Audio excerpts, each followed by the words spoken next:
that I choose. Me and my friends are gonna do it right. You'll never see us run away from a fight. To be a master is my dream. All I've got to do is believe. I believe I've got a chance to win. I'm on my way to victory. I can be a champion if I just believe. I'm on a master quest. I want the whole world to see. I'm gonna be the very best. 'Cause all I've got to do is believe in me.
The path that I choose. Me and my friends are gonna do it right.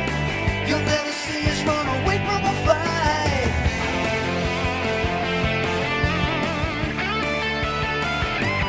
I believe I've got a chance to win.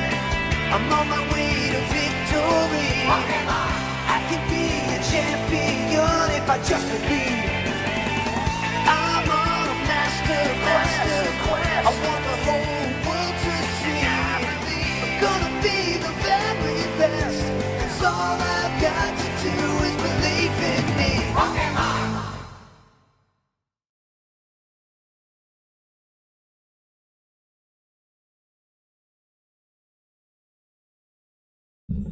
Hello everyone, and welcome to the Generation 2 Pokemon review stream, where we'll be talking about every Pokemon from Generation 2, which equals out to exactly 100, although we will be talking about all of their forms, including their Mega Evolutions, and forms, regional variants and such, added later on. Thank you all so much for coming.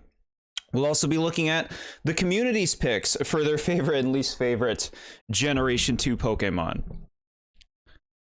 So that'll be great. How's everybody doing today?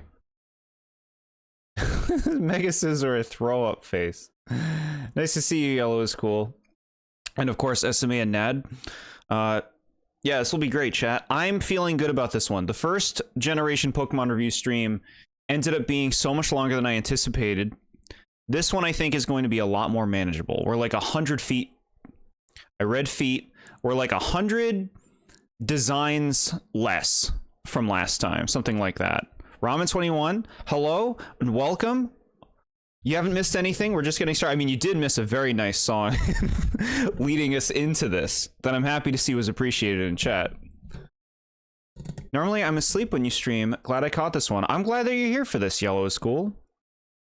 Heck yeah. Okay. So, of course, as we go through these things, we go on over to this screen that I got set up. Here it is. Now, it's a scary black screen right now, but we have assets. We get to look at the Pokemon. We get a nice little showcase of various cards they've had over the years. And we get to look at the model itself. So I'm excited. There's a lot to say about Generation 2. I mean, there's a lot to say about any generation. Generation 1, which we talked about last time, which ended up being like in 2 chunks because we had a hiccup at one point. Generation 1 is very strong today, I think. Especially, it's very impressive as like the initial generation of Pokemon designs. They did so much on the first time around. There's so much variety. There's so many designs that just stand the test of time. A beautiful, like, balance of simplicity but memorability. It's just like a very, very strong generation. Now, Generation 2, it kind of feels like an expansion generation in that it's only 100 Pokemon. Not many Pokemon from this generation stand out. A lot of them are like related to Pokemon from the first generation, and the ones that aren't, a lot of them are kind of forgettable. I like Generation 2, with all that considered. I kind of see this generation as a generation of a lot of cute Pokemon and a lot of derpy Pokemon. There are a few ones that try to be cool, but it's a lot of cute and a lot of derp. Apologize for the flex spike last night. It's not often I land a spike. No, that's fine. Get that spike. Who doesn't want to land a flex spike? Almost every Gen 2 Pokemon has a cross-generational evolution. Or is one. They got to add a lot of cut mons from Gen 1. Yeah, that's another reason it feels like just kind of an expansion. Gen 2 is very close to Gen 1 in terms of like the overall design philosophies. Generation 3 really mixes things up. And then Generation 4 tries to bring it back to how it used to be, but it never really quite gets there. So Generation 1 really is just an expansion generation. At least that's how I easily see it. Doesn't mean it doesn't have some cool Pokemon here.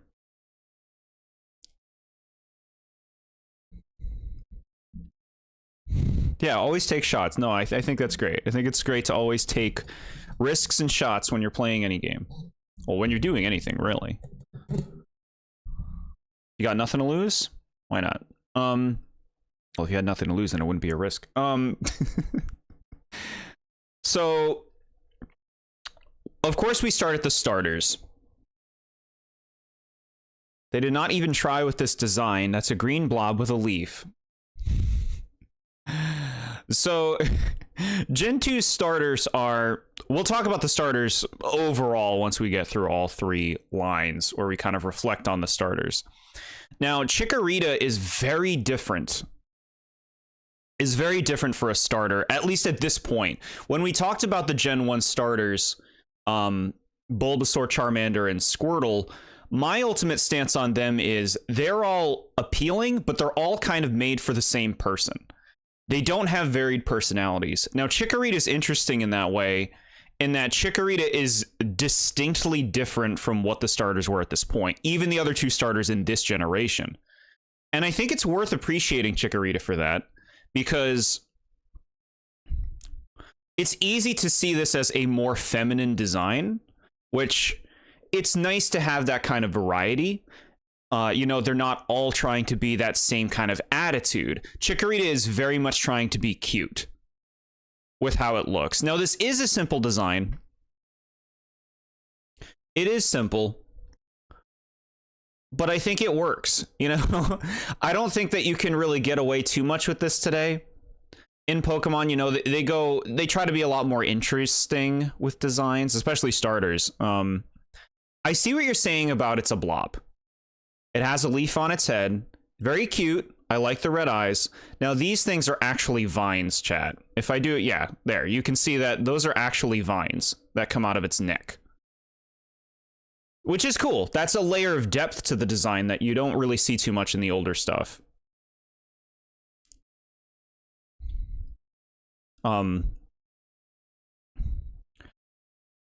With all that said, Chikorita is usually the least favorite of the Gen 2 starters.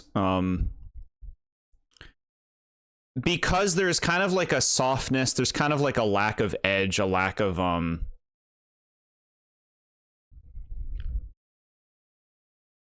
if you're not in it for cute, you're probably not in it for Chikorita. And I understand that, but I appreciate Chikorita for being different. For a starter, especially for the time in which it came out. It had a lot of screen time. It was a pretty big face of this generation. It's a little too simple for you. Yeah, I could understand that. That's the thing. Generation 2's starters might be the most simple of all of them. Probably are the most simple starters of all of the generations. And starters are so much more these days in terms of their concepts. Whereas Gen 2 really is just like the pinnacle of the thing gets bigger as it evolves.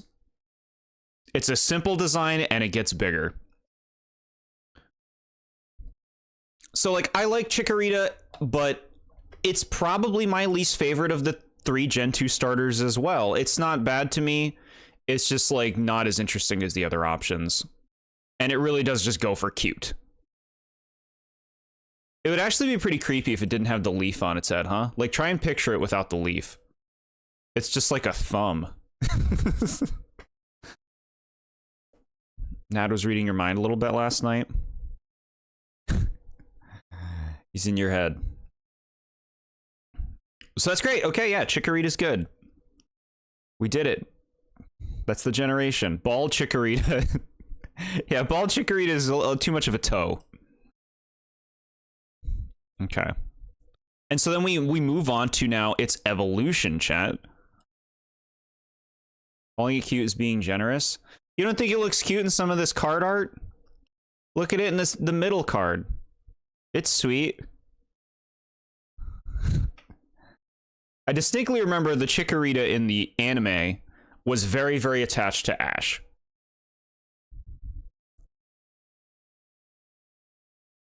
Shiny Chikorita. We gotta talk about shiny. That's right, we gotta look at these shinies too.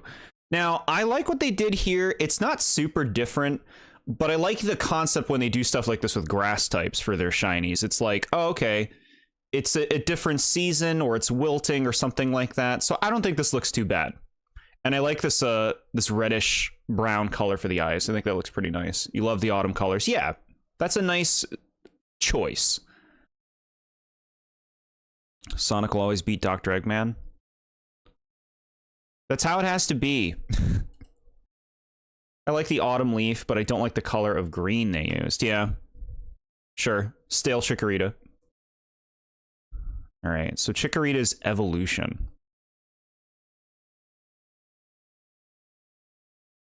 Bayleaf.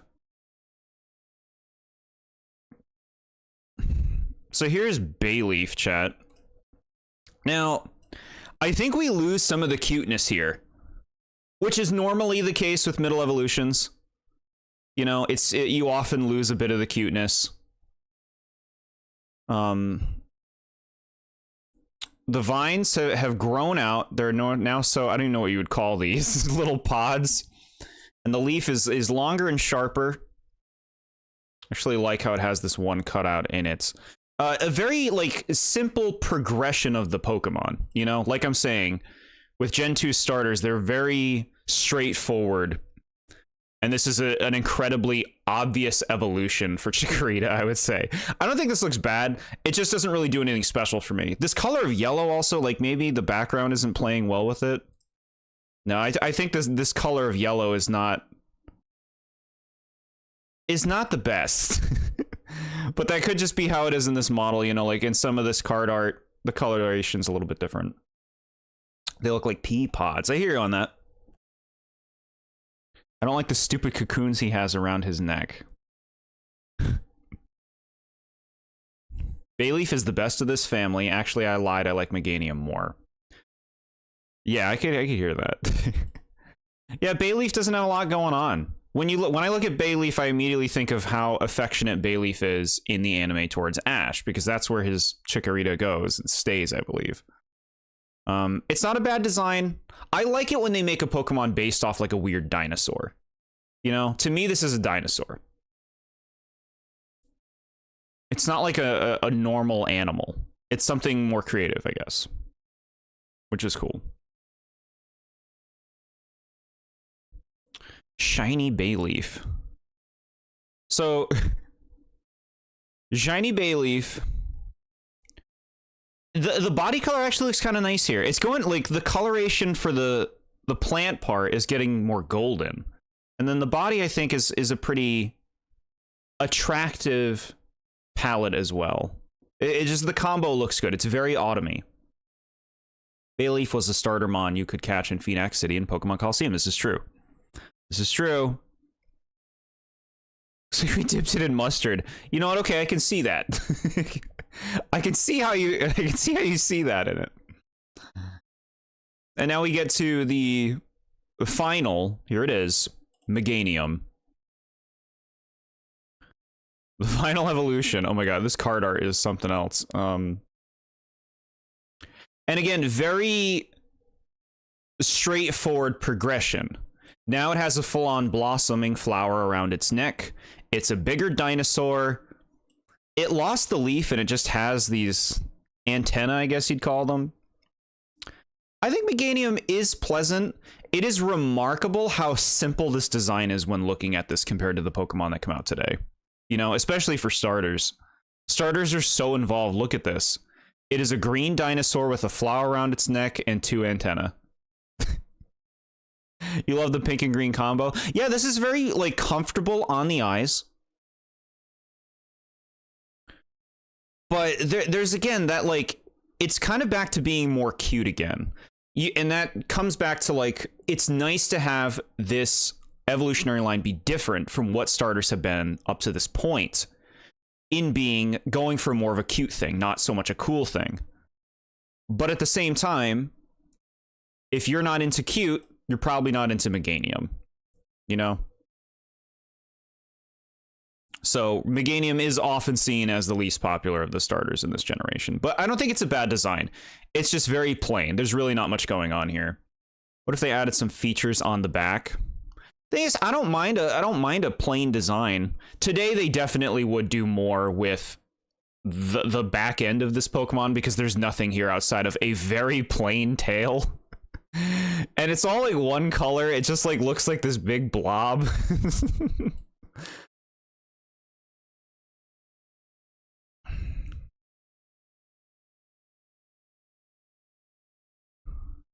You coming for Quilava? I want to hear it. We'll get there. I feel like the progression of the Chikorita line is just Bulbasaur again, but worse. Yeah, it does follow that same concept of like, here is a dinosaur-like creature. I always saw Bulbasaur as a dinosaur. A dinosaur-like quadruped with a flower kind of built into its design that it grows and the flower kind of grows with it. This is definitely a different take. Like, this feels very different from Venusaur, but it is that same basic concept. And it kind of comes to the idea of grass starters in general and starters in general. They always make starters animals. They're like, you would think a grass starter one time would be a plant. But no, it is always an animal that is integrated with a plant. And the same goes for the other species as well. They don't just make fish starters for the water starters. They're always like something that can coexist on land. They like to have a certain pet quality, you know, to the starters and just kind of integrating the element with them at that point. Meganium is definitely the best one, almost makes up for the bad start. Now, see, that's very interesting. Like I said, I feel like if you talk to a lot of people, there definitely are Meganium fans out there, don't get me wrong. But the appreciation for Typhlosion and Feraligatr was always so much more than Meganium from everything I saw. Frogosaur. Water starters are usually amphibians or reptiles. They have a lot of, like, little critters, too. You know, like, I think of, like, Oshawott. Just a little critter. Is that your only example? I guess it is. But yeah, amphibians or reptiles, you're right. He's just a cute little dinosaur. It is a cute dinosaur. It's just kind of, there's a plainness to this Pokemon, and something that goes along with that plainness is this is a pure grass type. And that is another thing that makes this selection of starters very, maybe a little too tame. They are all pure type starters, and there's nothing wrong with having a pure type, but dual types are more interesting mechanically, in my opinion. You know, a lot of people, they like to kind of max out the amount of type coverage they can have on a team, and a pure type can be off-putting for that reason, because they're only bringing their basic thing to the table.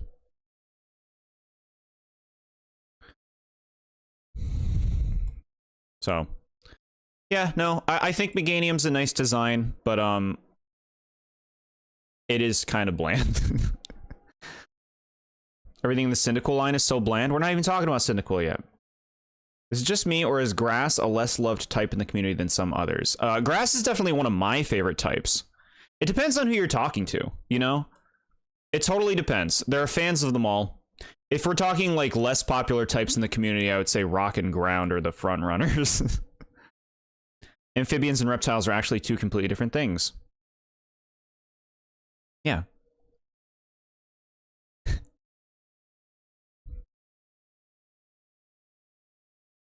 I'm just getting my thoughts out of the way. Why? Don't you want to say it to Cyndaquil's face? So this is actually a Pokemon with a very slight gender difference. This is the male Meganium you can see here. And then we'll swap to here. This is the female. So the antenna is changing. The female has much shorter antenna, where the male has much longer ones. Gotta say, I do like the more wiry antenna myself.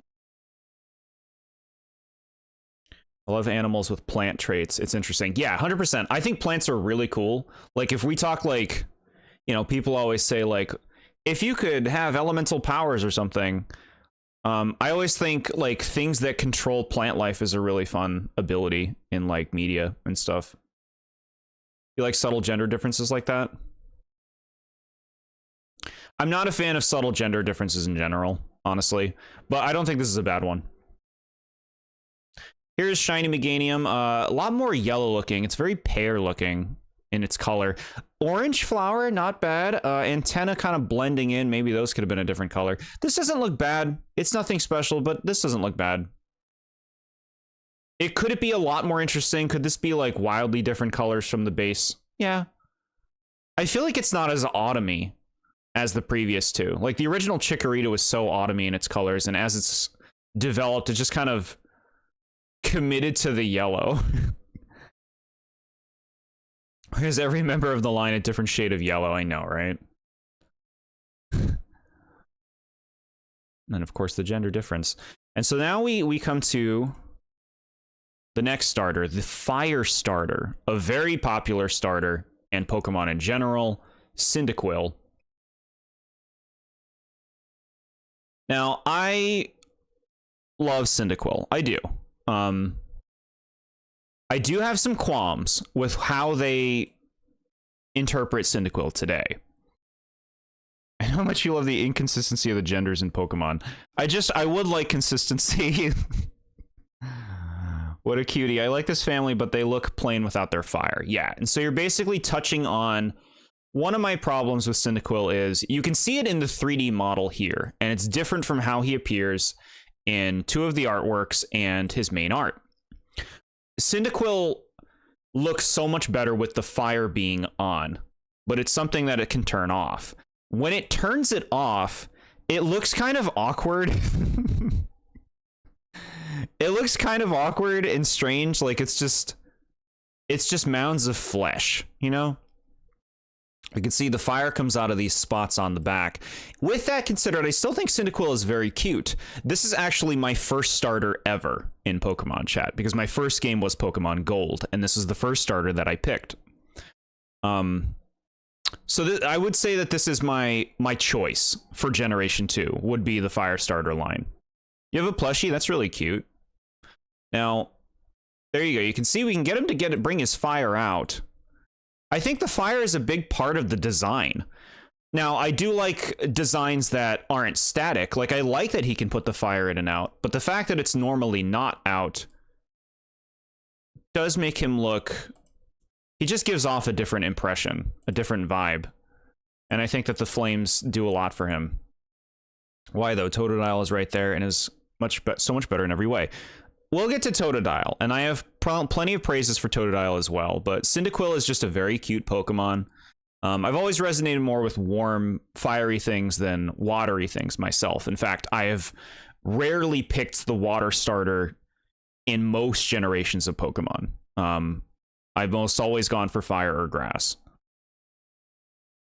But yeah, I think Cyndaquil is really cute. It's like an interesting change. You know, for the first generation gave us Charmander, a lizard. That became a dragon. And then all of a sudden, Gen 2, they decide to go for like a tiny mammal creature, you know? Like, again, pet. It's got that pet thing going on. He was one of the starters in Legends Arceus. If it wasn't for Oshawott, I would have gotten him, but the bird was cool too. Game has a very solid lineup of starters. I'm with you on that. I'm with you on that. Fire usually is rare in game, so I pick them often. Yeah, if you're thinking like about the game design, yeah, fire is always much rarer than water and grass, which are pretty common. He's a hedgehog with fire quills. Interesting. You see him as a hedgehog?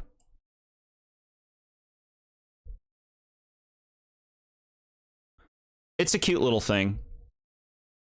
How silly he looks from that angle. Yeah, Cyndaquil's my pick. I've gone water at least 3 times. Yeah, I haven't never gone water. I've gone water, I can think of 2 times that I've gone water, which was for Oshawott and Froakie.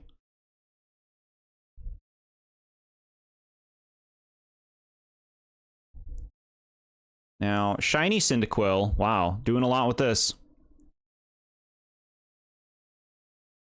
Shiny Cyndaquil is brown. Doesn't look bad. It's just like, it's not exciting, you know? You're not excited about this shiny. You want something different. You want something that like really pops compared to the original. And this isn't bad, but it's just kind of bland. Nearly forgot about my little gator. Where's the dedication? We should change his belly too. Yeah, I mean, like, sometimes I'm on board with like a subtle change for a shiny. Like, this looks nice, but it's just like, it's a shiny you're not excited about. But I'd be surprised to change anything like that today. Now we're going to Quilava, the middle stage. So Quilava basically suffers the same problem that I discussed with Cyndaquil. Now this is very cute. We have more of like a ferret thing now. Look at his shape. This is very cute, but it's kind of like same thing with Cyndaquil, where there is no the flames aren't on all the time. You know?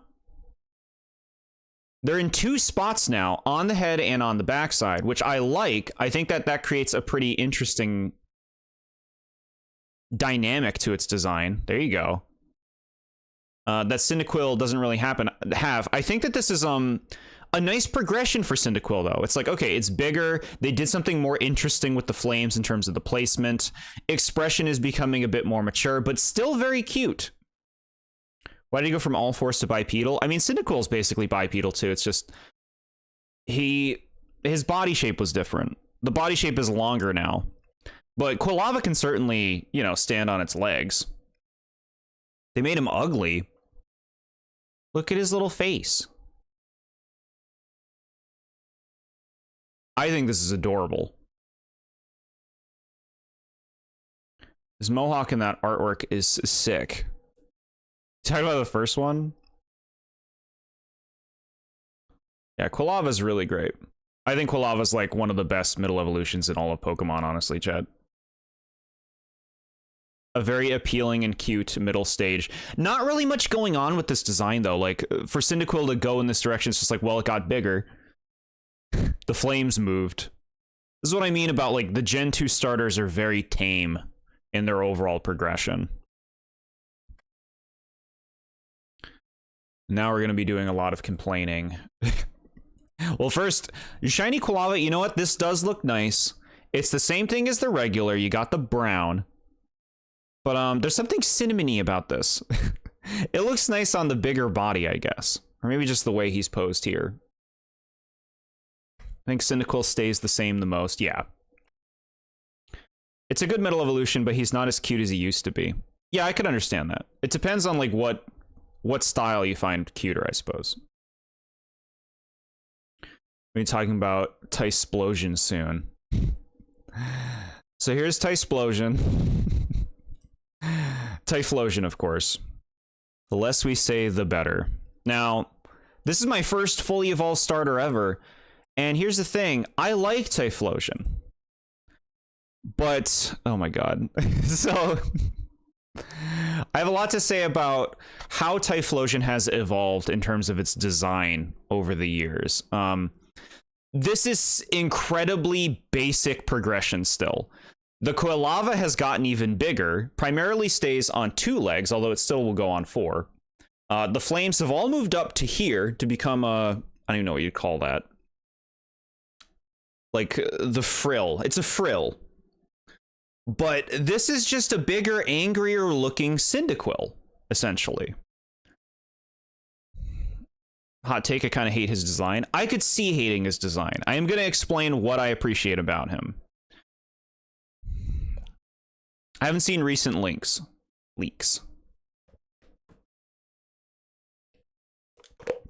If you've ever seen its Gen 5 sprite, I really like that one.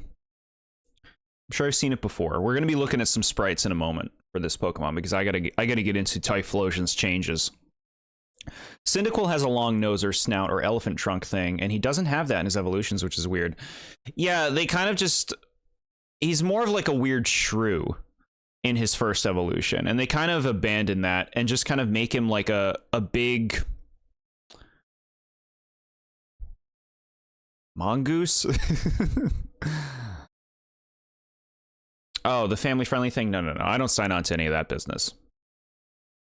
Typhlosion looks stupid. Yeah, so... I like Typhlosion, but I think the model is rough. He's a badger, sure. From the side, it doesn't look too bad. From the front, now you messed up. Look at this. That looks really stupid. And him, he needs the flames on. He needs the flames on in order to look better. No, give me flames. All right. No, give me flames that I can see. There you go. So he looks better with the flames on, but otherwise he's just like a furry creature. He's just a little fur bag. Like, it's a very, very bland design. But I'm gonna express my defense with examples. The problem with 3D models is the sprites were always designed with action poses, whereas the models end up static. The thing is, I think you could easily make this model look better. It's just about how you, like, shape it and stuff. Like, to me, this doesn't look like how Typhlosion originally looked very much, and I'll get into that in a moment. But yeah, another pure type. Not a very exciting final evolution, but a lot of people like Typhlosion. Here is the shiny. The same kind of deal. It's got like the brownish backside. You can see even the basic skin tone changes a bit here. I wouldn't say this looks nice, though. I don't think this is a very good looking shiny. What do we have after this? Okay, here we go. So... this is the original Typhlosion art, chat. Now, to me, do you see the difference? Do you see how this thing looks different from how the 3D model looks?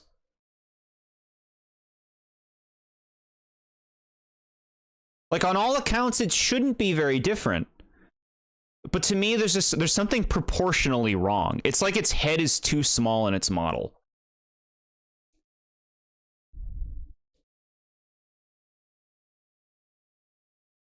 No one else seems to pick shiny versions for their lists, and there's so many amazing shinies. Yeah, I won't pressure people to do it.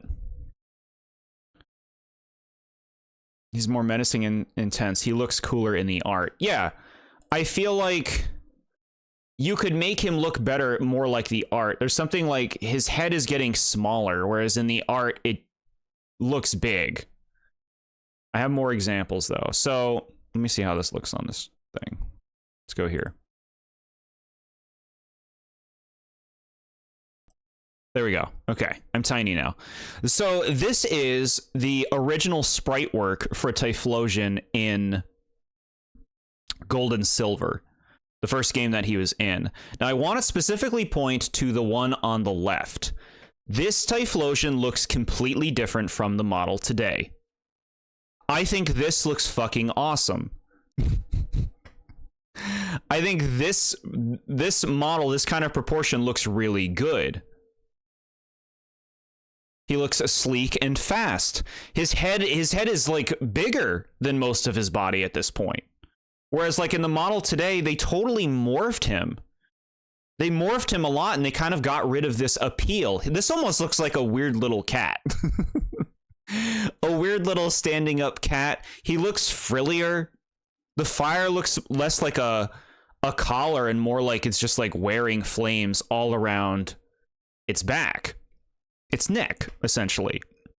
I like this middle one, you know, he's got the derpy face here. But there's such a different appeal to this that just does not come through at all in the 3D model he has today. What do you think causes this? A visual version of the telephone game? I do think that it's something that just kind of progresses, you know, like someone draws a thing, the model changes, because I have another example here. Now this is a more recent Typhlosion sprite, and you can see that this looks a lot more like the model, the 3D model that we have today. So I think that the sprite work changed over time. It used to look a lot cooler. Like, this doesn't look terrible, but I prefer what we were just looking at so much more than this for Typhlosion's design. Yeah. So, chat, does this look like a thing that can move its arms? Do you think this thing can actually touch its body with its hands? Because this looks like a blow-up balloon to me. It looks static. It looks like it can't move. Think the fire should go along his back like a spine. Yeah, that could be cool. It's not a bad idea. But yeah, like, man, you really lost it there. Like, again, look at how Typhlosion used to look, like such a different vibe from the 3D model that we're looking at. And this shit, man.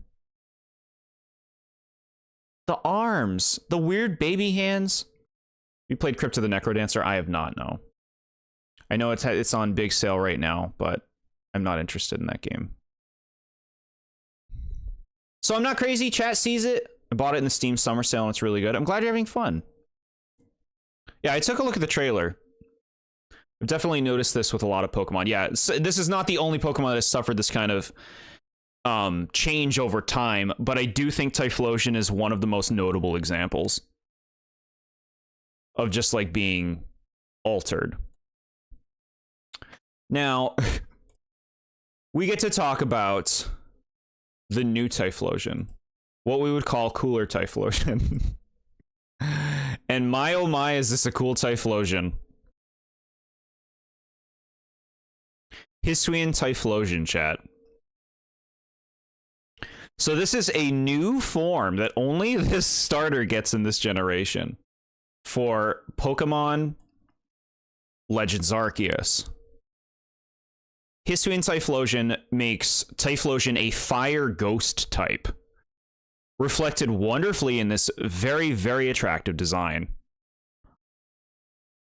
The flames look fantastic, and you might notice they're always on, at least when he's in battle. They're not always on when he's not in battle, but doesn't it look right? He wouldn't look bad without them on. A little plain, perhaps, but there's so much more personality in this face. The form overall looks better, like the hair being more of like a cape. That's a really attractive design.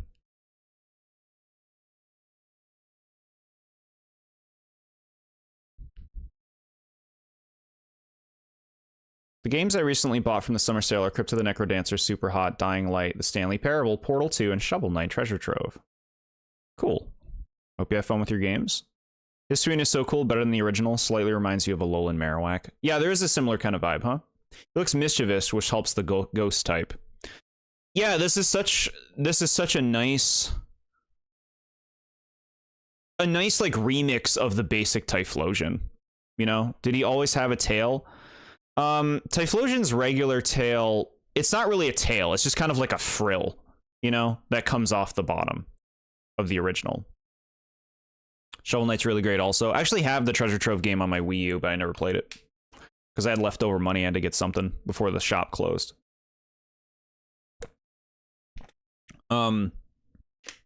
This is beautiful.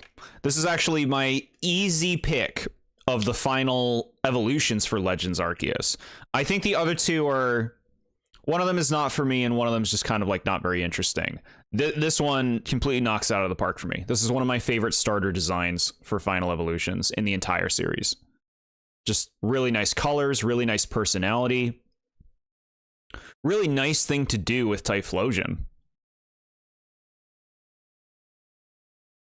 Just me or this one proportion better too? No, I 100% agree. The proportions are better. This is a much more recent model that they made. It looks a lot better.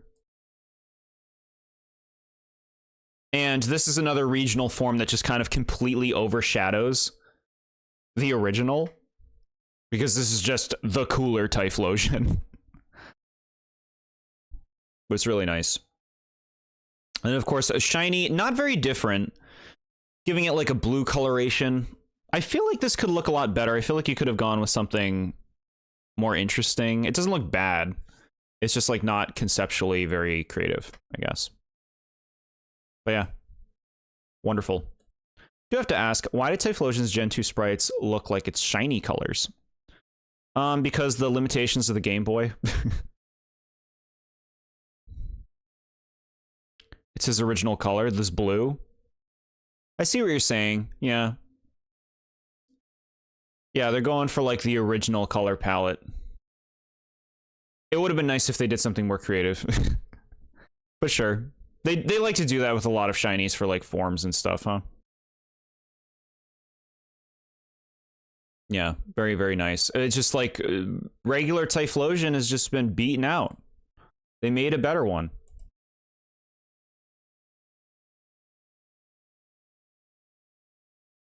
Ready for peak up next. So here's Totodile, the water starter. Now, Totodile is a very popular Pokemon as well. It really, Gen 2 really ends up being, are you Cyndaquil or are you Totodile fan? Not that there aren't Chikorita fans. Totodile's cute. I feel like this model could use work. Like, he's not really giving me a lot of his personality. Totodile is very animated in the anime. This model looks a little phoned in. Peak Gen 2 starter time. We ignore Croconaw. This family is perfect. He looks like he'd bite me if I pet him. Yeah, that's his whole deal, right? This little guy likes to bite you. Now, this is a very nice design. You know, first gen, we had a turtle, and now we have an alligator or crocodile? One of those. I don't know the difference. But, it's simple. A little alligator guy. Nice little patterns and spikes. Adorable face. Good energy. And I don't know what that is, but it's cute. Yeah, this model needs work, though. Yeah, Totodile, very appealing. I've certainly played through Gen 2 with Totodile before. I definitely prefer Cyndaquil's family, but this is a very solid and appealing water starter. For alligators and alligator, the first two are crocodiles. Are you judging that based on the name? That doesn't even make sense. I think this one is the most visually complex of the starters while still being simple. Yeah, the other two are incredibly simple. This one definitely has a little bit more going on. Are you on that? Now, shiny Totodile, we have green skin. Doesn't look bad. Doesn't look bad. Not super exciting, but doesn't look bad.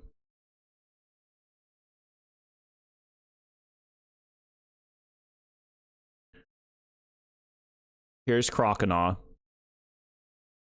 I didn't come up with the names. My point is, I don't think the names decide anything about what a Pokemon is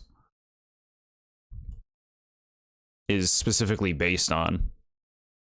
They're just coming up with funny names. Why is he a caveman? Yeah, so Croconaw is quite an aesthetic change from Totodile. Totodile kind of lost that like energetic little guy vibe, and now he looks more like he's a bully in like a child's cartoon. the patterning on his body, as is said in chat, makes him look like a caveman.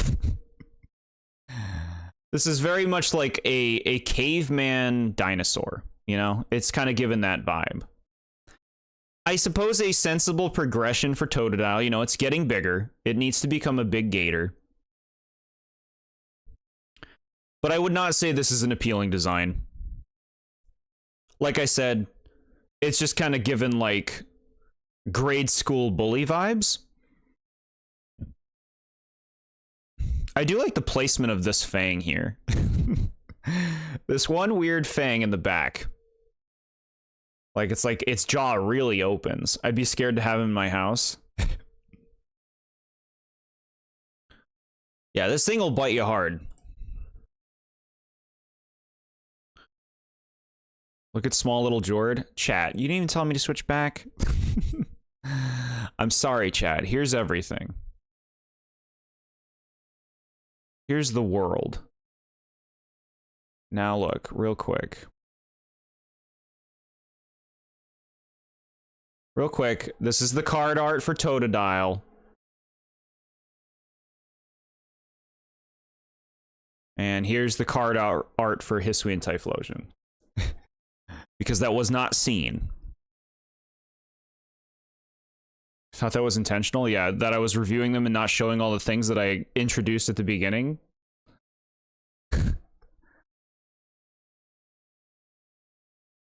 Okay. Back to Croconaw. So, yeah, like a typical kind of like unappealing middle evolution, but like, you know, it's a stepping stone to get to where it needs to go. It's not that bad. I don't like hate the design or anything. It's just like not very appealing. I'd say it's the least appealing of the three middle stages in Gen 2. Shiny, you know, following suit with Totodile, it's got like a greenish body, and the spikes are blue. This looks like pretty nice as a color palette. You know? Not too bad.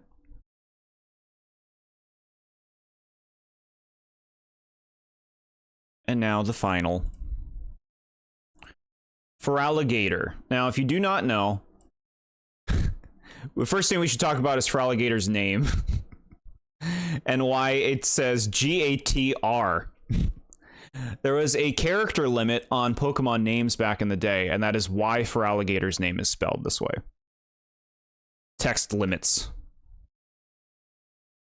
I love Feraligatr. He looks so cool. Yeah, so Feraligator is a very popular starter.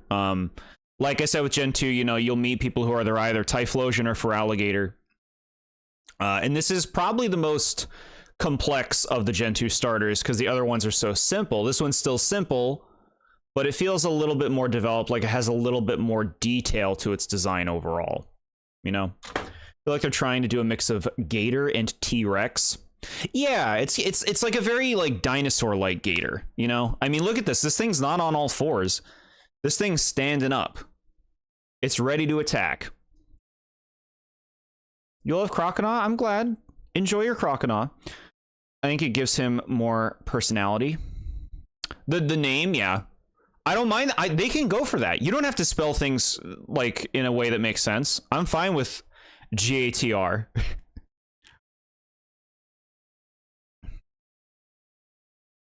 Looks like a Five Nights at Freddy's animatronic. Okay. Had to step out, but I am back. Also, Feraligatr, my favorite of the Johto starters. Yeah, see? A lot of Feraligatr fans. And I like Feraligatr. I think this is a nice design. You know? He looks cool. He looks ferocious. I think it's an improvement over Blastoise, personally. Feraligatr was a missed opportunity to show off the new Dark type. Yeah, they could have done that. But they made all these pure types. Maybe they just wanted to keep it simple after Gen 1. Look at that back. Bro needs a chiropractor. Yeah. Very bumpy. But it really does capture a sense of ferocity. Cute to cool is my favorite Pokemon trope, yeah. I know a lot of people who feel differently. Who like their cuties to stay cuties. You love the nickname of Gatorade. It's clever.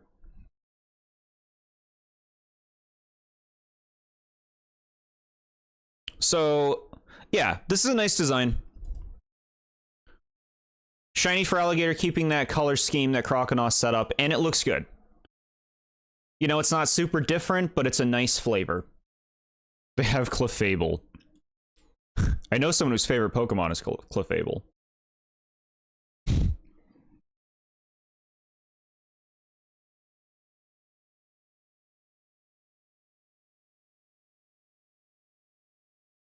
Okay.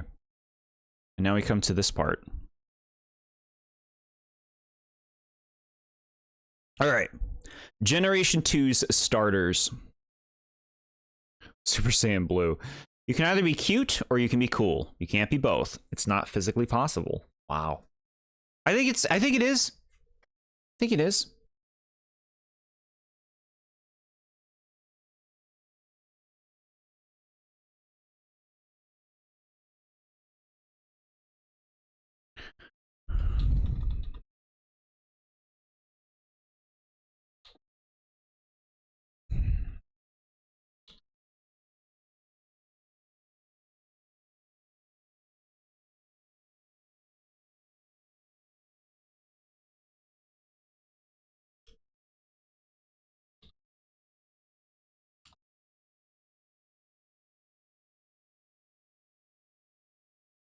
Sorry, I'm just checking my spelling.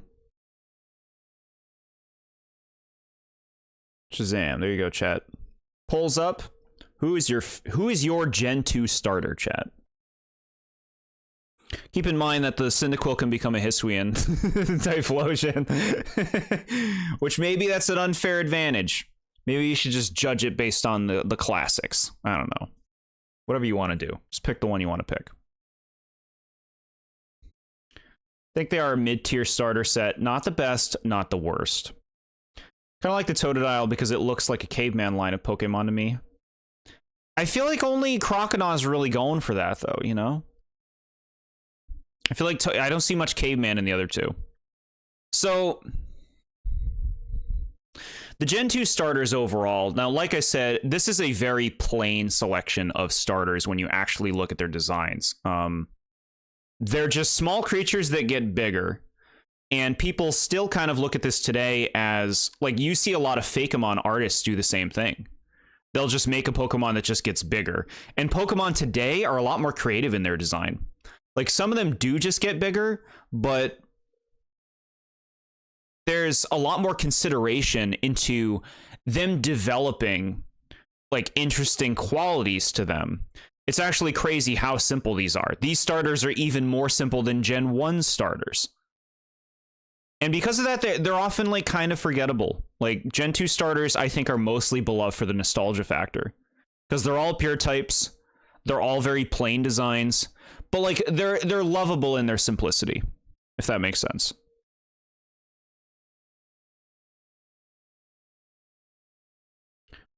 Let's see, poll. 0 votes for Cyndaquil? Wow. 3 votes for the Totodile line and 2 votes for the Chikorita line. See, chat? There's people who like Chikorita out there. And Meganium. My vote would be for Cyndaquil, Quilava, Typhlosion, even considering the original Typhlosion. Like I said, he looked a lot better back in the day, and they just changed him. These look like they would have been the first starters. I know, right? Especially, like, they're all pure types and stuff. It is weird for them to kind of go to something so simple after the first generation.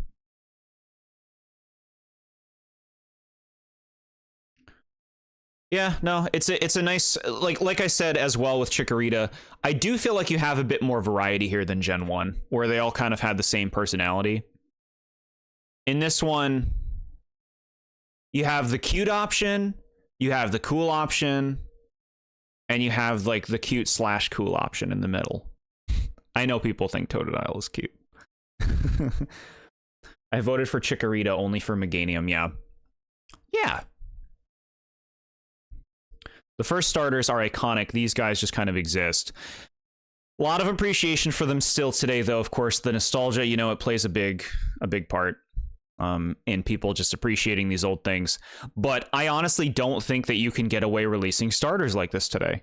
Like, I know people are constantly saying And I agree with this. I don't think every starter needs to have professions now. They're all like characters now, right? They all have like, this is my job. I'm a singer. I'm a dancer, right? But you can't make them this simple either. Like, they need to have more going. They don't need professions. They don't need to be characters, but they need to have more going on conceptually in their design, I think. I think these are actually too plain. Which do you think is the most consistent as it evolves quality-wise? Consistent quality-wise...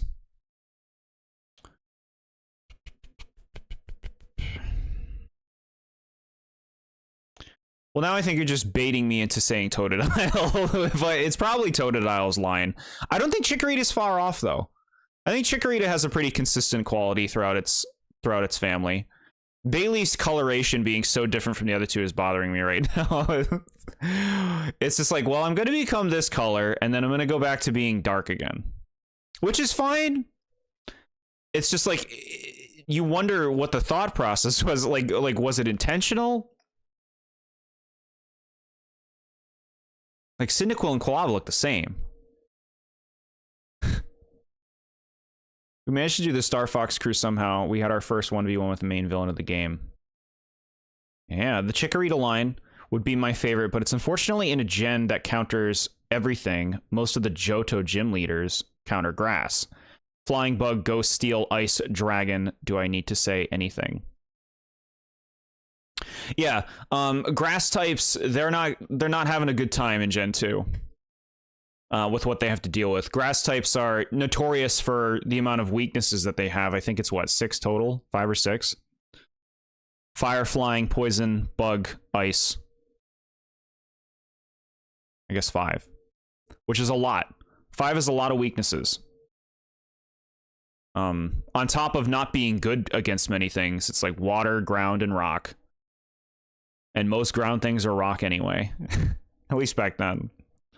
Typhlosion looks more yellow than the others. Yeah, he got a tan. He tanned it up in his final set. Yeah, surprised to not see too much, to not see any Cyndaquil love, chat. 50-50 between Chikorita and Totodile, and nobody's picking Cyndaquil? Wow. But I mean, we explained it. We went through Typhlosion and why he's been kind of messed up today. Moving on. We're done the starters.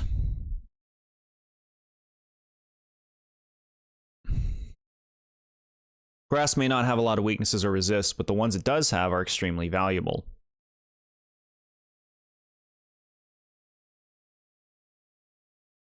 Like ground and electric. I can see that.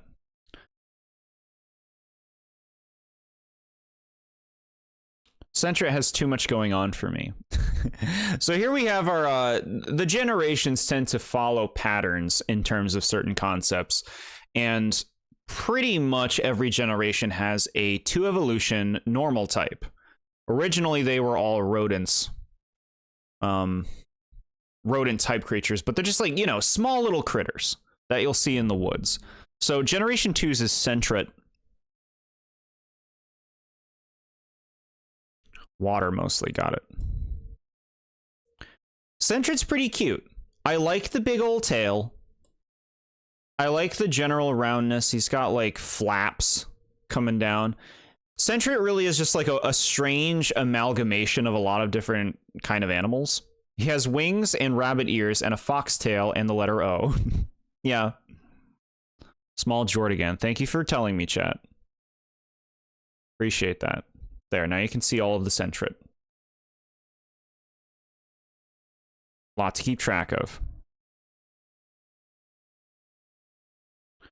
Legend ZA, I will choose Chikorita to see if they'll finally get a win in a game that they may be good at. Yeah, Legend ZA will be bringing Chikorita and Totodile back, who will likely have something new, either in the form of a new form or a mega evolution.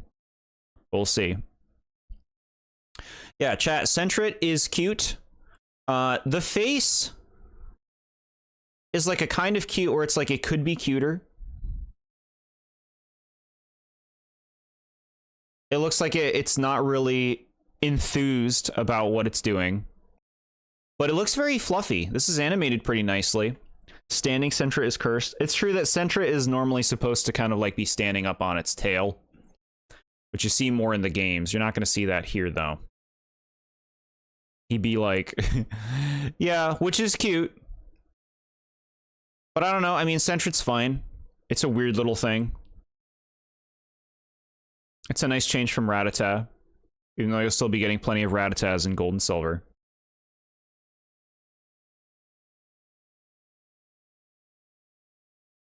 Shiny Sentret is very bright. I actually like it.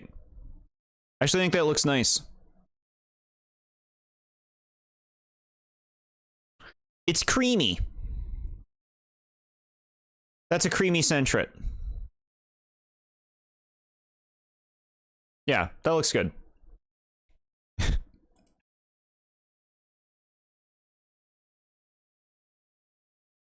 Now, this is quite the evolution for Sentra, I gotta say. It looks vanilla flavored, I can see it. This is quite the evolution for Sentret. Sentret actually becomes insanely cute when it evolves. What a design left turn. Yeah, what's strange is, like, they do this sometimes, especially back in the day.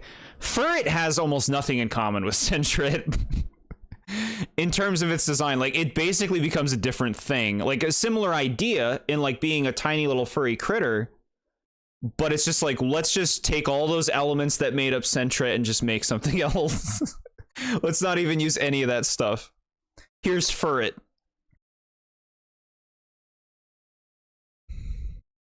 I love Sentret and Furret. The color scheme only, yeah. Furret is very cute. It's insanely fluffy. It has the little face, the eyes, the tiny little hands. He's a noodle. Chat, come on now. Look at this thing. Look at him. His little animation. It's like the cuddliest, cutest little thing you've ever seen. And yeah, Furret is famous for the Furret walk meme. Even if you're not super knowledgeable on Pokemon, you're probably familiar. This is an S-tier Pokemon. It is a very, very appealing design. You know, like immediate classic. Immediate classic. Yeah.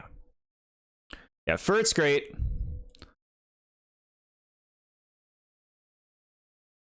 Shiny Furret has pink. It's like a pinkish, it's like a dark pink. I think that looks really nice, and it's capitalizing on the cute, you know? Even if it's boring, something can be cute. It doesn't matter. Yeah. No, I hear you on that. I feel like of the like starting rodents where you find them early on, Furret's probably one of the most appealing of all the generations. Sounds so boring on paper, but it looks great. Yeah, execution is everything. And this is a very adorable design, and they basically knew it.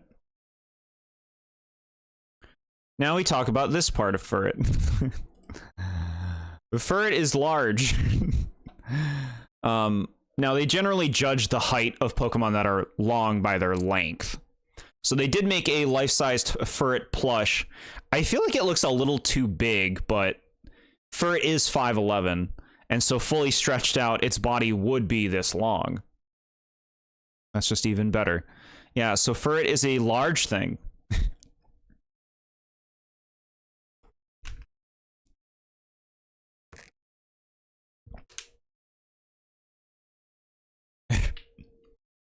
Furret is a large thing.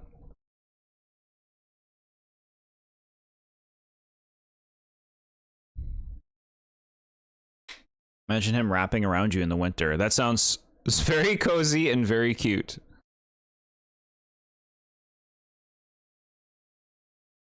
All right. Hoot Hoot. First of all, I'm going to say I really like Hoot Hoot's name. Hoot Hoot is the bird of Gen 2. This is another one of those cycles that appears in every generation pretty much. This being the early bird. Normally they're normal types. That doesn't really happen anymore. They're more creative these days. But for this generation, they made an owl, which is very smart. Owls are an important bird to have represented in Pokemon. Get it out of the way early. I think this is a very attractive design. It's like really strong shape design, like for an identity. The eyes, this thing going on with its like, what would you call those, eyebrows? Eyebrows, just the overall form, the 1 foot that it stands on. Hoot Hoot is an instant icon and deserves more credit than it gets today. Not as cool as the Ferrothorn plush. You're not a fan of who? Hoot Hoot? Or Furret? This goes from one of my favorite birds to one of the most boring to me. Sure. The art is inconsistent on how many legs it has. So the thing with Hoot Hoot is, Hoot Hoot has 2 legs. It only ever shows 1. It'll show 2 very quickly, but it only stands on one of its legs. The other leg it keeps inside its body. It like keeps it tucked in. Are his eyes supposed to look like glasses? Yeah, you know, they want to kind of capitalize on that wisdom theme that comes with owls, right? And I really like that. I just think this is a really attractive look for such a simple concept of like an owl Pokemon, a tiny little owl that's not doing much. They really knew how to make it distinct. I would like the Hoot Hoot line, but they are bulky and slow, which I am not a fan of. Give me my Pidgeot line. Sure, I can understand that. Hoot Hoot has 2 feet, just one of them is usually hidden, yeah. In new Pokemon Snap, actually, there's a challenge where you can get a picture of a Hoot Hoot with both of its feet out, which is pretty cool. I will say it being an owl already makes it inherently more interesting than some other early game birds. That is very true. Owls are cool. People like owls. That's a very popular motif for like home decor and stuff. Owls are awesome. It's got its little tail feathers on the back. Trying to fly away. Show me the foot. Okay, it's not going to show me the other foot. But like even just that creative choice, the fact that it stands on 1 foot does so much for the design, you know? I don't know what Pokemon I think is really cool. Krogunk. Its arm blade is super cool. An arm blade is cool.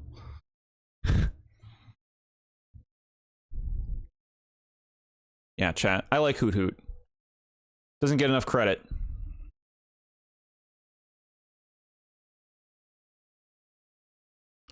Shiny Hoot Hoot. Shiny Hoot Hoot is very yellow. It stands out. I wouldn't say that this is a great use of your owl. Of your shiny. Back in time, hello and welcome. We are reviewing all of Gen 2. As you can see, we're very early on right now. Talking about Hoot Hoot. The first Hoot Hoot art style kind of reminds me of the 2000s era Kirby box art. Very specific. I always thought it only had 1 leg because of how close both of its legs are together. I honestly think it would have been cooler if it only did have 1 leg. Sure. If it was 1-legged, I'd be totally cool with that too. I don't mind what we have though. Gallade has arm blades as well, it's true. Darker colors would have been better, yeah. There's a lot of potential for a lot more owl Pokemon. It's actually a fairly untapped kind of species in Pokemon for how many owls, like how many different kinds of owls are in real life. Gallade's one of my favorite Pokemon, actually. But we'll talk about that when we do Gen 4 one day.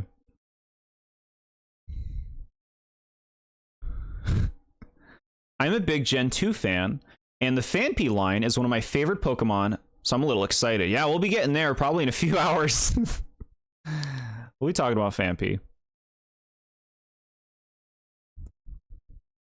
The card looks like Kirby's art style in 2000s. That's pretty accurate. See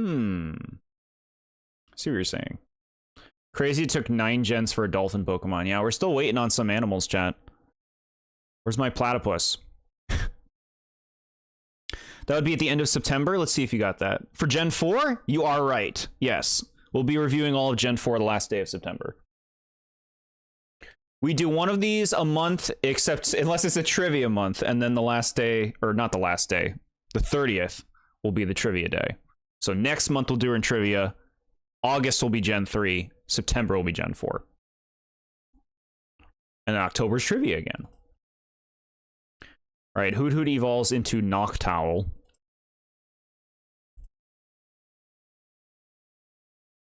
So I think this is a nice progression, you know, like it kind of captures the kookiness of the face a bit that Hoot Hoot had, but it's a much more fleshed out owl. No longer is it tiny baby ball owl. It is now giant owl. Powerful face, nice like components here, you know, the triangles, the eyebrows, even just the simple form. If you want a straight owl Pokemon, this is an owl. And I think it looks nice. It's very simple, but it looks nice. I can't wait for Jord's Gen 3 takes to make me cry. Mangosteen Pokemon before Flamingo, yeah. Yep. I should let you know, Jord, July 30th is on a Wednesday, so we should have to reschedule our Brothership stream that week. Thank you for the update. No, that's good to know. Yeah, it'll be rescheduled. Shiny Noctowl is famous just because Ash had one, yeah. It's true. Keystone Pokemon before Moose Pokemon. Yeah, where's my moose? Noctowl is okay, but less interesting. Pretty cool on the card. I love Noctowl. Noctowl is fine, simple but effective. A variety of opinions. But I agree with simple but effective. I like it. Not exciting, but solid. If you're going to have like a basic normal type bird, this one stands out compared to a lot of the other ones. I like the name too. Noctowl is just fun to say. In the Pokemon anime, Ash can casually lift Cosmoem in his hands. This is true. Cosmoem is very heavy. I think generic animal Pokemon are good, though, to keep the world more grounded. Yeah, you can't have everything be crazy, you know? You don't want everything to be super strange. You need things that are more plain. It helps pull everything together. Can't wait for Jord's Legends Arceus rating all Pokemon review to only be 5 minutes. That'll be part of Gen 8. Those are technically Gen 8 Pokemon.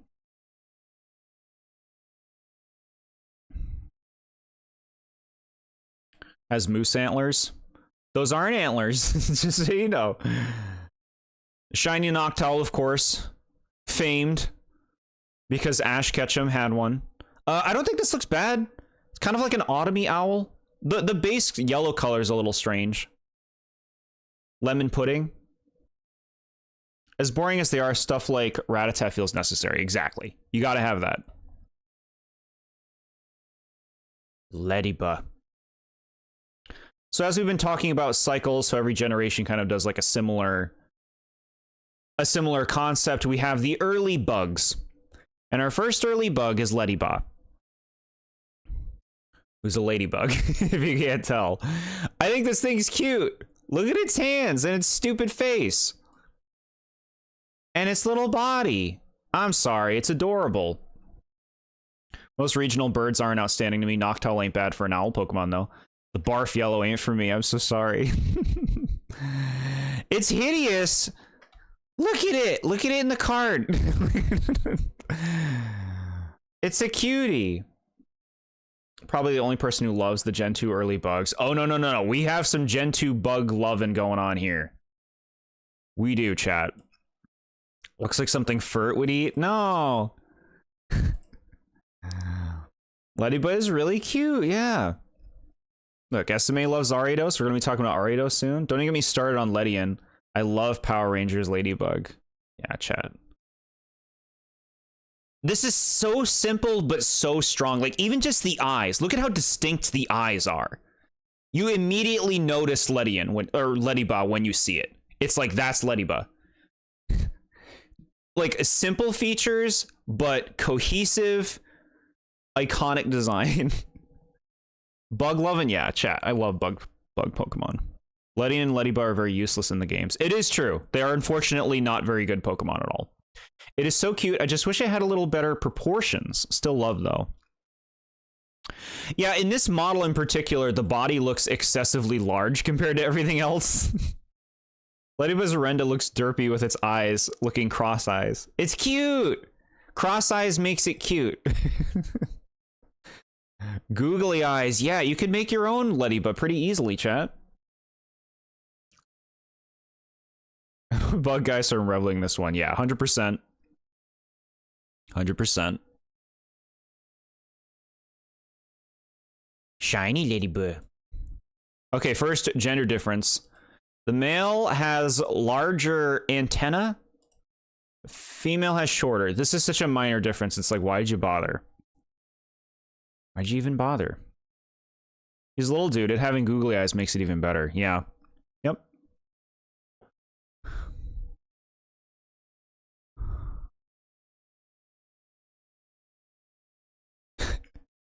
So here we have, this is like a summer ladybug.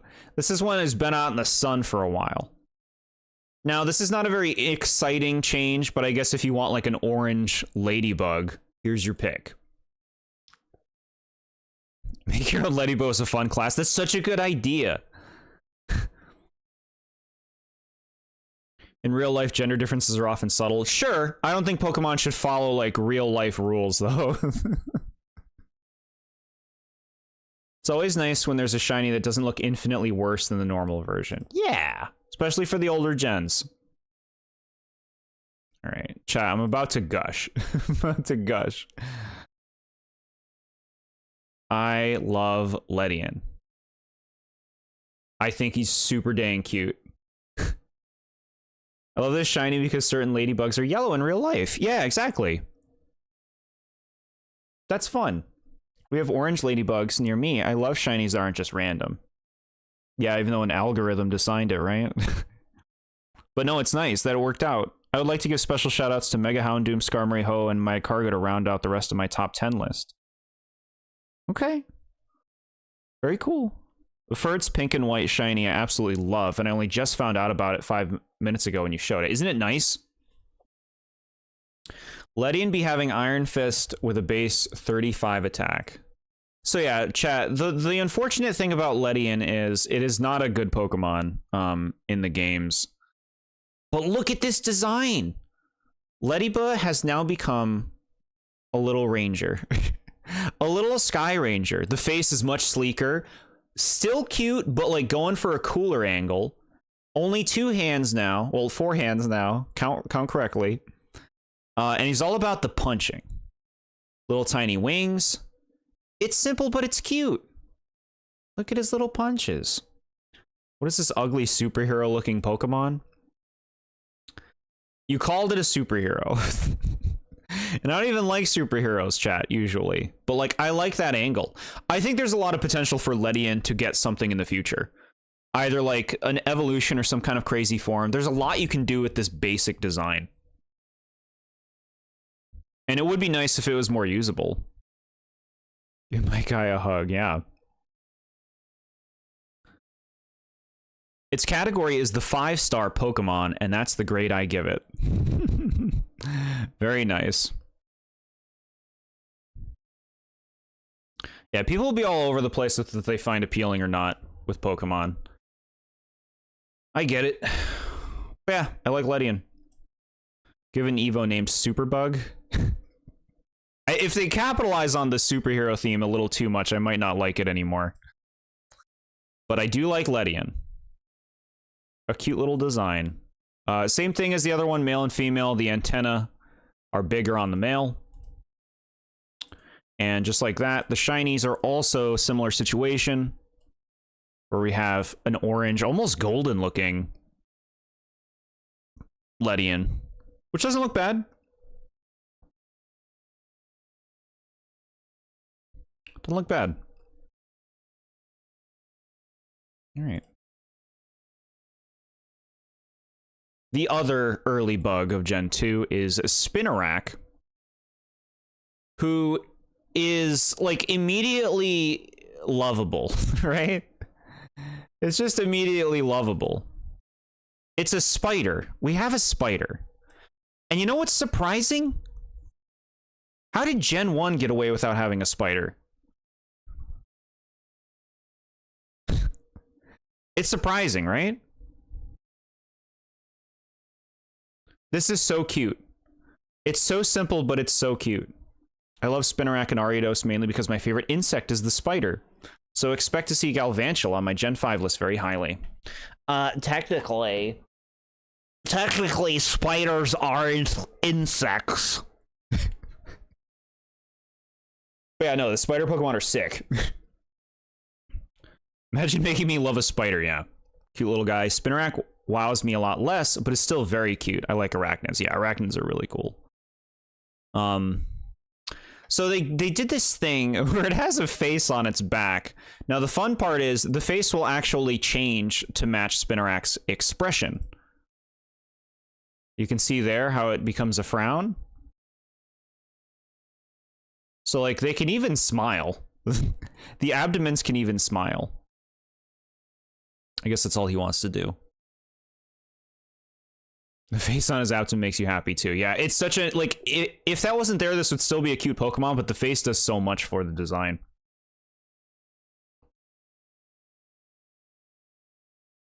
Is the face there to scare predators away?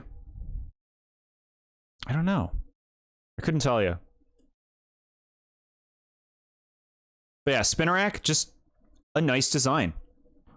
Cute and cool. And you know what? Really nice shiny. This might be the best shiny we've seen today so far, because it's significantly different from the original coloration, and it's just like a good palette. Like the blue with the purple, it's like it's a different kind of spider. It looks really nice. Hi, cute kitty. We're talking about Gen 2 Pokemon. We're looking at Spinnerack. Isn't it cute? It looks almost ghostly. I like that idea, yeah. Forgot that this shiny looked like this. It is pretty cool, yeah. That's nice. We like it when a shiny, like, it feels like it has an intention behind it.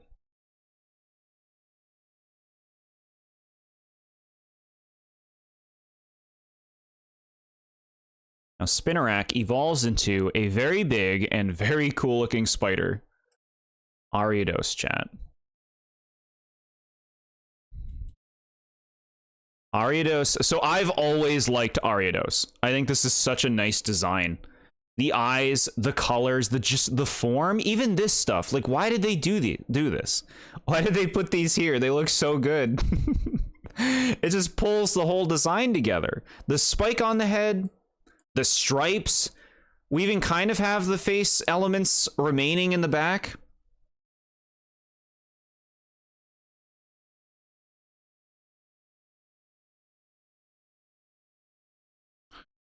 I don't know why he has a horn, but I love him. Yeah, Ariados is great. I'm happy to see so many people like Ariados here. Because, like, you know, Ariados is similar to Ledian, really not a good Pokemon to use. That is always unfortunate, you know? When you really like a Pokemon and it's, like, hard to even really use it. That is unfortunate. But very, very cool. Really great looking Pokemon design. As our first, like, fully evolved spider... Just, I have no problems with this design. Like, I feel like it's perfect for what it is. He's no Galvantula. Now, I do love me some Galvantula, which we'll talk about in November.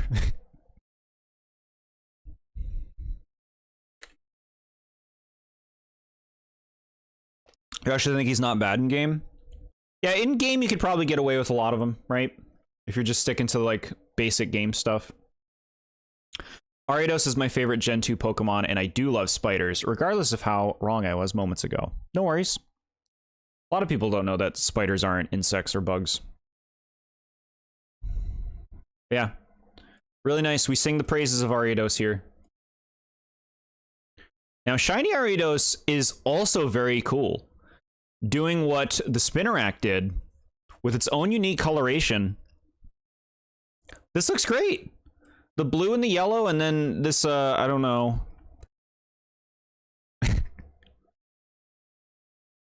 Gum color? It looks good. It's a nice shiny. We approve.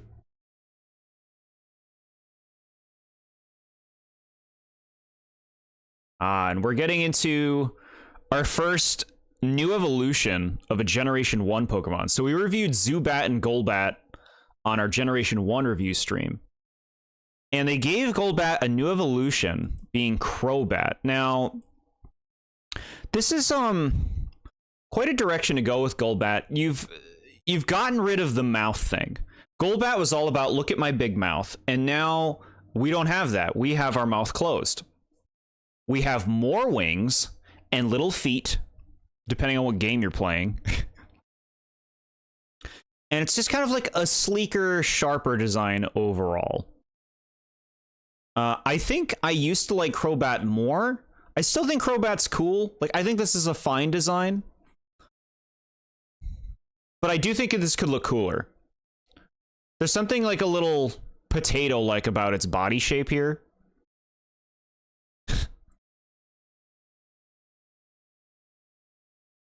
It isn't a memorable shiny, but it is fine. A little bad, but not awful. Wow.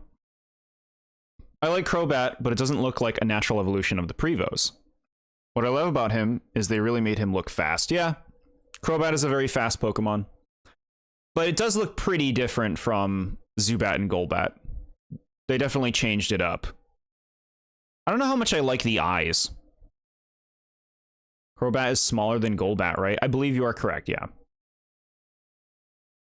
I'm not going to lie, Crobat is honestly overrated. I know people really like it, but I don't know why. It's a lot less endearing than Zubat and maybe even Golbat. I gave good credit to Zubat and Golbat when we talked about Gen 1. I like Crobat, but I don't think it's anything crazy in terms of its design. I think the wings are probably the best part. But the expression and overall form, I do think could look cooler.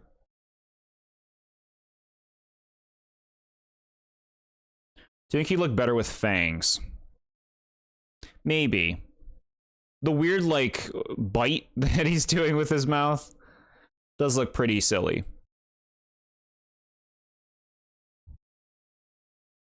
I can see that. Ugh. Shiny Crobat. So here's a good example of... Go back and fix shinies, please. This looks pretty bad, man. Like, I'm not inherently against pink, but, like, combined with this fucking green color, bro. That looks terrible. I like Crobat, but wouldn't go as far as many others. It's fine, honestly, but not great. I just think this color palette for the shiny is really rough. And again, good example of, like, imagine if they actually, like, gave this intentional colors that made it cool, like black and red or something. I know that's what they give all the the cool shinies, right? But they could do something much better than this. It isn't that. I just think that its pre-evos just look better to me. Crobat's face just looks off, and I'm not a fan. I can understand that. There is a simplicity to Zubat, in particular. I had to turn my brightness down when the shiny popped up. Except for the model, it looks yellow to me. The wings do. I can see what you're saying, yeah.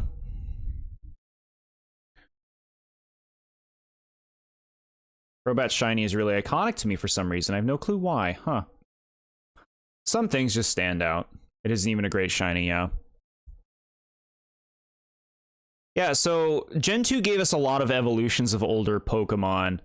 I would say, you know, giving one to Golbat is not a bad idea, considering how common Zubat and Golbat was in games and is still. Like, it's nice that it can become a Pokemon that is very good, that is very useful. Bye, cute kitty.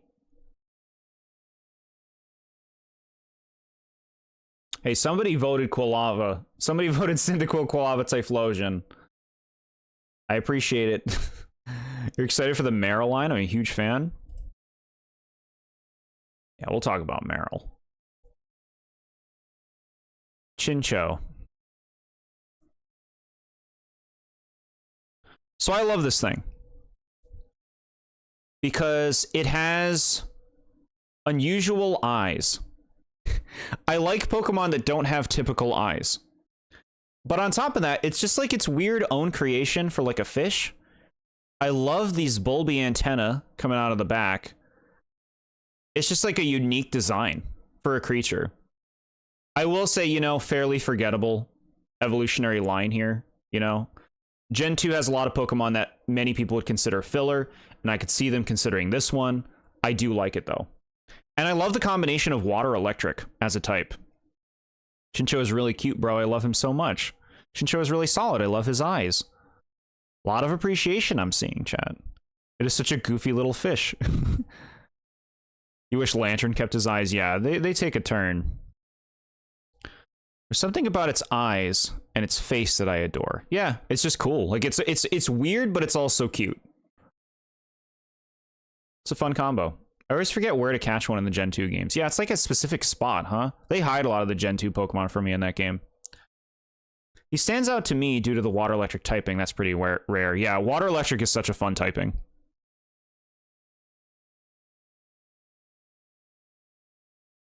Shiny Chinchou.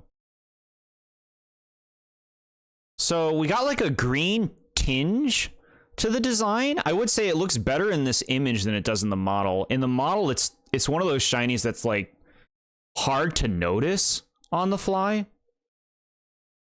I can't say I'm a big fan. It might look a lot better in like a dark place. Yeah, no, it looks too much like regular Chinchou. That's not a good shiny. It could be worse though. No thoughts, head empty. He shares one brain cell with a friend.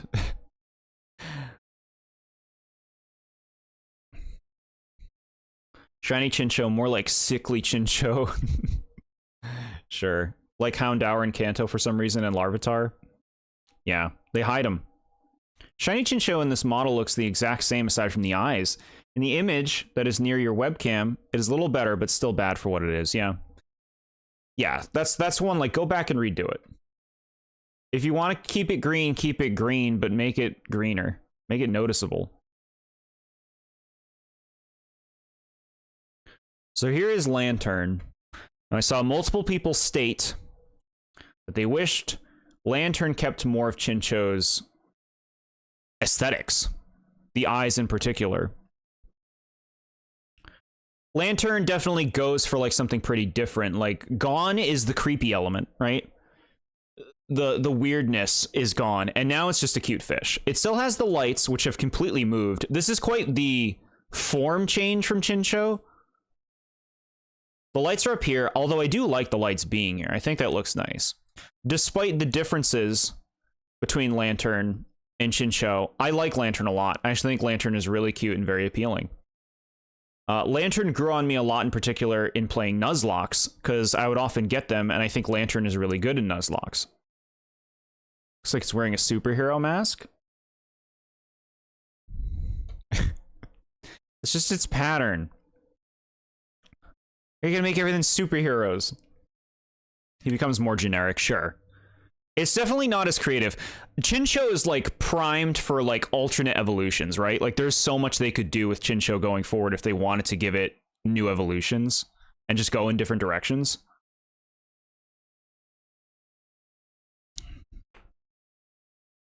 Real life anglerfish are creepy. Yeah, they got rid of the creep and they went for straight up, now he's a cutie.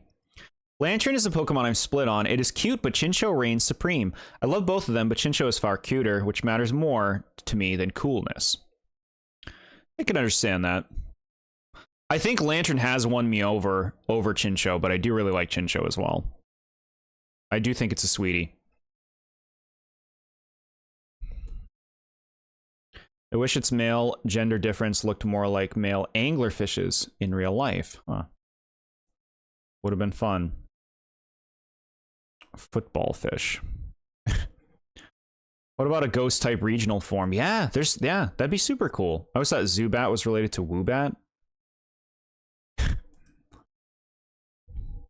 Now we can have different bats. I like it when they make names like this, by the way. Lantern, like just a change up of a regular word. Some people will say stuff like that's lazy, but I like that. I think it's clever and fun.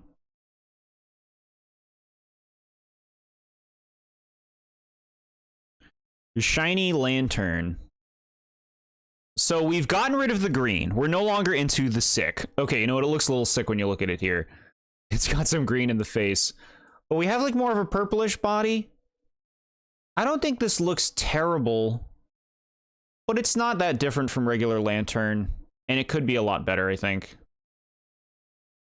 Actually, I feel like the weird greenish yellow face and fin is actually taking away from like the nice purplish color of the body. Maybe it would have kept the creepiness if the eyes were either all white or all black with sharp teeth. That might as well be a different Pokemon at that point. I like Lantern's cuteness, but I'm totally on board with the idea of like a really creepy Chinchou evolution. Seal moment. Yeah, I like Seal's name. Shiny Lantern looks diseased. I'm so sorry, Lantern. You like the purple more? Purple looks good on it? Yeah. Purple looks good on it. All right. He'd still be cute with Chinchou eyes. Yeah, you're right. You're right. A different kind of cute.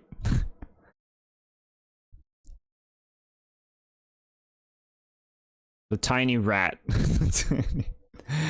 It's little Pichu, chat. Now, Pichu is one of the most well-known Generation 2 Pokemon, not only for being in Super Smash Bros., but being the pre-evolution of the mascot of Pokemon, Pikachu. So they made baby Pokemon in Generation 2, which are kind of a controversial concept because a lot of people see them as a waste of space. Theoretically, you're not going to use a baby Pokemon for long because they'll evolve, so they don't really make any kind of competitive difference. They're kind of just filling out a dex at that point. But I like the concept of baby Pokemon. I'd like to see more Pokemon get pre-evolutions, personally, if it would be appropriate. Brought my Pichu amiibo here to show. You can all see Pichu's model in Smash in particular looks very nice. It has like very big eyes, a very big head. It's just proportioned a little bit better than the model that we see in front of us, which looks a little more stilted, you know?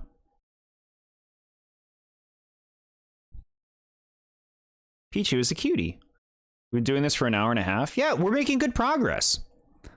Like the fact that Pichu is so weak, they hurt themselves when using their shocking moves. Yeah, that is fun lore.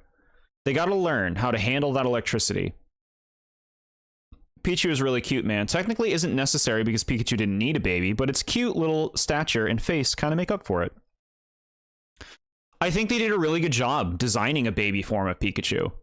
Like in what they did with its form. Like it looks very distinct. It doesn't just look like a small Pikachu. Like the ears are very unique, and that gives it a lot of individuality.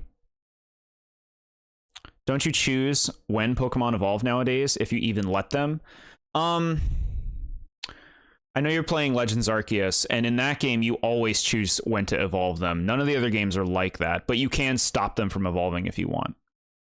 The thing is, you wouldn't really do that playing the games. Like, you're not benefiting in any way unless you just want to use Pichu. I think baby Pokemon should exist to give you powerful Pokemon earlier, like Munchlax and Snorlax.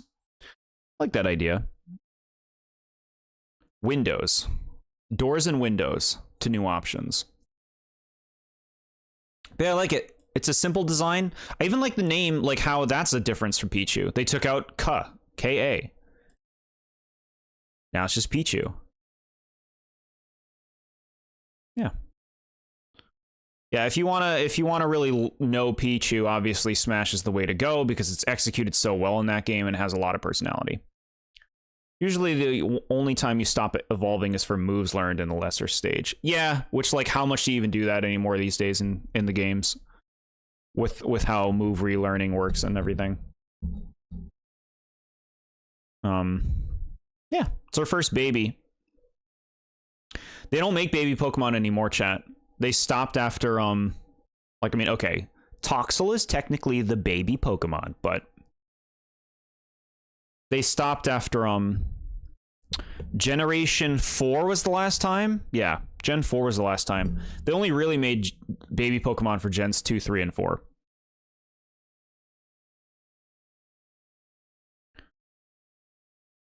Shiny Pichu. Did you see it, chat? Watch. Look closely. So this shiny is shit. Believe it or not, we're looking at a different design. Well, a different color for this thing. Why did they put Pichu in Smash? Because it was a very easy fighter to put in Smash because Pikachu is already in the game. And in Melee, they tried to fill out the roster by adding a lot of clone characters, and Pichu was an easy inclusion for them. Did rep Gen 2 as well, yeah. So, yeah, here it is. It looks like it fell in a box of dust. This sucks. I hate shinies like this. They need to just fix that completely. You have the spiky-eared Pichu here. The next thing I have is the spiky-eared Pichu. Let me move to the bigger shot. There it is, chat. Pichu's shiny isn't good, and I don't think I have to say it. I can hardly tell the difference. I know, right? Why would someone have a box of dust? An empty box they never use, right? Now, they made a special spiky-eared Pichu for a brief time. It was a while ago. It was like, you know, early 2010s, late 2000s. Spiky-eared Pichu was a thing in a few things. You could even get one in the games. I probably still have one. No, I sold that. I sold that copy of that game. You could get one in like Heart Gold, Soul Silver. I had one of them, but they didn't make it something you could transfer forward. However, this is actually one of Pichu's alts in Smash. You can get a spiky-eared Pichu alt as one of them that you can be, which is pretty hard to tell the difference, but it is a cute nod to when there was a spiky-eared Pichu. But I actually think that the little spike looks nice. Not that we need this in the games today. We don't need that. I love how we're pulling out the stops and ranking spiky-eared Pichu. I tried to be thorough with covering a lot of things. Could you imagine a furret running around and tearing up the Smash scene? Sure. All right, we have another baby. Who'd be in a brat in the art on the left? Now, this is a baby of a Clefairy. Cleffa. And it really is just a smaller Clefairy. It's cute. It doesn't have little wings yet. It's just a tiny little... It's like such a filler baby if there ever was one, right? It looks so similar to its evolution. It's not really very interesting in any way. It's just like a tinier Clefairy. They should have kept the spiky ear, made it more distinct. Asymmetrical design for all the Pichus? A Heracross would have been a good choice for Smash Bros. Yeah, sure. Why are his ears so big? Because it's tiny baby. Cleffa's cute, that's kind of it, and I wish there was more to say, but what do I really say here? Yeah. Not much going on with Cleffa. Even Tyrogue would have been fun. You're not picking faces. Tyrogue is no one. Tyrogue is a no-name to people who don't play Pokemon, you know? They don't know who the hell Tyrogue is. You have to pick Pokemon that people know. Heracross you might get there with. Scizor I think would be the better pick. I adore Clefable as my favorite Gen 1 Pokemon, but Cleffa ain't doing much for me. Wow, the Clefable appreciation. It looks kickable. It's very light. It weighs 6.6 pounds. All right, it's a little heavier than I thought. But I think it would just kind of float if you kicked it. Please don't show Igglybuff. How could you, chat? How could you say that about Igglybuff? Your shiny Cleffa, just like Clefairy, it's got like a lighter pink and green ears. It looks okay. Nothing special going on here. It looks like a candy mint that you'd find in a bowl. You know, like the dusty ones. All right, it's time for Igglybuff. Now, just like the baby Clefairy, we also have a baby Pokemon for Jigglypuff. Gross. Oh, chat, how could you say this? All right, let me go here. Now, I actually think Igglybuff is really cute. Look at its little face, and its little puffiness, and its little eyes. It's a little puff.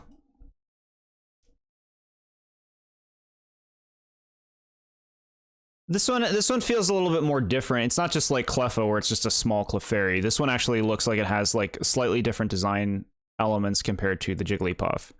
You know, the curl is just drawn on. It has this thing in the back, the balls. I don't know, I think Igglybuff's cute. Chat. I don't know why y'all saying it's so gross. Pokemon fans seeing their baby photos. Looks like my grandma? Why would you say that about your grandma? Why would you do this? Hitmontop still would have been fun to use in Smash, spinning around on its head and kicking my opponents around. Yeah, that would have been cool. Yeah, chat. I think Igglybuff's cute. Look at its little face. Its little mouth. Shiny Igglybuff is a bad shiny. Can you spot the difference? Now it's just blending in with the background. There we go. Yeah, this sucks. Fix this. Don't do this. Don't make shinies that look like this. Don't do that. The box of dust is getting too much use these days. Alright, so now we want to talk about icons of Gen 2. Here's a very big one. What Pokemon would be best as a domestic pet, not counting ones already based on animals? Well, now, see, that's a complicated question, because you said not counting ones based on domestic animals. You gotta, like, go through them all. Peak. I love Togepi. Togepi is very cute and very beloved. This is a very nostalgic Pokemon, one of the earliest Generation 2 Pokemon that was ever shown. A tiny creature that kind of lives inside its egg. And it is cute. Togepi's cute. It's got a little spike head. I like that. It's a very unique creature, you know? Like, it's not based on anything directly. It's just its own thing. Peak design. Wow. Togepi fans. Look at its move, whiny voice. Why does it look traumatized? That's just its little face. Your stream is chugging? Thanks for telling me, chat. Looks like we're good now. Arguably the most iconic Gen 2? Yeah, you could definitely argue that. You could. It's Togepi, chat. I like it. It's simple and unique.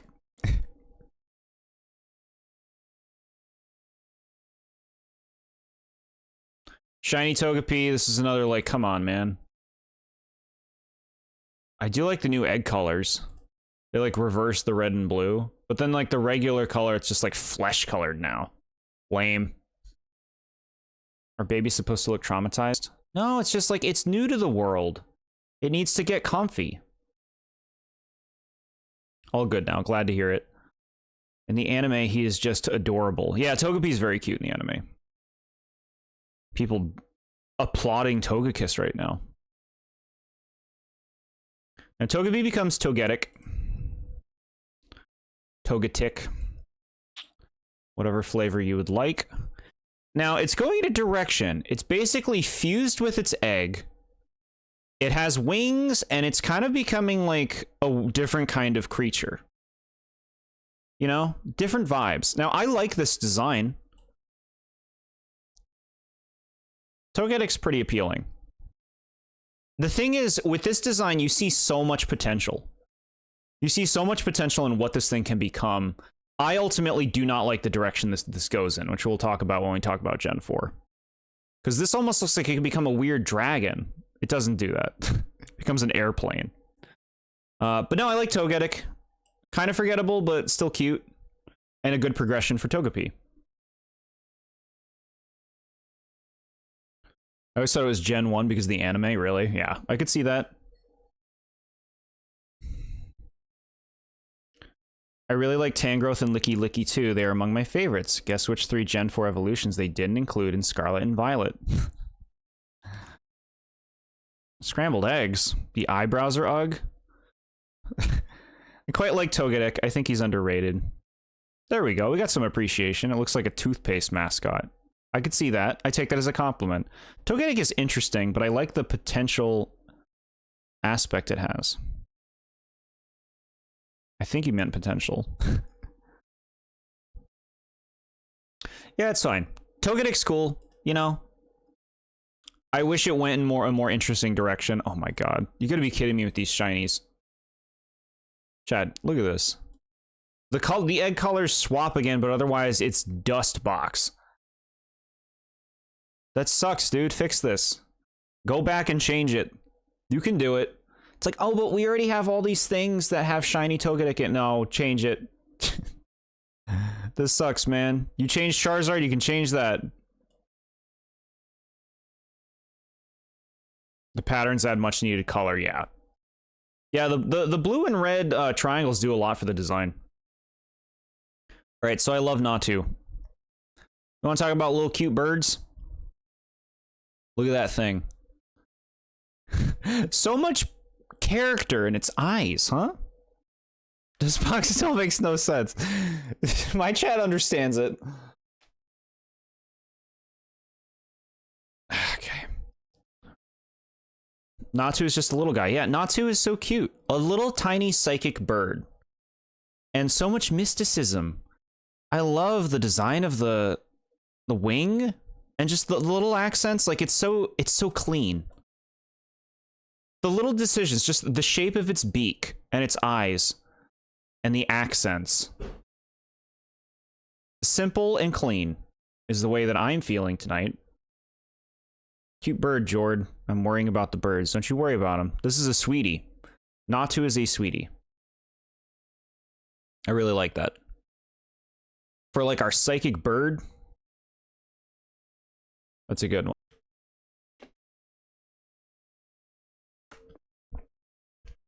All right, I think it's stabilizing, chat. Are we good now? I do apologize. That kind of stuff will happen. Randomly. I think we're good now.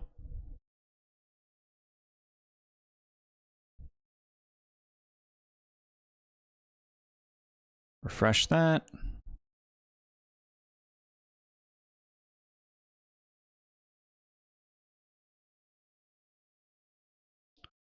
We missed Shiny Natsu. Oh no, bro. Are we good now? I think we're good now.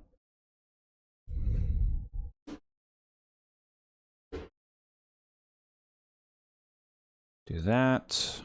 Okay. Here was Shiny Natsu. For those who missed it. Not very different from the original, just kind of like orangified. Doesn't look bad. I think I prefer the original one. But this is a style, I suppose. Xatu, the first Pokemon that begins with the letter X, is what I said if you didn't hear me. That? Okay, yeah, we're good now. We're good now. Thank you, chat, for bearing with that. Xatu is just Natu with a body, but I like it. I feel like Xatu is one of the more interesting Gen 2 mods. I actually really like Xatu's design. It has the same thing going on as Natu, where there's a lot of personality here. And just like very minutely designed with all these little accents, colors, and features. Just looks very elegant in its overall execution. You have a friend who loves Xatu? Yeah. Yeah, Xatu's really cool. Now, with that said, the games have made Xatu fly. And I don't think, you know, it's fine to see Xatu fly sometimes, but Xatu basically flies all the time, right? Now? And you definitely get a different vibe from it. It looks kind of silly, whereas I feel like, you know, if you look at this imagery, Xatu's standing is so much of its personality in that it's like a totem pole or something like that, right? That with it flying looks a little awkward. Xatu's totem pole concept is really fun. Not too memorable, it is a great concept with a good execution, yeah.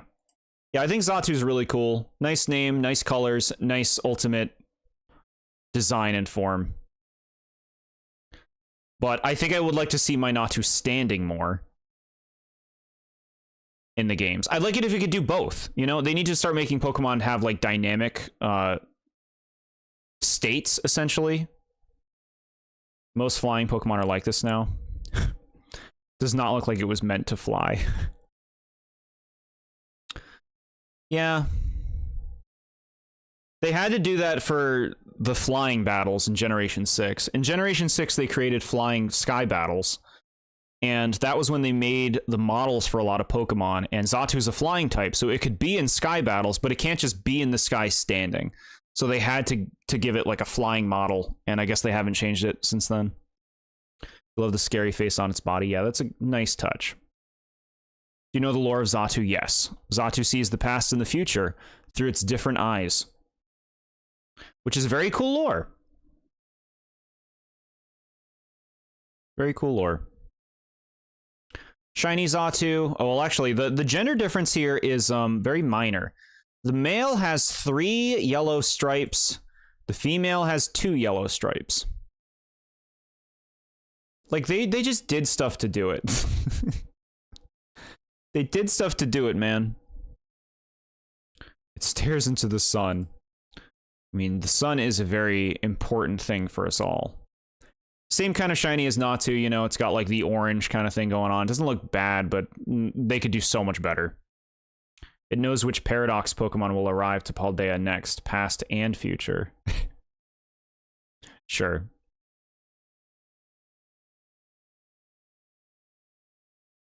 Although we will talk about Paradox Pokemon someday in quite a while.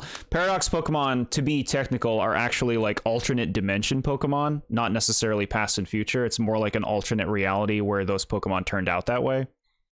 I believe that's what the actual lore to it is, as opposed to just strictly being past and future. It's more like alternate timeline Pokemon. Good job, Xatu. We're going to cuties. Chat, do you like tiny, cute, fluffy sheep? Because here's a cute one. When I was a kid, my dream was to fly to the sun and pour a bucket of water on it so it wouldn't be so hot. That's cute. You didn't play when they had when they had Walking Wake and Iron Leaves? They've had them several times. But yeah. What would it look like if I shaved it? You can't. It's too cute to shave it. It's physically impossible. So I really love this. Mareep is cute. This is a sheep. It's super fluffy. It has a cute face. I love this like pattern, this like bee idea. It's like the black and yellow of like a hornet or something. It looks so nice on the tail and the horns, and just the glowing ball tail, man. That's such a nice little design. They did so good with Mareep. Just saw a new map for Sonic Cross Worlds, and it's just Coconut Mall, but they call it Colorful Mall. Come on, man. You're not beating the allegations. Look at Mareep. Mareep will cheer you up. Mareep is cute. Flaffy is better than the rest of the line to me. It is a perfect pair between Mareep and Ampharos, and while I like Ampharos, look at me and tell me you knew it was a sheep at first. Mareep is great. And I like the concept of making it electric type sheep. You know, like it's a fluffy sheep. It's a fluffy sheep, so it has like static electricity in it, which is really cool. Shiny is not bad. It's like fairly different. We now have a blue body. Bro, it was always blue. We now have pink wool, which could look better. This could be a much better looking shiny, but at least it's distinct. I'll give it credit for that. If you want a little cotton candy Mareep, it's out there. Wool that builds static charge easily. Yeah. It would be the best Pokemon if the white stuff was marshmallow. You want to just eat gobs of marshmallow? The Mareep line reminds me of lemonade, especially Flaffy with its pink color. Reminds me of pink lemonade. Heck yeah, we're going to look at some pink lemonade Pokemon right now.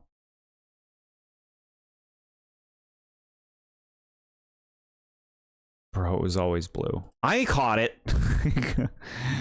Here's Flaffy. Now, Flaffy's fairly different from Mareep in that the body color is completely changed. Now it's pink. It's no longer blue, now it's pink. The wool has all moved up to the top.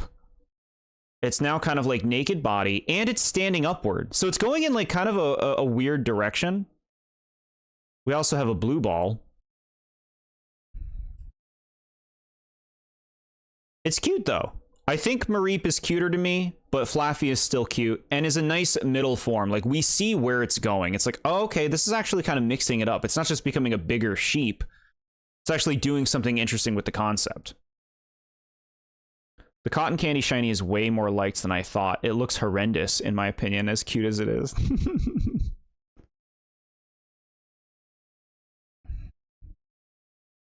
Flaffy is one of the best electric types. I know it's a pretty unpopular opinion, but it is the best of both worlds between Ampharos and Mareep, and is cuter than both as a result. Wow. Yeah, no, eat it up if you like Flaffy. I like Flaffy too. I think I might actually think the other two are cuter than it, though. But that's just me.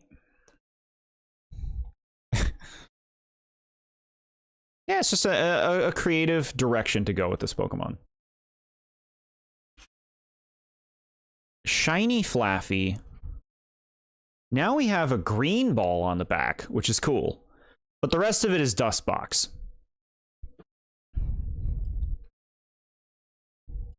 This is just another Dustbox shiny.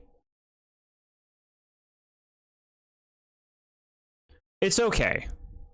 If you want like a Kirby Game Boy Flaffy, this is your pick. Shiny Flaffy looks better than the first Evo, but still isn't great. Yeah. Ampharos. Ampharos is one of the most classic Gen 2 Pokemon, in my opinion. Like, this just screams Gen 2. Right? So Mareep has now fully abandoned the wool, and it is a standing, I don't even know what you would call this. It kind of looks like a character from like a child's program or something like that. You know? I think it looks wonderful. Like, it's cute, but it's also cool. It looks like it's grown up. It's got the bee coloration that I was complimenting before with the black and yellow. And it has the theme of being like a light, a beacon.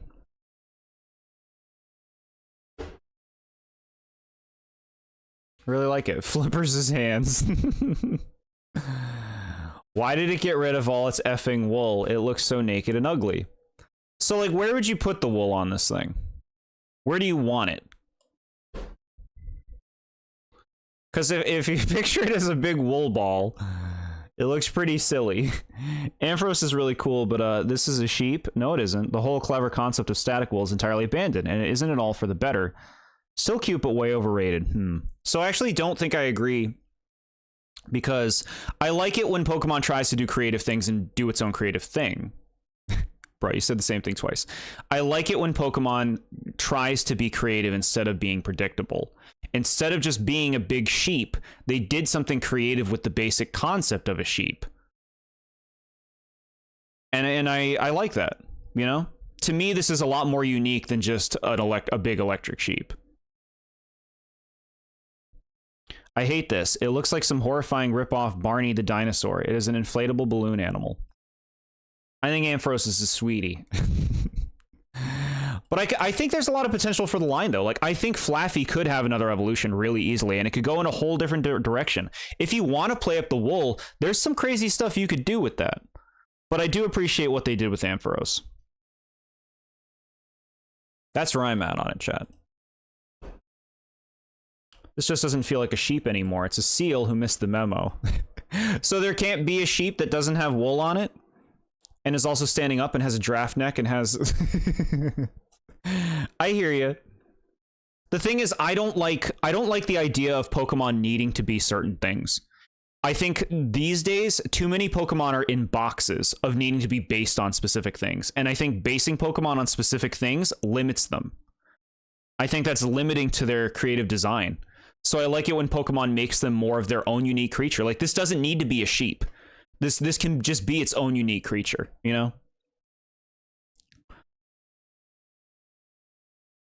You never used it on your team when you played Gold, so I never understood the hype of the stupid thing. The thing I remember using the most for Ampharos is Coliseum or XD, whichever one it's available in. I used it in one of those games. And I always wish that it did better in battle. but I still liked using it. But I actually did use Ampharos, I think, in Heart Gold as well. Shiny Ampharos. So this is like the catnap drink. Nobody's gonna get that except Ghost. We have like a I don't know what to call this color. Black cherry Ampharos. Big stuff up from the other two. This doesn't look bad. I feel like the shade could be better. I love the blue orbs, but the shade could look a lot better on the base body. At least it doesn't look as like awkward in terms of like how this color was integrated into the Mareep. Catnap drink. It isn't flesh pink, so I respect it. Yeah, at least it's not flesh. You catch Flaffy in Coliseum and Mareep in XD. Yeah, I don't remember which one I played. I also used Shiftry and Electrode. No, I didn't use Electrode in the same playthrough. So then I used Shiftry with it. I think it was XD then.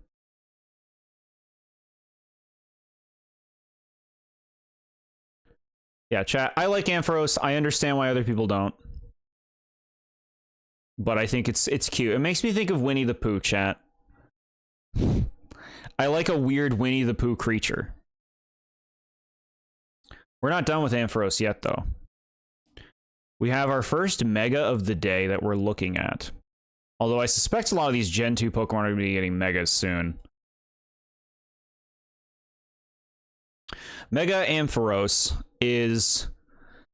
Now, y'all know, when we talked about Gen 1, the last time we did one of these streams, I dumped on a lot of the Megas.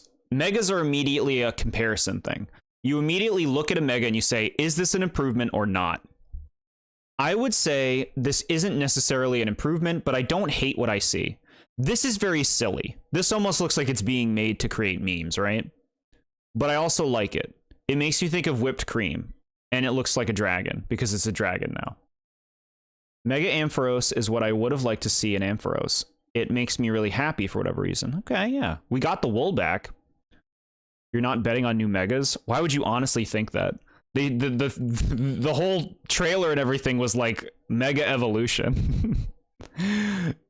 You're dreaming if you think there's no new Megas in that game.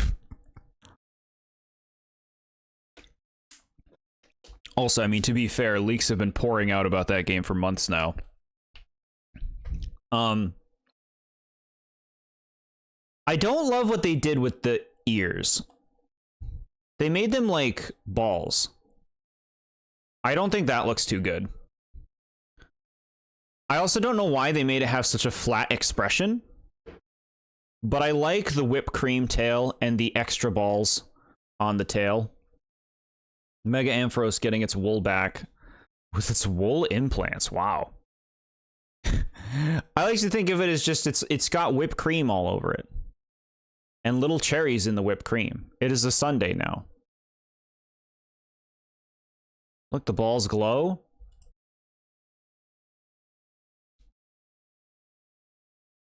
I don't know, I like it. Like, I don't like most Megas. This is one that I would actually say I'm totally fine with. Like, this is not an elegant...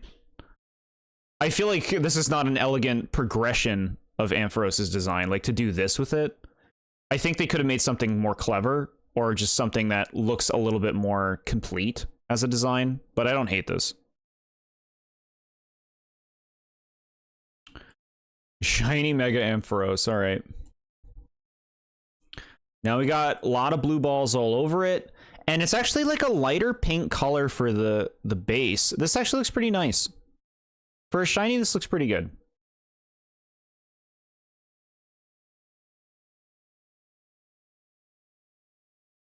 Yeah, I like it. I like it. Similar thoughts on this as with regular Ampharos. Okay. All right, who's up next? Okay, we have more new evolutions of old Pokemon. Now, in this case, this is actually a new evolution that's also a new split evolution. Previously, we talked about Oddish Gloom and Vileplume, who I gave a lot of credit to. I really like those Pokemon, especially Vileplume. But Gloom can now evolve into another thing, this little guy called Bellossom.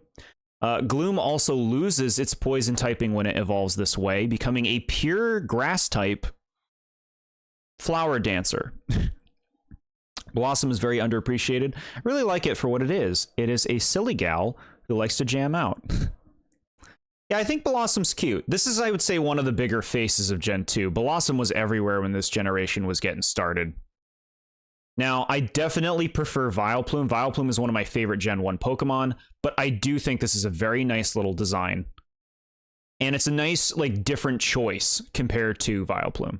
Yeah, see, SMA loves Blossom more than Vileplume.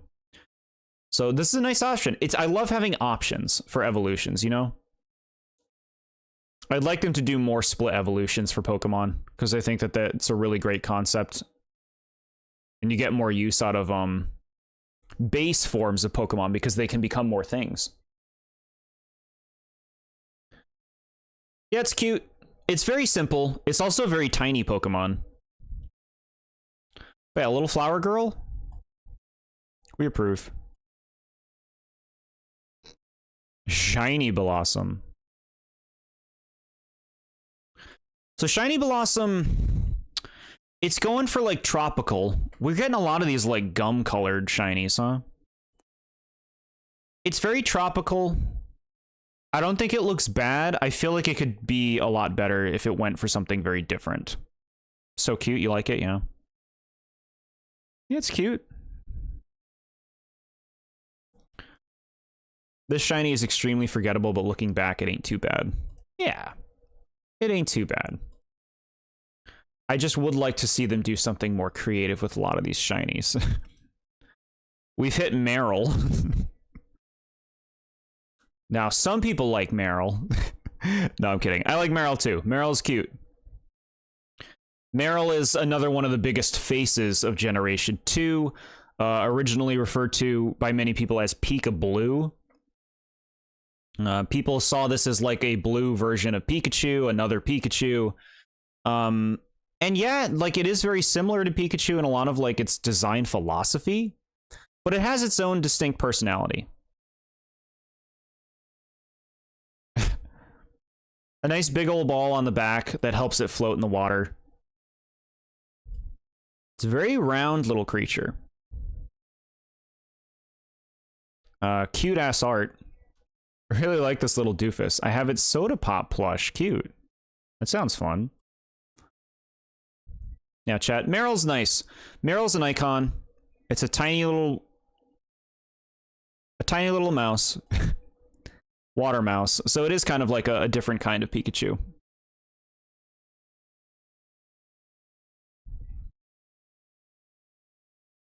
I feel like it's remembered well today. Shiny Meryl is green, which, you know what, is solid. It's solid. Green with some orange ears. It at least is different. I don't think this is the most attractive shade of green they could have picked, but it stands out compared to the regular Meryl, which I'll always give shinies credit for if at least they feel like a different take. That's a different take. Azumarill. Azumarill, the evolution of Meryl.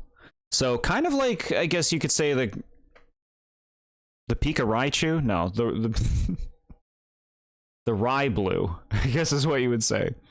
I love Azumarill. I think this is a really nice design. It's a rabbit now, as opposed to being a mouse.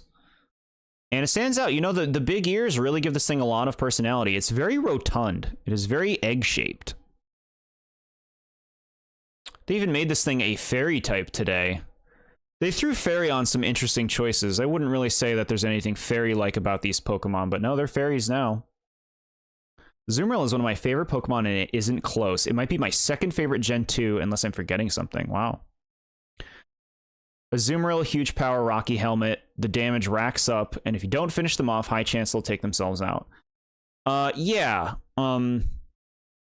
Azumarill was very popular online back during Gen 6, which is when I bothered playing the game online. So I saw a lot of these running around because they could deal a lot of damage and they had a good type combination. Yeah, simple design, appealing. I also like the name. Now, the shiny, this shiny is much better than Meryl's shiny. As opposed to that, like, awkward green color, we now have just a straight up yellow Azumarill that looks really nice. Like, there's so much punch to that. It stands out well. I mostly like it because it's design and its role in competitive.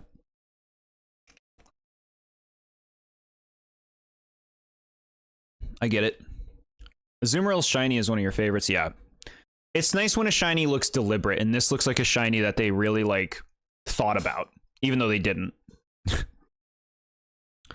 Azumarill was always the water Pikachu to me. It's a solid water type, and with its new fairy typing, it made me go second favorite water type along with you-know-who.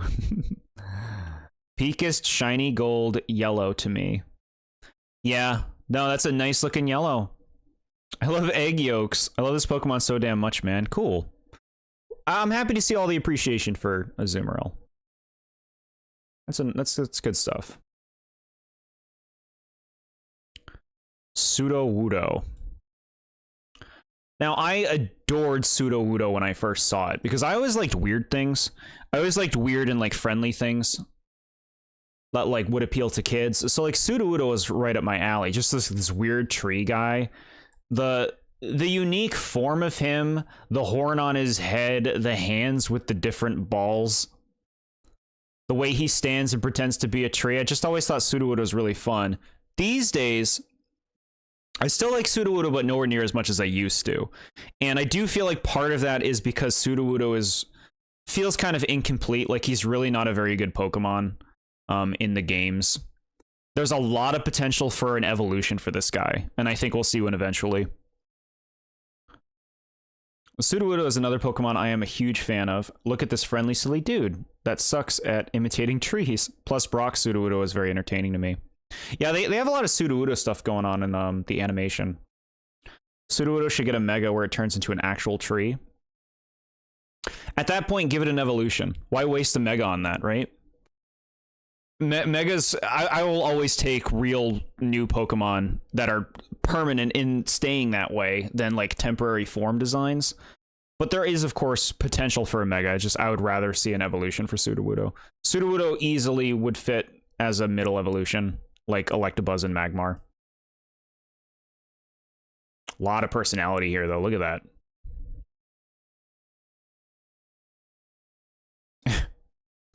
Who's playing the Mirror B theme from Coliseum? Yeah, I always wanted to catch him. I was always, like, really big on wanting to get Sudowoodo in that fight, and I remember messing it up several times. Way back when I would rent Coliseum. Way back, chat. Yeah, I like Sudowoodo, though. There's a lot of potential with a tree to go in all sorts of directions, but the idea that this is a rock type that pretends to be a tree... he's got, like, a saggy diaper in this, like, middle card art. Yeah, he pretends to be a tree. He doesn't like getting wet because he's actually a rock type. It's a fun concept. I enjoy personality a lot in Pokemon, specifically because it could make me end up liking most any Pokemon, and Pokemon that are some of my favorites, like Sudowoodo and Buzzwole, have barrels of that. Yeah, these days, in Pokemon these days, Pokemon are dripping with personality. A lot of them. The older generations is where you're going to find things that might be a little flatter. Give it an evolution exclusive to Gen 100. Give it the region's exclusive tree sap that makes it only evolve in this game and nowhere else. Yeah, they've been doing that. They've been doing, like, these exclusive evolution things, which I don't care for. Just give old Pokemon real evolutions. I did not at all like that Ursaring couldn't become Ursaluna in Scarlet and Violet. Let's let evolutions be real. Let's have Pokemon have real progression. Gen 100. Will we make it, chat? Will we be there for Gen 100? Predict the generation that will be the last one you'll see. Sorry. Okay. They do have a gender difference here. The male's horn is bigger than the female's. Which, I mean, the male one just looks more inconsistent with the proportions of the rest of Sudowoodo. shiny Sudowoodo. Now this is good. It's good when they like stumble upon something like this. We have like an autumn Sudowoodo here, and it looks good. You know, like I could see complaining about this color. It is kind of like public bathroom, but it's like it works for an autumn Sudowoodo. It's a rock, which is funny. Yeah, it is funny. Maybe since Pokemon is the best-selling franchise in the world, so they'll bite off more than they can chew. Yeah. I think I know what you mean. Cherry tree? Yeah. Could see it as a cherry tree. Okay. We have another new evolution of an old Pokemon. Another split evolution of an old Pokemon. Politoed. So instead of Poliwhirl having to become Poliwrath, Poliwhirl can also become Politoed. A very, very cute frog. The weird thing about the Poliwag line in Gen 1 is they all look very similar. They don't really go anywhere. They don't really evolve much. Like Poliwrath he has hands and feet. He's, I guess, a fully evolved, like, frog-like creature, but he's still kind of considered a tadpole. Whereas if you want a straight-up frog, you get your frog here. And this is a very froggy frog. Shiny Sudowoodo is one of the really good green shinies. The stones on its hands remind me of holly berries for some weird reason. I like that. I like that likeness. I love Politoed. Yeah, I like Politoed a lot myself. Politoed's really cute. I would say I definitely prefer Politoed to Poliwrath. I don't hate Poliwrath, but Politoed's got a lot more charm. I think the curls are really nice. The basic like green and yellow color. It's such a soft, the cuteness in its face, the eyes and the cheeks. This is a great like Pokemon for like a kid, you know?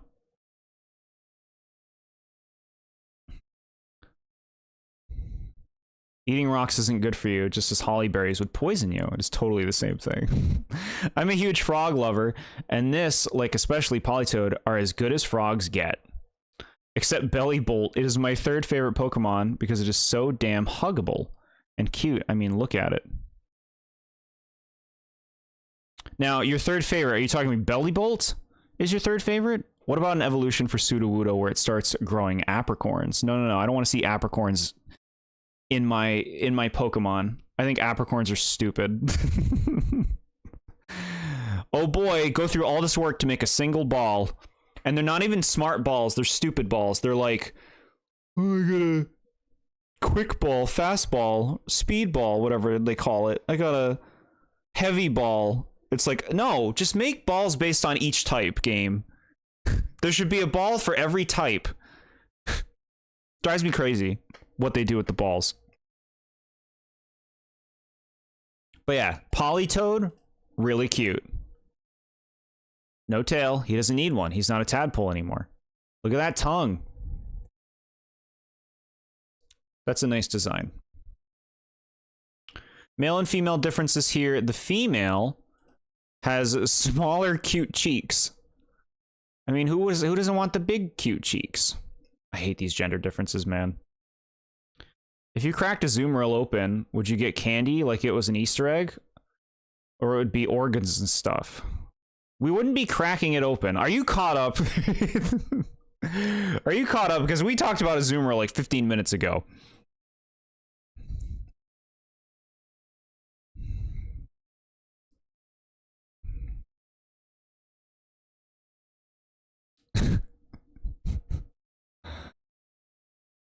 It isn't all too frog-like, so if you want a frog Pokemon, it might not be this one. You think so? I feel like this is one of the froggiest Pokemon you can get. Unless you mean Bellybolt. I'm caught up. I just thought of that joke and I wanted to use it. Alright, thank you. Thank you, chat. Interesting thing here is Politoed is a pure water type, whereas Poliwrath is water fighting. So you'd actually be picking the more simple type if you went this way. Granted, Politoed evolves with a trade evolution item, making it not the most accessible thing in the games, which sucks. I'm referring to Belly Bolt when I say not Froggy. Got it. Yeah, Belly Bolt is a very strange frog. Man, I think the Cyndaquil line is really bland and boring. Why? And we talked about that one. So random, chat. All right, this is a wonderful shiny because it's just completely different. Blue and pink. It's its own concept and it looks nice. That's how you do a shiny, chat. It is technically Froggy, but compared to Politoed, it isn't selling the vibe as well. Yeah. Politoed is like so like fantasy frog. Thank you. Someone finally called Cyndaquil out on how boring it is. Banter? You let Cyndaquil have it when we talked about it, SMA. I've heard. You like the shiny better? It's nice, isn't it? This blue raspberry Politoed. Very nice shiny. You love him? Heck yeah, chat. The appreciation. Same gender difference. And now I needed to show this.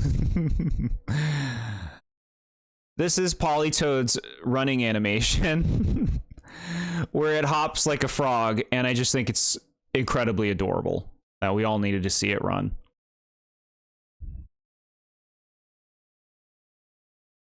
The way it hops. Yeah. In Scarlet and Violet, it's in the DLC for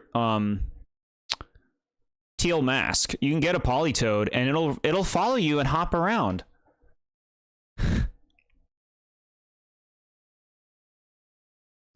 SMA with the Cyndaquil hate so much he has to say why he dislikes it every 2 hours. I know, right? Just wanted to throw more shade at Cyndaquil. I understand your feelings towards Cyndaquil.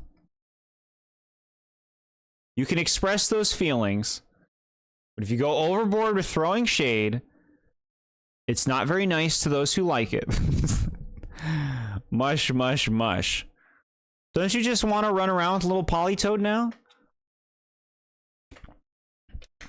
He's a little hoppin' froggy. So we had to see that. All right, we're going to Hoppip. Do you see what I mean, by the way, with how many cuties are in this generation? Like, I talked about this at the beginning. I see Generation 2 as a generation of a lot of cute Pokemon and a lot of derpy Pokemon. The cuties, they're just constant. Now we have Hoppip, a grass-flying type. This cute little thing soars on the wind. So it doesn't actually control where it goes. It just, the wind pushes it around the world. Because they're very light. They only weigh 1.1 pound. His jumping is very cute. It's endearing me to him. Heck yeah. Hoppip deserves more credit. I love its little face and its cat ears. It is out there, but I like it. Yeah, I like an original creature. This thing's original. Just a little floating grass type with a strange face. Hoppip looks possessed. So something I think is extra cute about Hoppip is Hoppip huddle together. They actually like go near each other and they try to stay close together because the wind, it'll help them not get blown around by the wind. Because otherwise they'll all scatter. Very cute little Pokemon. This is like your Gen 2 Oddish.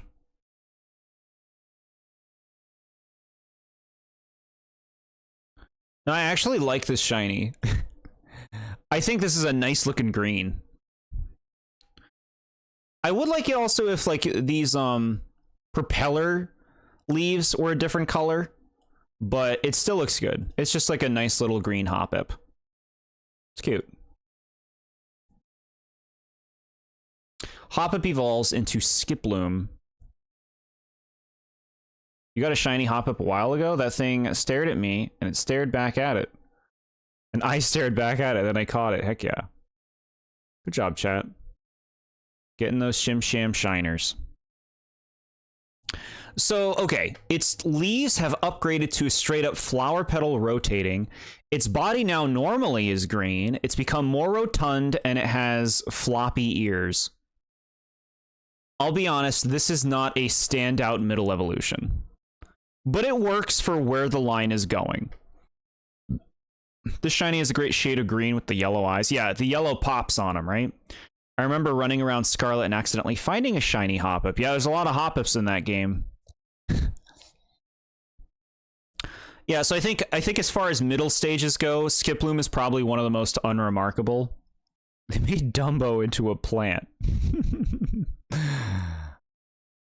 This is fine though. There's nothing offensive about this design. It's just like rather plain, you know? This thing almost looks like it would be like a Kirby enemy. This is exactly what you did in Violet. It was by the underside of one of the bridges outside Mesa Goza.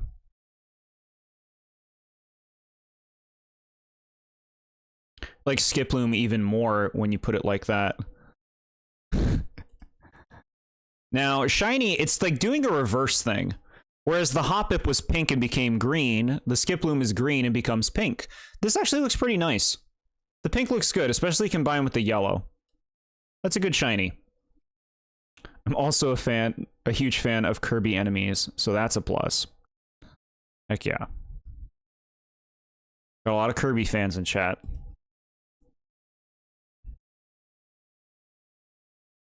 Now, what does the Skiploom become after all of this? Big ol' cotton puff.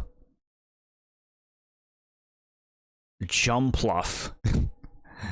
And see, this is creative. A creative direction to take this thing in. You still have the cute face, now it's just super round, and we've gone in this, like, cotton puff direction. So it just floats around on its cotton puffs. Alright, thanks for chilling back in time. Yeah, we'll be going. This will take, like, at least, like, probably another 3 hours for us to get through all this. Maybe longer. Chat, Jumpluff's cute. I know some people who don't like Jumpluff. I've seen people call this thing out as not caring for it, but I think this is a creative, like, final step for what Hoppip was. Becoming just a floating cute puff. Before I do, though, I should mention that Jumpluff dies soon after it evolves to propagate more Hoppip seeds.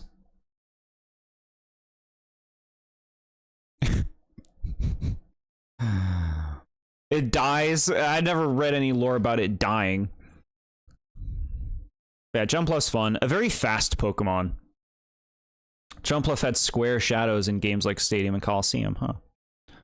Depressing but beautiful.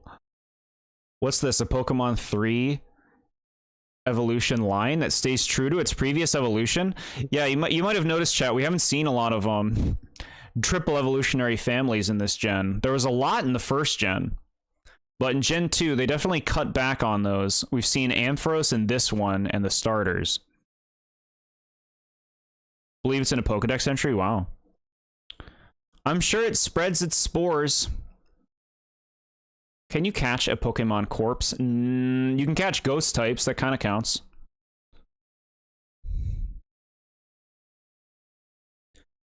The shiny Jumpluff stands out. It goes for what the Skiploom did, just going for straight up pink. You know what? That looks really nice. This is like a cherry blossom Jumpluff. Right? Even the cotton puffs themselves are like pink tinged. So this is like wonderful for just that cherry blossom season vibe. Looks really good, honestly. I give it credit.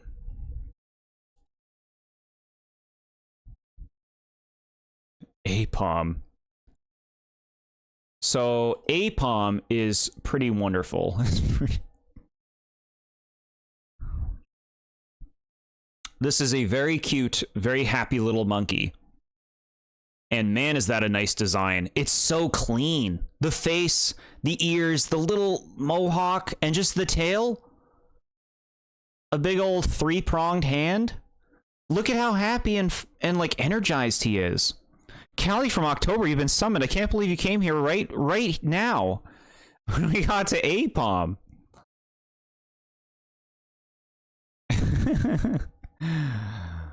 From Scarlet Dex entry, Jumpluff travels on seasonal winds. Once its cotton spores run out, its journey ends, as does its life. Wow, really cool. Back in Time was right, for sure. What is a ghost-type Pokemon? Were they always ghosts, or are they dead Pokemon? I think some of them are dead Pokemon, some of them are dead people. I planned for this. Yeah, chat. Apom is really nice. So much personality. So lovable, so cute. Callie heard Jord gushing about Apom and spawned in. I know, right? Now, at the time, Apom had no evolutions, and this is going to be some kind of criticism for Gen 2 and Apom and Pokemon like it. Gen 2, when we talk about Gen 2 having a lot of, like, kind of forgettable Pokemon and, like, unimpressive Pokemon, when you look at it competitively, for some reason, a lot of the Pokemon they made, they don't do much in terms of their, like, stats. Like, they have poor stat layouts. We've already talked about several of them, like talking about, like, you know, Ledian and Ariados, Sudowoodo, just being underwhelming Pokemon in terms of their stat capabilities. And so Apom is kind of the first that we're looking at that is a Pokemon with no evolutions that statistically, it's like, why did you make this Pokemon so bad in terms of its ability?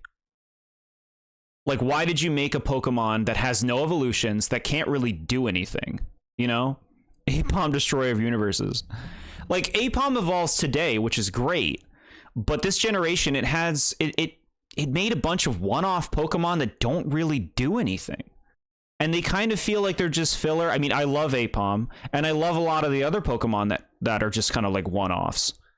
But I do think that Gen 2 feels like an expansion and feels a little aimless because of making Pokemon that didn't seem to have an idea behind them in terms of what their utility would be. There are Pokemon that are dead people. You can't just gloss over that. I feel like they talked about that. Yeah. I feel like there have been things in like the show and stuff where it's like, I used to be a princess and I'm a Ghastly now. I feel like something like that happened. Back in the day, there was lore of Pokemon and people marrying each other. No. That's fake lore. That never made it to the games. It's fake lore.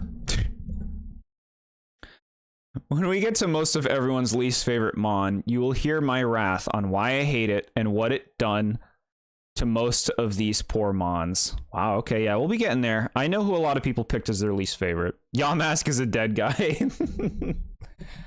But look, despite the fact that Apom can't really do much on its own in the game, I do love this thing. I do love it. I don't think every Pokemon needs to be good or even needs to be usable, but it is confusing design that so many Pokemon in Gen 2 just didn't really have a lot to offer in terms of their actual ability.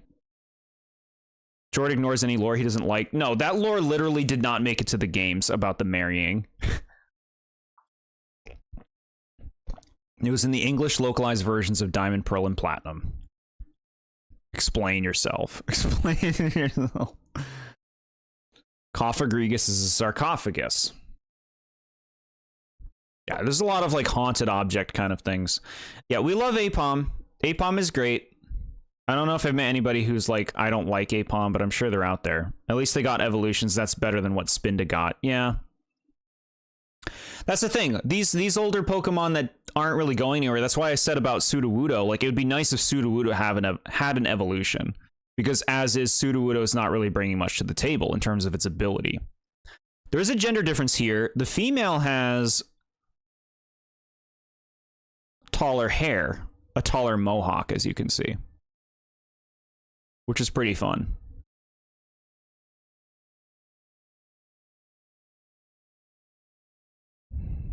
It was written in the books in the Canalave library. Who wrote them?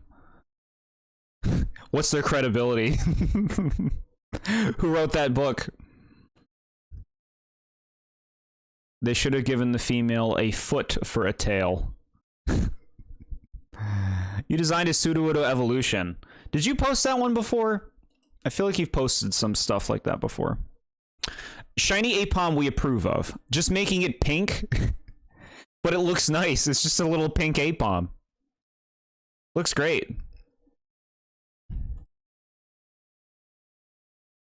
I do know some people have found Apom's tail to be kind of disturbing, thinking that it's like udders. They see them as udders. But no, I like Apom. I don't see them as udders. It didn't say, but I choose to believe it was removed in the remakes. Jord trying so hard to cope with the lore he doesn't like. Establish the credibility of the person who wrote the book in the Pokemon game. Like, just because it's written in the game, just because it's written doesn't mean it's a rule. Right? Who wrote these Pokedex entries? Some bullshitter. Some 10-year-old on an adventure making shit up. Cotton Candy Apom, yeah. And of course, the shiny female. Those cowards. Okay, yay.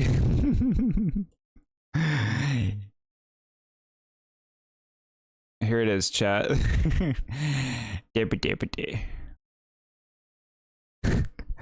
Sunkern. Look at this glorious thing. Look, I like it, okay? This is the stupidest looking thing, and I think it's adorable. It's a seed with a face. You never posted it, but you did make it. Well, feel free to share it if you'd like. Professor Oak wrote them? That fucking hack? That hack whose life work was a Pokedex with no information in it? He tells me to get the information. What do you mean he's writing it? What's Rosalina's credibility when she wrote her storybook? That could be fake. You're right. She could be making shit up. Maybe baby Rosalina's real. The clues are all there. The clues are all there. People are like, baby Rosalina doesn't make sense because of her backstory. She fucking making shit up. She's like, well, I actually had a really nice life. I was a baby of the cosmos. I have parents. They're over there. Don't tell anybody.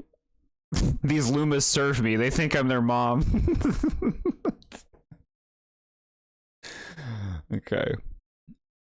You're surprised nobody said this is their least favorite? I like Sunkern. Chat, it's a seed with a face. Look at how happy it is. I didn't see the udders before, but I kind of see it once you brought it up. Yeah. Your little milk monkey. You're losing it. You got the heart of a champion.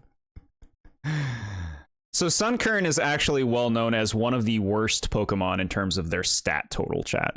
If you're talking about the stats of a Pokemon, how good their stats are, Sunkern is one of the worst in all of Pokemon. But what do you want? It's a seed. It's a seed. It's not ready. Sunkern is trash and useless, just like Magikarp and Phoebus. Yeah, see? Sunkern is bad when it comes to its actual ability, but I like it. It's a cute seed with a happy face. What a wonderful existence for Rosalina, telling strangers about her lore that was all BS the whole time, and she goes to Earth to eat Arby's every Tuesday. Why?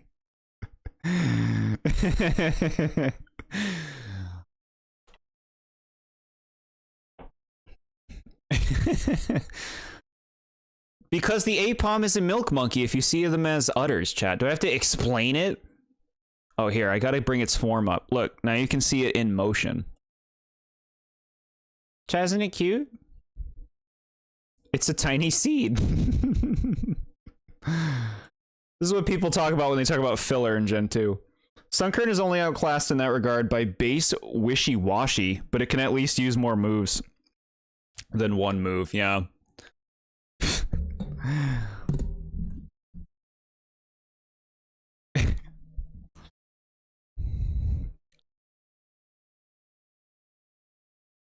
It's better than a certain other Pokemon in Gen 2. Oh yeah, I know who you all hate. Shiny Sunkern, I actually like it. I know it's not very different, but like, look at this. It's like a summer seed. A summer autumn seed. It's just like a different shade that looks kind of nice on Sunkern. You know? Look at that. That looks nice. It's not different, but it looks nice. It's not that different. I don't know, I see Rosalina is an Arby's enjoyer. Peach was McDonald's, Pauline gets Olive Garden, and Daisy eats Chipotle. Man, that Daisy one is so on point. I guess I'm eating with Pauline. Yes, Sunkern's a cutie, chat. Praise it. So what does the little seed become? Why, a sunflower, of course. I actually think Sunflora is one of the bigger icons of Gen 2. This is a very memorable design.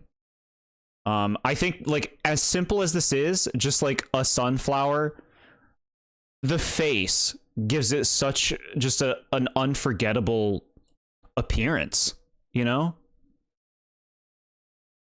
The seed becomes the sunflower that walks around. I like Sunflora, chat. Can it be considered filler? Yeah. But it's so unique. We have a sunflower Pokemon. It's growing on me by the moment. Let's be real. Of Pokemon, if Pokemon was real, there would be a lot of people trying to marry Gardevoir. Yeah, no, Pokemon being real would be problematic. People would be trying to capture their their personal friend. The awesome Sunflora minigame in Scarlet when they run at 2 FPS. I know, right? That must look so nice on the Switch too. That must look so nice on the Switch too. So it's good that Pokemon aren't real, chat. Pokemon are pure. Sunflora showed up in Scarlet and Violet having a town kind of themed around them. It was a good opportunity for Sunflora to have an evolution. I think they could very easily give Sunflora an evolution or something. Because there's a lot of potential with this basic idea. This is a pure grass type, and they could really easily make this a grass fire type if they wanted. Which I'd be really on board with. It's cool. Me, I want to have Cofagrigus and Fernape and Garchomp with its Mega Stone. Too violent. I didn't remember Gardevoir's name, so I found it out. I googled sexiest Pokemon. It was the first thing that came up. It's your guys' fault. I have that part of my search history now, so I hope you're happy with yourself. You can delete your search history. Okay, you can't delete it from your, like, internet provider, but you know, you can tell Google to stop caring. And what? You don't want to look up Gardevoir? Gardevoir is a fancy figure.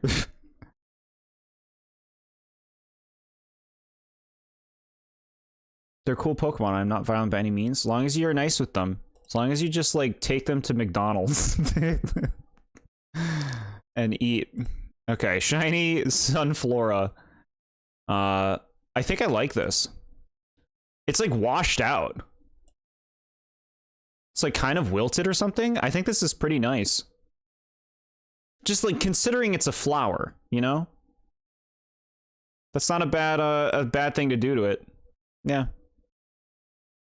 Looks pretty good. Chat, just so you know, we'll take a very brief break when we hit 200. That'll be the, like, halfway point. Sunflora is number 192, just so you know. McDonald's with them and Peach every other day. Dead Sunflora. He's living! He's living and ready to go. Alright, so you want to talk about Gen 2 Pokemon, just like Apom. We're talking about Gen 2 Pokemon that weren't really bringing anything to the table. Yanma's another one. Now, this, like Apom, they kind of corrected this later in giving Yanma an evolution. They've done that for a lot of these. But at the time, Yanma was a pretty random and pointless Pokemon to exist. We had a bunch of bug flying types at this point already. And Yanma didn't evolve and couldn't do anything special. That said, I still do like this Pokemon. I like its design. I like its color scheme. Like the eyes, the wings, the basic components. Like, this is a distinct Pokemon. There wasn't really a dragonfly like this in Pokemon at the time. And what they do with it later is very cool when we talk about Gen 4. I like Yanma. But like I said, it's just one of those Pokemon from Gen 2 where it's like, well, that thing exists. You're not going to use it. Probably. There's something you want to touch on later if you don't touch on it. I mean, is it relevant now?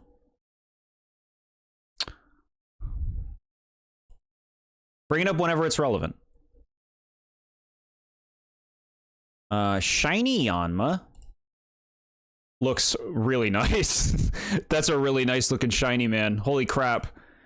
Blue body with green eyes? That's a really good look.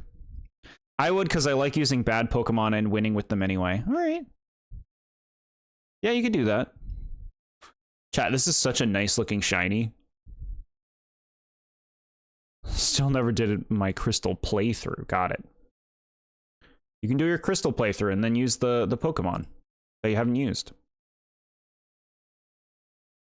Yeah, so basically, I like Yanma. But like, what's the concept, man? Did you just make a Pokemon to do nothing?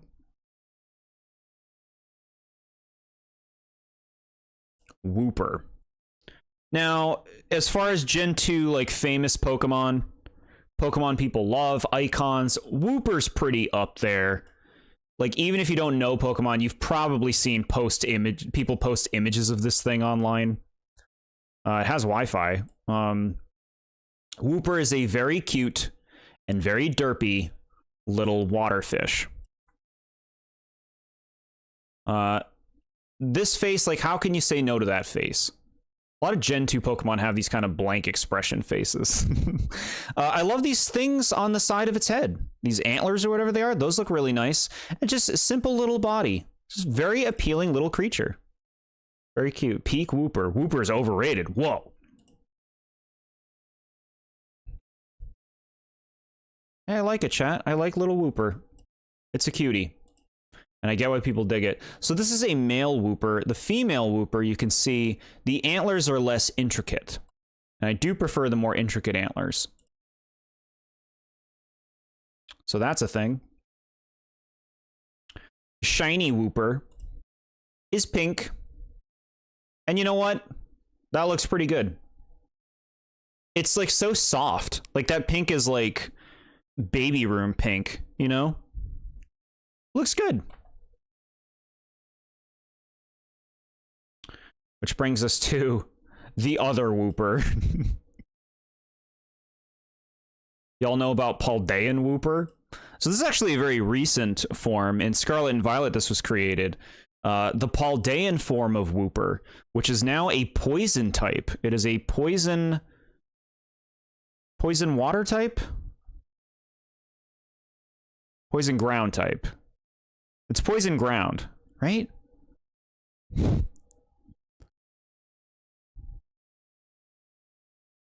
Yeah, it's poison ground. Right? Chat, can you confirm? Poison ground. Okay, yeah. Poison ground, removing the exclusivity that Nidoking and Nidoqueen had. Unless it was removed before that, which it might have been. This is nice. So look, now we have like the antlers have changed to make it a little bit more like, you know, I'm a dangerous creature. You don't want to touch me because I'm poisonous. Like a skull and crossbones. It's cute. It's just like a different take on Wooper. Like, it's like the color is different, the symbol's different, a few little details are different, but it still has all the appeal that basic Wooper has, you know? Now in Paldea. Exclusive to the Nidos until this thing, yeah? Took a while. Now, there are no gender differences for these because they don't bother doing those anymore unless they're significant.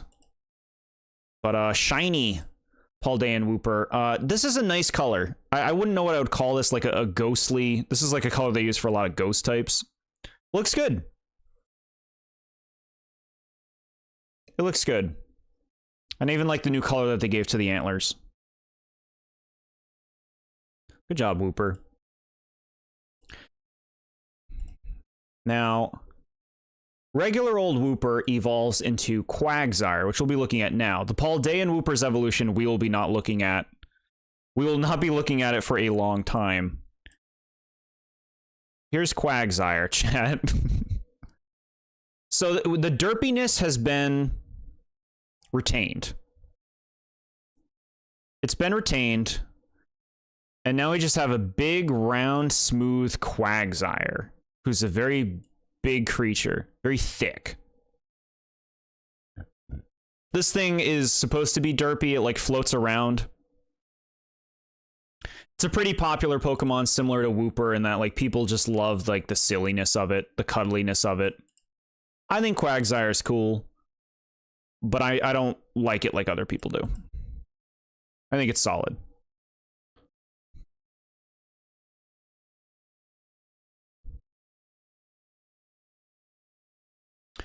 This is a male Quagsire. The female looks the same because you actually have to look at their backs to see the difference. So here's their back. The male's back, it's got the big ridge. The female's back ridge is smaller. You might as well not even make this stupid difference. Just make all the Quagsires look the same, because this is a really dumb minor difference. Peak, a shiny Pokemon coming up. Okay. Junior Varsity Wobbuffet. I'm back. Welcome back. Back in time. Just in time for the water fish Pokemon. Seriously though, why is this thing the water fish opposed to the land fish and the sky fish? I used it in my Gen 2 playthrough where it was my MVP alongside Apom. Cool. Shiny Quagsire, just like the Wooper, it is pink. And it looks good, you know, nothing special. Very gum pink. Used him in Coliseum several times. Yeah, Quagsire is a pretty decent Pokemon. Water Ground is often a good type combination, and with its ability of ignoring the stat buffs that other Pokemon have, Quagsire can be quite the wall to bust through. But yeah, shiny looks good. I like the dark purplish color on the spine. Oh, Espeon. Now we're talking about some real fucking all-stars. Espeon, chat. Now, last time around, we talked about EV evolutions. The first 3 in Gen 1. Generation 2 has given us 2 more, and what a 2 to give us. Based on the Sun and the Moon, a Psychic type and a Dark type. The Dark type was new to this generation. So they wanted to make like a new EV that was dark, while also just making another EV to be its counterpart that symbolized the Sun, and they went with a very strong type at the time. In Psychic.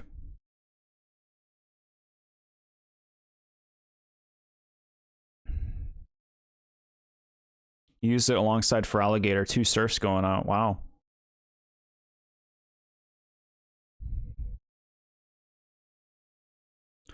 Daytime Evo and a nighttime Evo, yeah. My favorite evolution. I love Espeon so much. Simple yet effective. Yeah, when we talked about the EVs in Gen 1, I gave all 3 of them a lot of credit. I discussed how elegant and beautiful Vaporeon and Jolteon are as designs, and Flareon's still very good, but not quite capturing like the just absolute majesty of the other ones as much. These next 2, Espeon and Umbreon, I would say are my favorite evolutions that we've discussed, and probably overall. Espeon and Umbreon, I think, take the cake for the EV evolutions for me. This looks so nice. This is so simple. This expression, the 2 tails, the way that it kind of like tapers off there. This stuff. In addition to these large ears, this little frill coming out the side, just absolutely wonderful. Espeon is so nice. Even the name is nice. Espeon, my poor psychic cat. What did its shiny in the newer games do to you? I think shiny Espeon is pretty good. I like Glimbo Glambo Green. I like Espeon, but Umbreon is still much better and cooler. Yeah, Espeon is so nice, chat. Do another thing. Do another thing. Stop doing that. Do another thing. Do another thing. Okay, I guess that's all you want to do.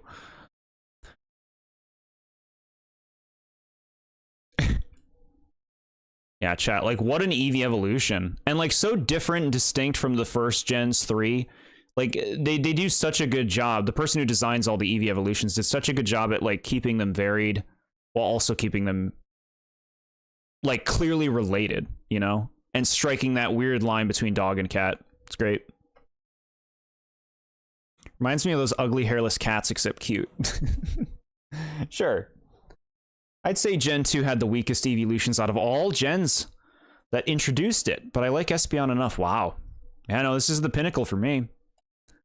The pinnacle. Shiny Espeon is a controversial shiny. I like it, chat. I like it. I think that's a powerful green. Does it look a little out of place? Yes. I think that it might look nicer if the blue ears and the eye color was changed. I think that the green color would probably sit on it a little bit more comfortably, but I do actually like it. It stands out. It kind of makes it look like an alien, which I think is kind of fun.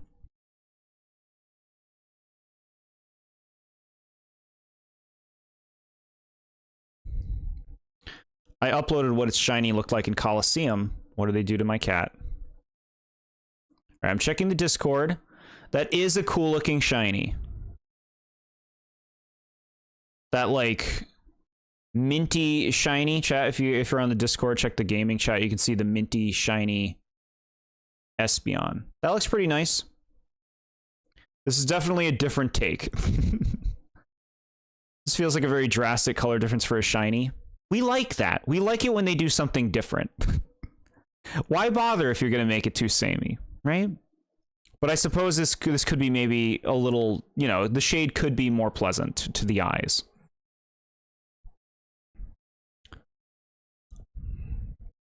It even has a blue gem instead of a normal red gem. Yeah, in the one that you posted on Discord, that is nice. I would have liked to see the gem color change for sure. This could be a lot better. I'm just saying, like, what they did do, I like it.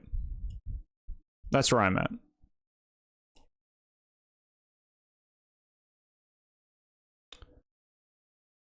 The other one. The dark one, chat. The dark type Eevee evolution. And my favorite Eevee evolution design. My and many others. Let's be real. A lot of people love this thing. Umbreon. An unbelievable face of the generation and just absolutely 10 out of 10 Pokemon design. Like, actually gorgeous design.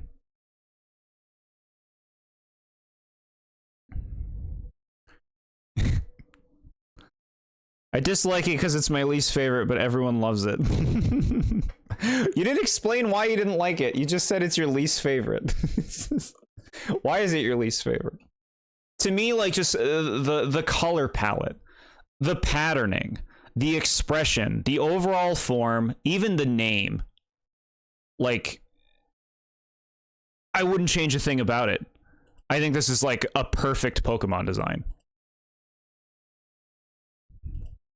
Umbreon is a close second favorite evolution for me. Yeah. I'm so sorry for what I'm going to say since I know people like it. Umbreon is the worst evolution. Its design doesn't do anything for me, and its simplicity is a bit of a detriment to me. I've never been a dark type guy. It is my least favorite type, so wow, okay. Yeah, I do like the dark type, and I think that its simplicity is one of its strengths, honestly.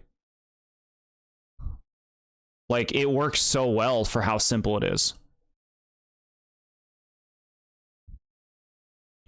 It's like all you need is just these accents, these colors, this overall vibe. Umbreon is the best design ever, an actual 10 out of 10 Pokemon design, with the yellow rings around it makes it look sneaky and majestic. I'm getting a lot of different takes in chat about this Umbreon, but yeah, no, it's... I completely agree. I completely agree with you, Nad. Black is my favorite color, and I love his design, his red eyes and his rings. Yeah, the red eyes are such an important part of it, huh?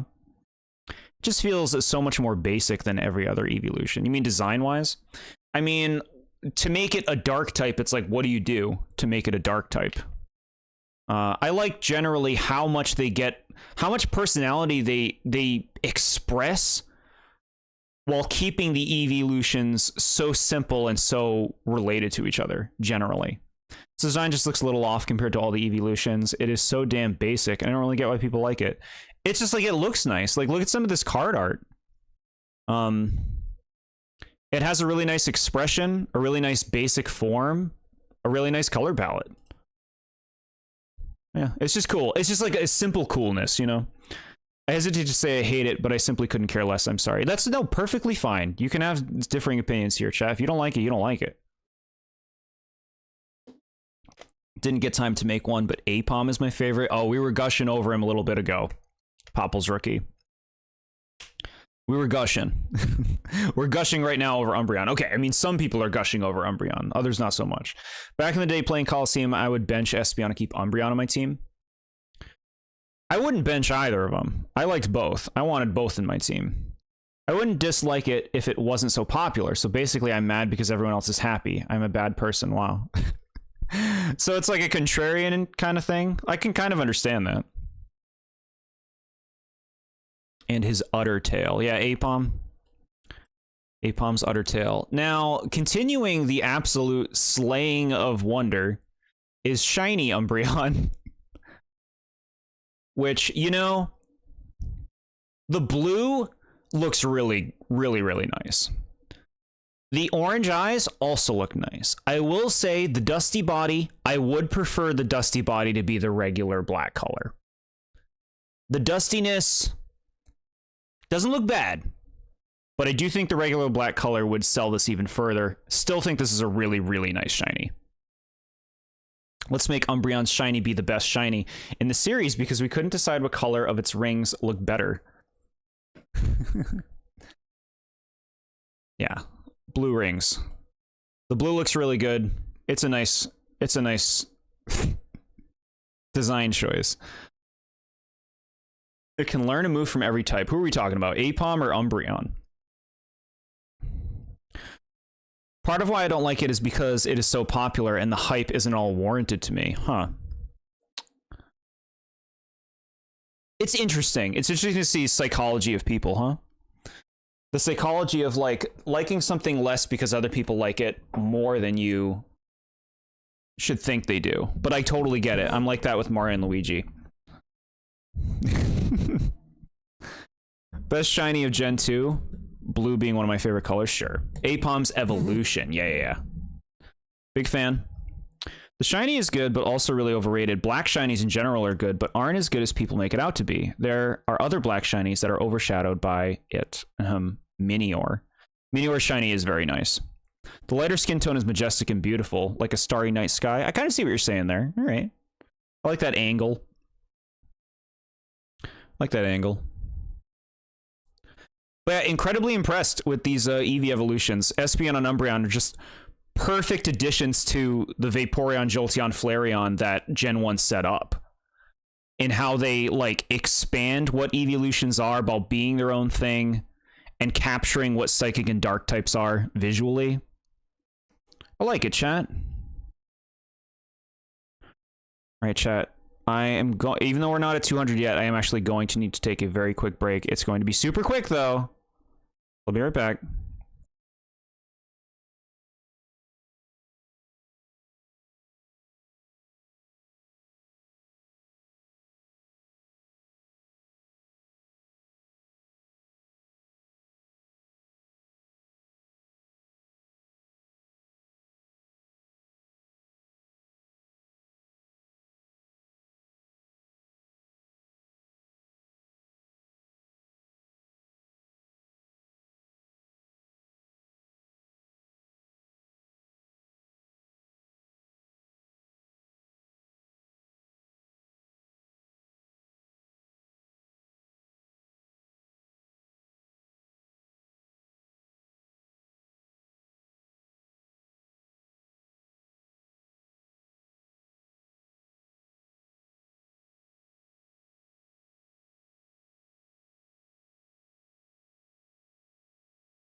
Hi, chat. Thank you for your patience. At least there's no Steel Evo. Steel Eevee is like one of the ones I want to see the most. I think there's like such creative things you could do with that. You can make it like a knight. You can make it magnet themed. There's like some really cool fakes that I've seen. I would, you know, like to see every Eevee evolution of every type eventually. Ghost Eevee would be really cool. I think Umbreon describes why I don't really care about the dark type. It is kind of cool, but most dark type mons just don't sell it to me. I count standout dark types on my hand, I think. Okay, I understand. You could count standout dark types on one hand. Surprising, no. I mean, different things, you know, they resonate with different people. I do think that there are a lot of cool types personally. Cool dark types personally for me. But, yeah, it's not for everybody. All right. Steel is my least favorite type, and there are literally two steel types I care about. What about little Meltan? Is that one? Roommates ordering dinner? Very nice. I hope you're getting some good dinner. Right, we are moving on to another dark type, chat. In the generation that introduced them, it's worth bringing up that although Generation 2 introduced the dark type, they didn't make many of them. And the same goes for steel. My guess is they wanted to be careful about possibly breaking anything open. But so Generation 2 was a pretty safe generation overall in what it did. Murkrow is here. No, not Meltan. Okay. No Meltan love. Steel's a great type. You're a little surprised. Yeah, no. I see a lot of people hate on Steel. I like how the bird looks like it has a witch's hat. Yeah, isn't that some, like, clever design? We have a little crow. It's supposed to be a little witchy crow. It's almost like it has a little broom tail. I would say Murkrow's expression is not the most appealing to me personally. But as a little crow, giving it a theme, a dark type theme, by making it have like a witch hat, that's creative. Murkrow's a fun little dude. I love how it's a crony for Haunch Crow. Makes him sleep with the fishes. Why don't you? Yeah, Murkrow's, they're little instigators, troublemakers in the games. Little troublemakers. But I like it. I appreciate Murkrow, even though it's not really something I'd see as for me. I appreciate that this thing's here.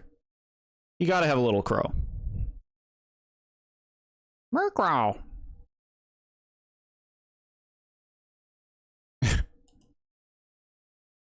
Now, Murkrow does have a gender difference, chat. If you see here, the female actually has a smaller hat. See? Bigger hat, smaller hat. Bigger hat, smaller hat.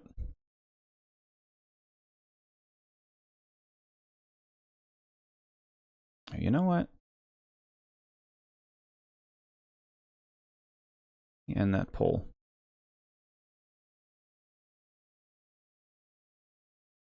And the poll. Okay. At least somebody picked Cyndaquil in the end.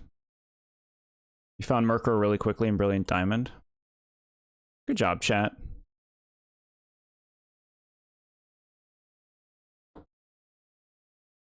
So we did this when we talked about the EV evolutions in the first generation. We did this too. Even though there are only two options, we're going to do this again. Here's chat, new poll for y'all. Let yourselves be heard.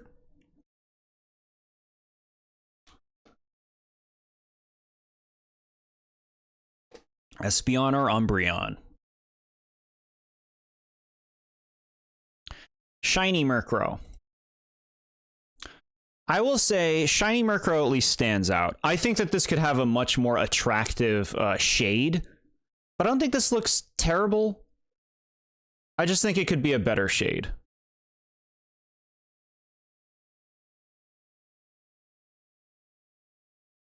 Espeon will not win, but I really want it to. So far, it's winning. There's 3 votes, though. More people got to vote.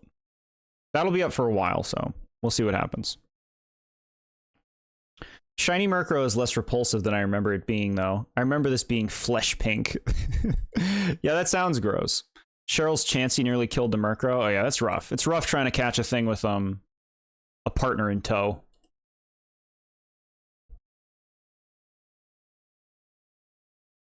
And yeah, you know what? Also, before we continue, Murkrow is also another one of those, like, Pokemon that aren't really doing anything, going anywhere kind of things in Gen 2.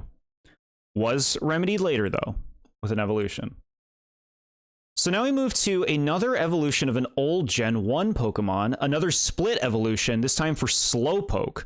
They've taken the concept of Shelder biting the Slowpoke's tail to become a Slowbro, and they've moved it to the Shelder biting the Slowpoke's head to become a Slowking. Where the Shelder biting the Slowking's head actually unlocks its intelligence, essentially, making it a very smart Pokemon. I am a huge Slowking fan. God, I hate Trade Evos so much because I don't have Switch Online. I literally had to import a Slowking from Pokemon Go to Scarlet. Yeah, this is another, unfortunately, Pokemon that you can't really use easily. Trade evolutions are the worst thing in the games. And so it made it very difficult to actually get and use a Slowking. Now, I will say, me personally, I'm not a big fan of Slowking, but I don't think this is a bad design. I just think that this isn't really for me. Oh, the thing crashed out. Hold on.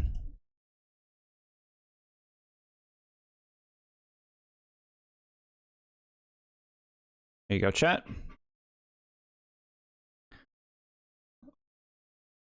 Slowking, I forgot to wear pants. I think, does he say, I thought he said I could use pants. I don't know. I could be wrong. Trade Evos are interesting, but they annoy me so much. Yeah. Now, this is quite the tall Pokemon. He doesn't really do much for me. He's got like a circus ring around his neck. Because he's Shelder's eyes. Like, I can completely accept that this Pokemon's just not for me, but I don't hate this Pokemon or anything. It's just not for me. I'm very complimentary to most Pokemon that we talk about. So when we do talk about one that I'm like, you know what? I'm not really feeling it, but I'm happy it's there for the people who want it. I do like this gem on the top of the shell crown. He's such a humble dude, sure.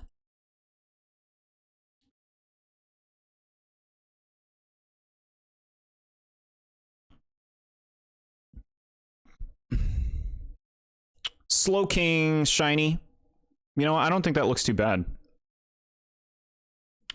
The circus ring is now blue, and the body has become, they've been using this color a lot. I do think the shade could probably look better, but this isn't a bad shiny. For a Gen 2 shiny, where they were just like created with an algorithm, it's all right.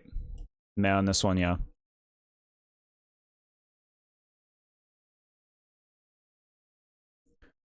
Yeah, personally, I would definitely pick Slowbro over Slowking. Gen 2 loves its pink shiny, yeah. Oh yeah, we have this. We have the other Slowking. Now, last time around, we talked about the Galarian form of Slowpoke and Slowbro. Well, Slowking also got one in the form of Galarian Slowking, where the Shelder has fully clamped onto the face of the Galarian Slowpoke, and even has a fancy pair of eyes right in the center. The circus ring has become more of a cape, and it is a poison psychic type. This is the Hexpert Pokemon, chat. This thing chants and concocts medicine. If you've ever wanted like a warlock potion maker, this is the Pokemon for you. The Umbreon hate is unreal. What the hell? Let's see the poll. 5 votes, 4 for Espeon, 1 for Umbreon. Wow. Umbreon will get more votes, don't you worry. Galarian Slowking isn't as good, honestly. The Shelder being its, quote, eyes creeps me out for some weird reason. Really want to like it, but Galarian Slowbro is way better. Interesting. I'm actually, like, I'm the opposite on you there. I don't mind a Galarian Slowbro, but I do prefer this design because I feel like it's a more clear idea. It's a more clear concept and direction to take the basic Slowking design.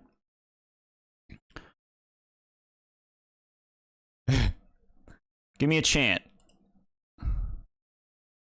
Okay, he doesn't do the chant in these animations. I really wish they had more animations during this. But, no, it's just like a freaky, weird thing. I dig it. I dig how weird it is. It's a fun thing to do with Slowking.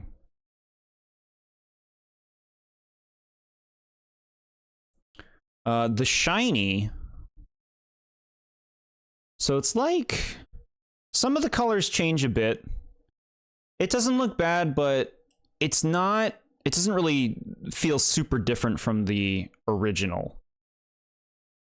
I guess because the shell to shell doesn't change at all, which is fine. The one that looks like a superhero. Alright, I can hear you on that. I love that Slowking's main move is chilly reception. It really is just an old man who likes to tell jokes and say whippersnapper. Why is it his main move? Why? An old man. I just see him as a wise hermit. Yeah, this shiny, it's all right. It still looks very poisonous. No, I had to show you this. Just like Jord, come on, chat. I had to show you this. This is a happy Galarian Slowking tilting his head so you can see the green ooze come out of his ear. Just so you know that there is like an ooze inside the shell. The Slowking also deliberately chants things.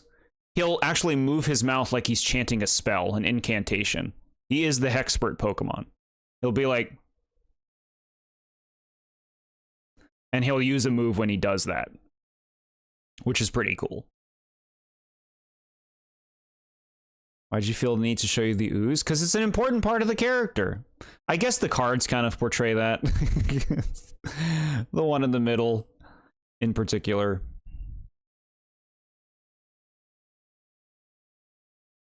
Miss Drevis. Number 200, chat, Miss Drevis. The 200th Pokemon we've talked about. And believe it or not, the only ghost type that they added in Generation 2. So something weird about Gen 2 also is, like, you can tell there was some apprehension with wanting to balance things because they only made a single ghost type and a single dragon type in the entire generation. This is the only ghost. And like I was talking about with, Apom, Murkrow, Sudowoodo, this is another Pokemon that wasn't really going anywhere. It doesn't evolve. It's just its own thing, and stat-wise, it's not really doing much on its own. With all that said, I think this is a very nice design. This is a very attractive ghost. What I like about the older ghost Pokemon is a lot of them are just their own creation. They're their own weird phantom creation, whereas today a lot of ghost types are based on specific things, specific animals, and stuff like that. I appreciate it when they make ghosts that are just like these weird original specters, and that's what Miss Drevis is. Nice eyes. I love the pearl necklace. I love, like, the weaving hair. It's just a cool, like, Banshee-like Pokemon. Your least favorite Pokemon type is fighting? Wow, it's one of my faves. Galarian Shrek. God damn it. Why didn't Morty use a Miss Drevis in his ghost type gym? Yeah, it's a shame he didn't. See, even the games didn't care. Miss Drevis is cute, but I like its evolution a lot more, yeah. Yeah, Miss Drevis is another one of these weird Pokemon that felt kind of aimless that they fixed later on, in a sense, in giving it an evolution. Yeah, I really dig it. Just a weird ghost type. Really good vibe from it. And then we have the Diarrhea Miss Drevis. They cared more about it than Sneasel? I mean, I feel like Sneasel's gotten more attention. Now, this is different from the regular Miss Drevis. It's lame that the pearl necklace didn't change colors, but the actual, like the actual colors that they gave it are just kind of, like, disgusting. Like, it's like they looked up, like, what are the grossest colors that we could put on a Pokemon? The nausea's kicking in with this one. Yeah, this is what I'm talking about, chat. Like, I can smell this Pokemon, and it doesn't smell good. Why'd you say that about Shiny Mischievous? Are you looking at it? Ugh. At least it's different from the original, but woof at what they went with. Or what the thing that decided the Shiny chose. I still really like Miss Drevis, though. It's green, sure. Sure it is. Alright, Pokemon 201, Unknown. Now, Unknown has always been a very unpopular concept to the fans. The idea with Unknown is that we have a Pokemon that makes the alphabet. We have 28 unknowns. The letters, the question mark, and the exclamation point. Now, I don't mind Unknown. These are a pretty big face of Gen 2. They were around a lot during that generation, but they've never been pushed on us after that. Unknown have not been pushed on us after Gen 2. This is just a fun concept to have a weird Pokemon alphabet Pokemon. These Pokemon are very bad. They only learn one move, and the move is bad. They don't evolve. They don't do anything. Their stats are really bad. The Pokemon is basically useless. They exist to be a collectible in the games and an excuse to have like a weird Pokemon alphabet. So much I completed the alphabet in both Mystery Dungeon and Brilliant Diamond, and I think even back in the old games. Yeah, it's a lot of work to complete the alphabet of Unknown. Most overhyped Pokemon of all time. I don't think I see anybody hyping this Pokemon up. I see nothing but people dislike Unknown.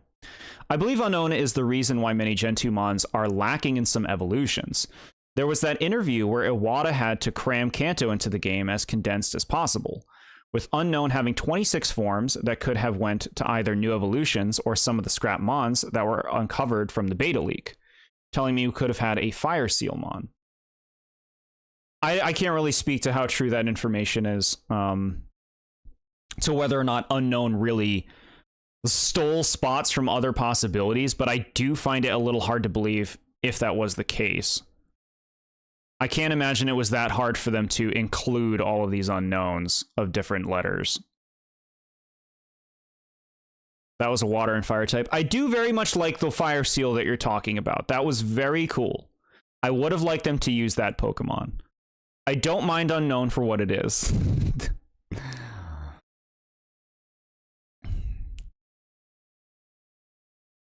In the games when it was new, Unknown was hyped up in Gen 2 when it was new, really? Since I was a kid, I used to have unhealthy obsession with letters, and even then, Unknown doesn't do anything for me. If even me, which that's how you know a design is mid. Yeah, I'm not going to say that these are, like, wonderful or anything, but I don't really mind them. They're not shoved in our face anymore. They haven't been since Gen 2. I saw this guy in Legends Arceus. I thought he was a joke Pokemon. So there are 28 of them. Catch them all. Get one of each form. They spell the letters of the alphabet. There's actually a really fun quest in Legends Arceus where you get to track down all of the different letters in different places, which is cool. Unknown barely even looks like a thing it's supposed to look like half the time. They made a whole movie surrounding it. Yeah, they are a big focus in one of the movies. So it can be kind of fun to spell them with to like spell things using Unknown. The games don't really do that too much, which is why I think, like, again, they're not pushed on us too much, so I can kind of accept them more for what they are. It's just like this weird novelty Pokemon. The A, I think, looks good. The B looks all right. Sorry, I'll show you them moving around. There, they bounce. They bounce and float. And they get so mad. The B looks okay. I like the C. The D looks good. That's a really good one. E's okay. F looks really nice. That's a weird shape. All right, so this one bothers me. Callie called this one out in their submission as looking like a handbag with a weird hook or something. This does not look like a G, okay? This one doesn't look like a G at all, which I don't like. H looks good. I looks good. J, I mean, you know I like the J. K, you know what? Maybe a little less cataquacky if they made these longer. L looks good. M looks all right. N looks really good. That's a really good one. O looks good. P looks good. Q, I think, looks cute. R looks a little basic. A little too close to the P. I don't know. Maybe differentiate it a bit. S, a little confusing, but I like it. T, sure, dynamite. The U's okay. The V I don't care for. This one's a little confusing. It's growing on me. W's okay. X is good. Y's good. Z's okay. Exclamation point. So these ones have a different expression. They're not having it. I don't know why they bothered to make characters of these, just for fun, I guess. And here's the question mark. They're kind of fun, I suppose. You arranged your unknown to spell shield, my old favorite wrestling faction. The rest you put in order. Cool. Here are the shinies, chat. Blue. Now, I think blue looks nice. You know what would really be nice is if they made each one different. If every shiny unknown was a different color, that would be pretty cool. But they just made them all blue. Which, I mean, the blue doesn't look bad. But it would have been nice if they made them all different colors.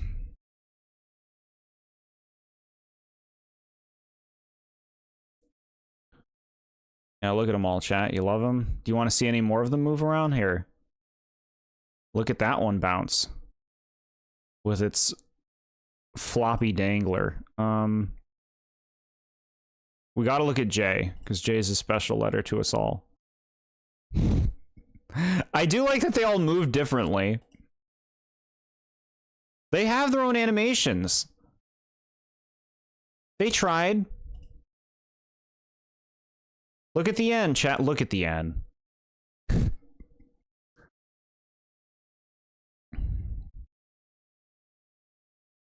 That's mesmerizing, huh? Man, I kind of want to look at them all now. No, my chat won't have it. They'll be like, I've seen enough. Here's V. Just wiggling. Wiggling and dancing. Look at the moves it has. Holy crap. Z. They move in their own way, chat. Whoa. He's spinning himself. Do you do something cool? It looks very confused, which is perfect for what it is. Right? Chat has really clammed up. They're so over these unknowns. The D.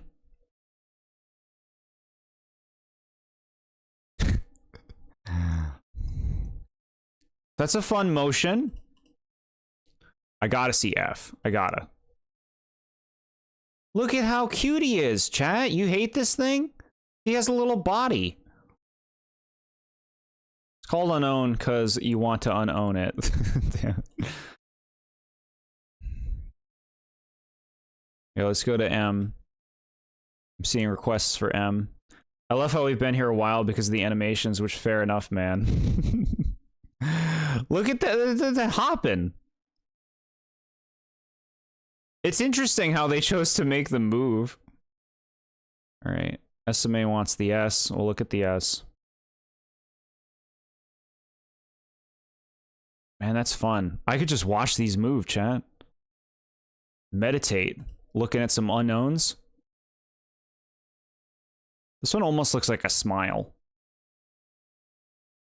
I'm just trying to be thorough, chat. We gotta be thorough. Little danglers. X, what do you do? Little bouncing? Are you charmed by them yet, chat? We got the letter Y here. Look! It's Little Happy Dance. And you hate that thing? They just want to make you happy.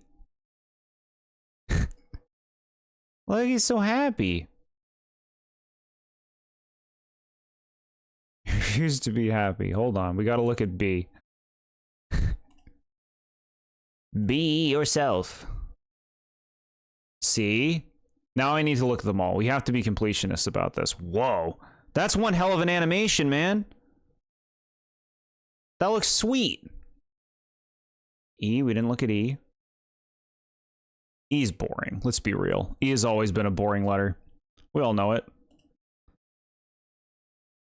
H, the handlebars. You named your unknown as well. Sierra Hotel, Indiana. Okay. I... Oh, it's pogoing around. George saw that most of his chat put this as his least favorite and decided to do a bit of seeing all the unknowns as much as possible. We look at all the forms. You wait until we get to Alchemy one day.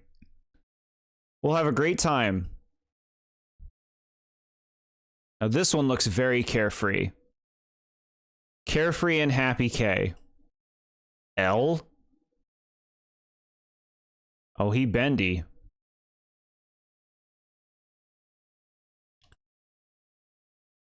O. We gotta see O. He wants to break free from that hoop. Wrong button. P. We gotta see P. Thank you for bearing with me, chat. We're almost done it. We're almost done. Steering wheel. Q. Chat, come on. Look at that animation. Oh my god, that unknown's having so much fun with itself. R. Boing. Boing. Leaves with all the unknowns. Can spell out anything, so I can play online with someone, and they tell me what to do. I want to eat, and I can spell out Arby's in Pokemon. Sure. True. T? Let's see T. Oh, that's a plunger. Not a plunger, a detonator. All right, we looked at them all, chat. You happy? Do you love them now? Have you seen the light? Here you go, chat. Can you tell me what this says now that you've all learned? Now that you've all learned, what does that say? Can you answer the question?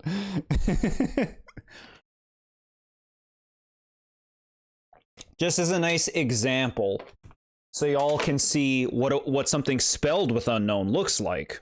SMA's got it. First in. TheBoredJord. That's the one. I can, but I refuse. Sesame Jord, here's the letter S for salt.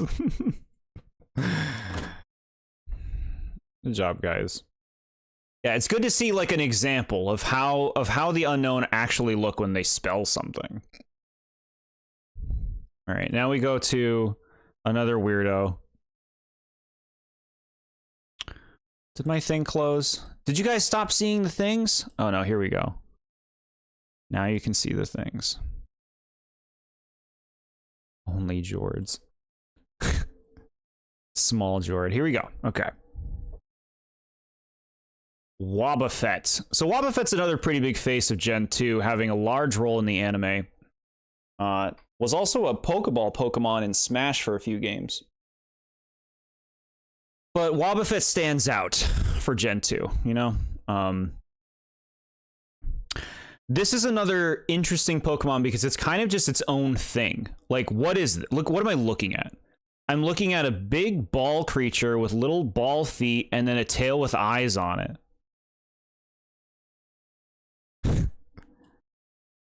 Funny punching bag. Yeah, punching bag is a good way to put it. And that kind of has to do with Wobbuffet's unique play style. If you don't know, Wobbuffet doesn't have any attacks that deal damage. Wobbuffet can't do attacks that deal any kind of damage whatsoever. All he does is reflect things that happens to him. And it's all about picking the right thing so you reflect things correctly. The only way he does damage is by reflecting back what he takes with his moves. Now this makes him an incredibly gimmicky Pokemon. Can be really good or can be really shit, and can be really frustrating to play against. Yeah, Wobbuffet was banned from competitive because of its completely gimmicky way of playing. It actually can learn Mimic. Again, it can attack indirectly, but it doesn't actually throw out attacks. Why would you ever want it to? Yeah, you want to go all in on the gimmick. Why does it look like he's about to pee and or goon? How does this look like that to you? I love the detail to have eyeballs on the tail. It's such a small thing, but it adds so much to the character of Wobbuffet. This is a bulky thing, made to take hits. And you know what? It's pretty charming for what it is, despite being a creep. Wobbuffet's favorite Smash fighters are the ones with counters in their moveset. Sure. That's a lot of Smash fighters. Now, Wobbuffet has a gender difference. This is a male, and this is a female. We can even bring up the model. Can you see the difference, chat? Look closely. The answer may surprise you. I won the fight against Red in Pokemon Crystal by using Wobbuffet with a Quick Claw, spamming Destiny Bond as I sacrificed my other Pokemon, so I won by losing. Very creative. Wobbuffet is totally a Tulip resident, sure. Just notice the tail has eyes. Isn't that great? So I think putting lipstick on this thing just makes it look so stupid. Not a fan. Like, you're getting a little too cute with what you're doing with your Pokemon. Trying to make memes. Some Pokedex entries say that Wobbuffet's tail is its true body, not the body itself, and that is part of why it lets hits come to it. Yeah, I've heard stuff like that. It is an interesting concept, the idea that the eyes are actually the Pokemon and the rest of this is all fake. That makes it fun. You know, that's fun lore.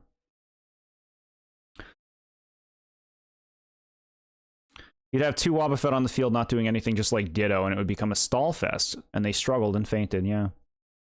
I love the stupid lipstick on it, man. I love how silly Pokemon is sometimes. Like, I dumped all over the Alolan Doug trio last time when we talked about that. There are certain things where I'm just like, all right, this is a little too much for me. It already looks stupid before, so you think it's fine. Here's the shiny Wobbuffet. This is nice. It's another pink one, but it's a nice looking pink. That's a nice looking pink Wobbuffet.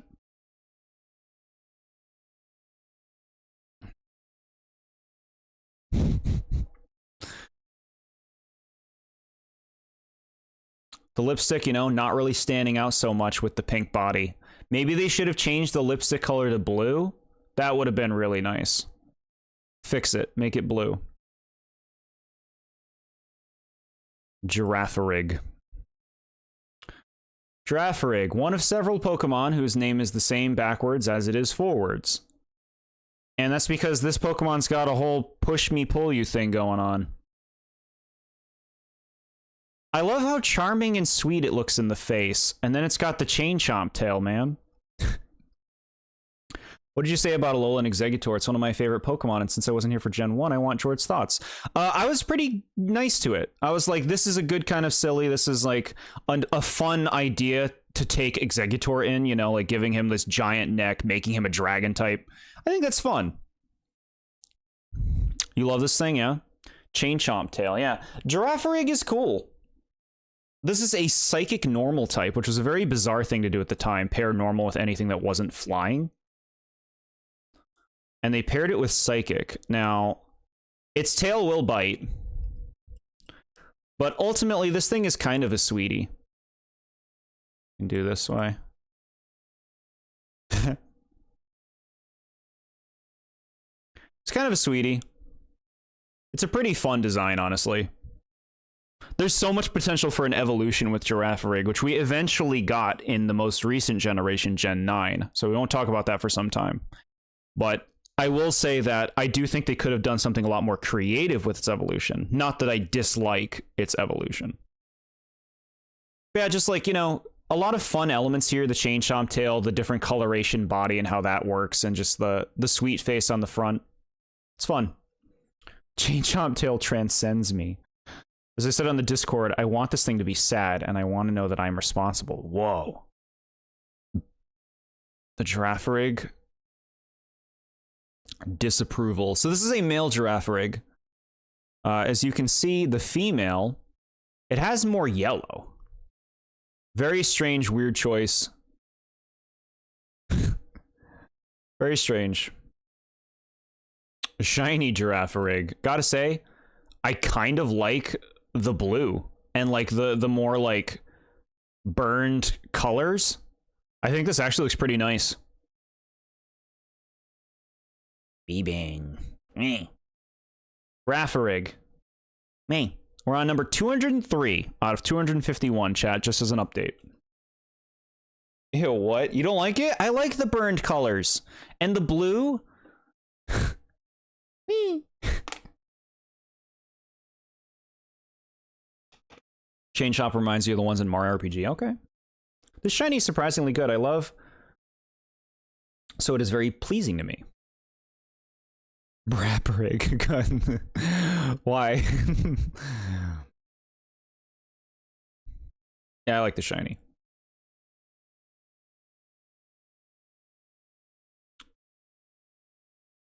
Pineco. So chat, this is a bug Pokemon, despite the fact that it looks like a grass type.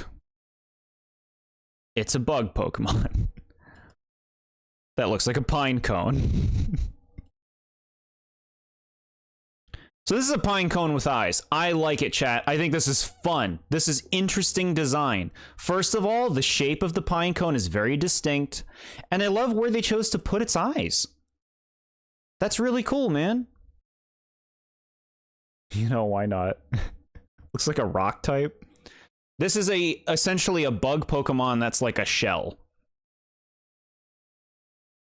You meant to say you love blue, so it is very pleasing to you. Okay, that makes more sense to me now.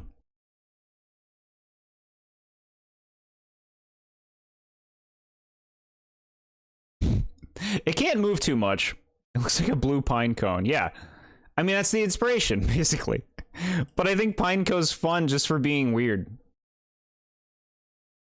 It's just a weird concept. Creative. Now, shiny is... This is a good shiny. Just straight up a golden pine cone. It looks nice. When I first saw this thing, I hated its guts for whatever reason. I think it is because it looks puntable, and it looks like nothing more than a pine cone, despite its inspiration in terms of bugs. I'm fine with it, you know? Like, I totally get your take. But sometimes I like it when they just do something... I see this as creative. I think I saw the sparkle out of the corner of my eyes and accidentally ran from it.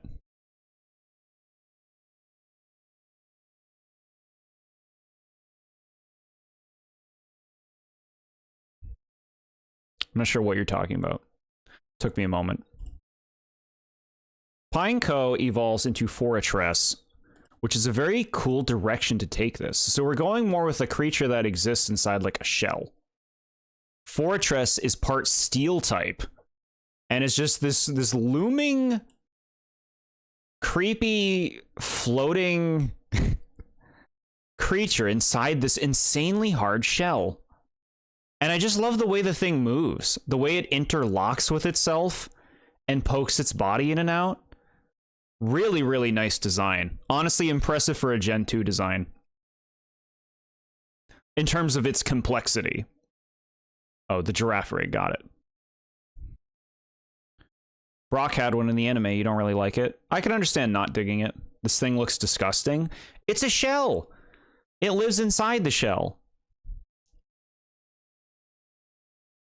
I don't know, I like it. I like the concept. Look at its cute little face.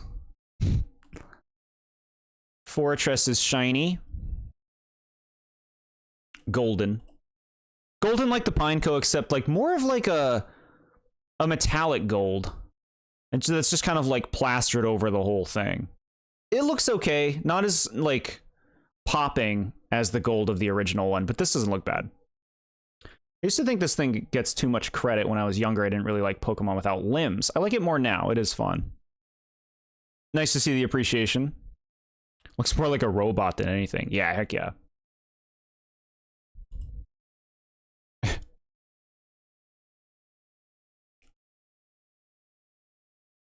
Dunsparce. Now we're talking, chat.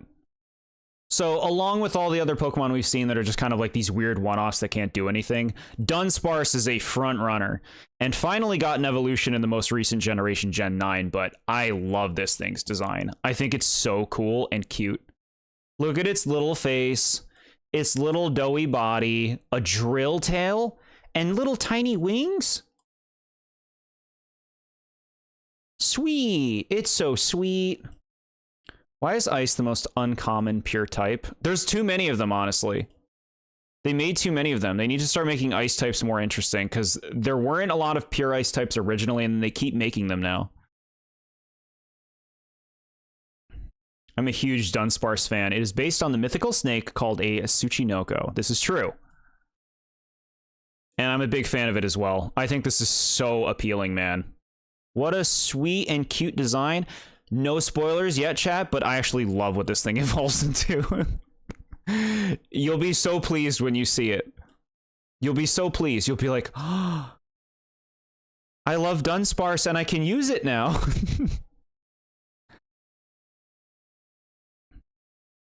You like it in Mystery Dungeon Gates to Infinity. No Pokemon game should have Gates to Infinity in its title. That's too much for Pokemon. Yeah, you made a whole video on the pure type thing. Thank you for being aware of that, Ramen21.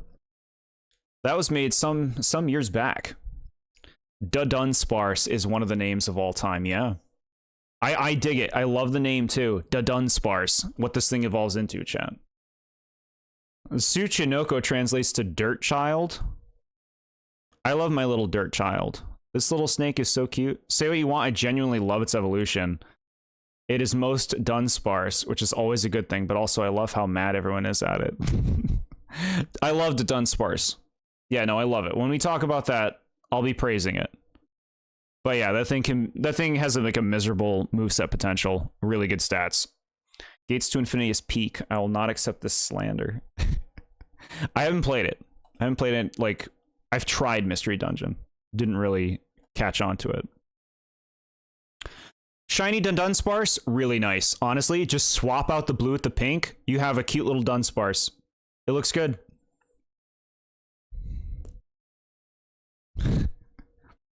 That looks good. What a funny little forgettable Pokemon, but I really love it. I say forgettable because at the time it would have been a really forgettable Gen 2 Pokemon. I feel like it's not as forgettable today. People appreciate it more now. So here's another one of those like non-evolving Pokemon not doing much. Gligar. Whatever you'd like. A flying scorpion, which is a cool idea. Also cool to have an idea of a ground flying type. Now, I think this is a nice design. Appealing face, like great symmetry going on here, and just overall form. The color palette's nice too. Expressive, very like classic Pokemon kind of face, huh? Just a cute little guy, you know? I love Gligar. He's my little dude. He's a little dude, and Gliscor is my favorite flying type of all time. Very cool pick. Yeah, Gligar's another one who got an evolution later on, which we'll talk about eventually. The scorpion flies are a thing in real life, but I don't think its design was hinging on them. Yeah, it seems like a very, like, you know, their own little creation that they made.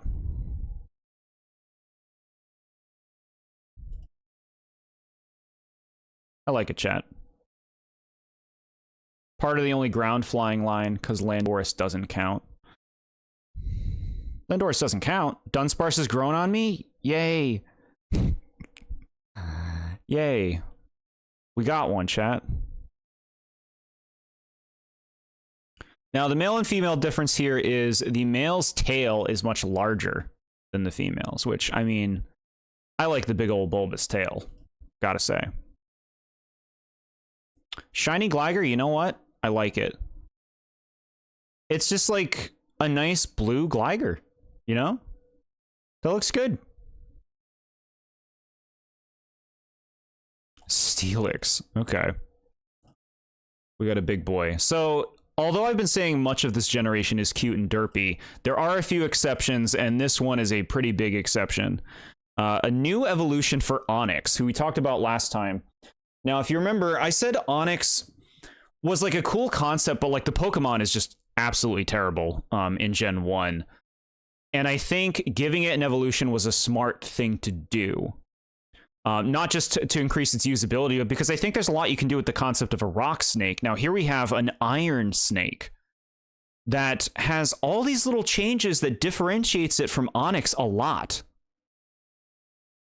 I think this is a really, really pleasant design and progression for Onix. The face, so distinct. The giant jaw, memorable. The character here, even just like the shapes coming out of the rocks, no longer is it just a rock snake with just a bunch of rocks. Like, it has a specific designs and forms to the rocks.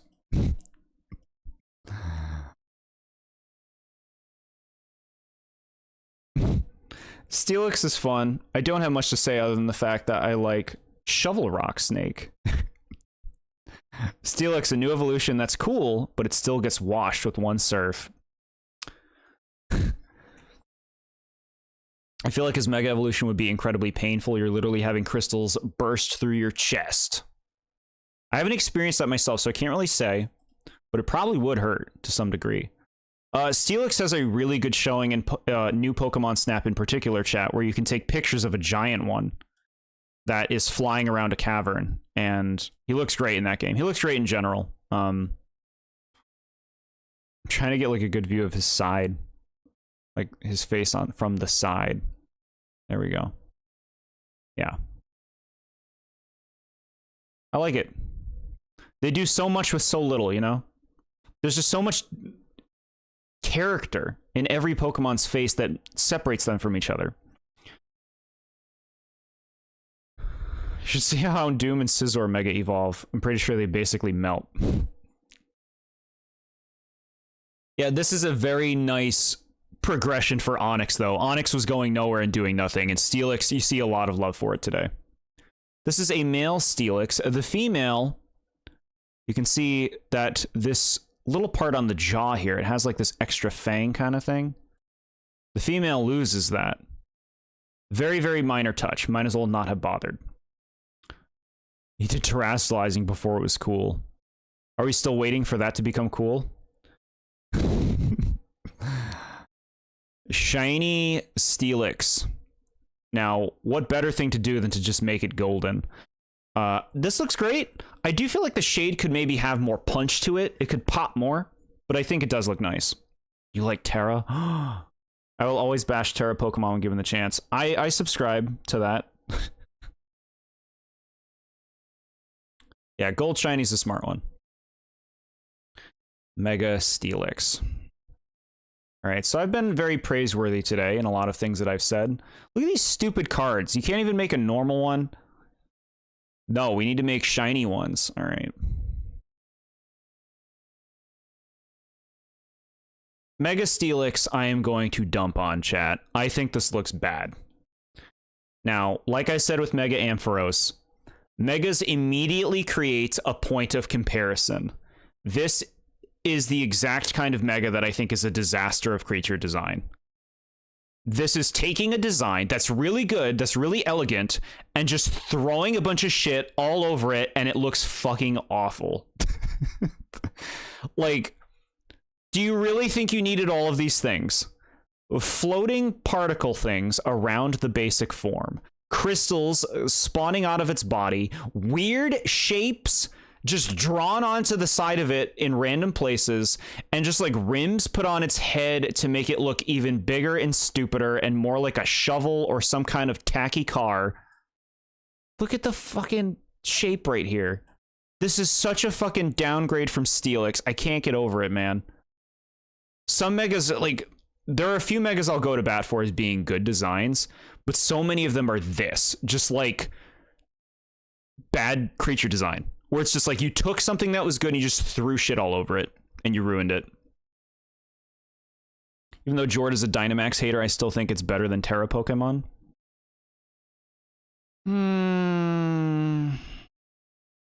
I can ignore Terra Pokemon easier than I could ignore Dynamax Pokemon. Mega Steelix is fun, but it's also whatever. Mega Pokemon designs in general or whatever. There's a few that I'll really like. I absolutely gushed over Mega Beedrill in Gen 1. Some of them are really cool, but man, I just think that this is such like bad design philosophy. Just stuff, just shit all over the place. Did you show G-Max Slowking earlier? There is no G-Max Slowking. It looks like he's shedding. You mean Galarian Slowking? We looked at him. It looks G-Max Slowking. That isn't a thing unless you mean Galarian Slowking, in which case he did. No, there is no G-Max Slowbro or Slowking, just Galarian forms. There's a Mega Slowbro, which we talked about in Gen 1. Yeah, so I mean, you know what, maybe, you know, like, okay, him spinning his body around does look cool. But that's the animation. The actual design is a downgrade from Steelix and just looks like a mess to me.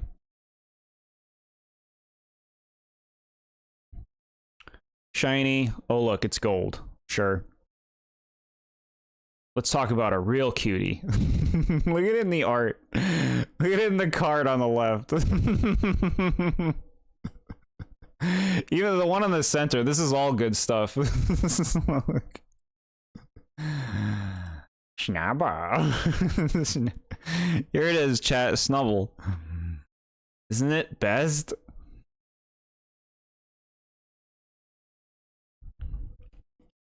I dislike Steelix and Mega Steelix. Its face looks like mine when I smile. Whoa. So chat, I like Snubble. Now, I didn't like it at first. Way back when Snubble was new, I didn't like it. I was like, this is stupid. But I like it now because of how stupid it is. It's cute in like a stupid way. It's like a frilly little bulldog creature. Don't mind Snubble, he's a silly little dude. Yeah. Look, he's got like a weird floppy dress body. It's supposed to be like based on like a weird like pampered ugly pet that like a rich person would have or something. But I like it, chat. I like Snubble. It's funny. So unique. So special. So silly. Shiny Snubble. Shiny Snubble doesn't look too bad, huh? That looks pretty good. Could have looked better, yeah. The feet are kind of standing out in a poor way. But you know, it's just like a weird little blueberry Snubble. I hate everything, and I even can't bring myself to hate this. The appreciation chat. Snubble becomes Granbull. Now, I used to not like Granbull. I wouldn't say I like it now, but I don't mind Granbull anymore. Becomes a bigger, angrier kind of dog creature. Loses kind of the cute element. I mean, I could see some people finding this cute, but now it's just like a Looney Tunes villain, you know? It's just like a bully. But I honestly don't mind it too much. I do think that this design choice, these giant like fang tusk things, that looks pretty cool. That's like a fun design choice. Just kind of coming out of its mouth. Rah.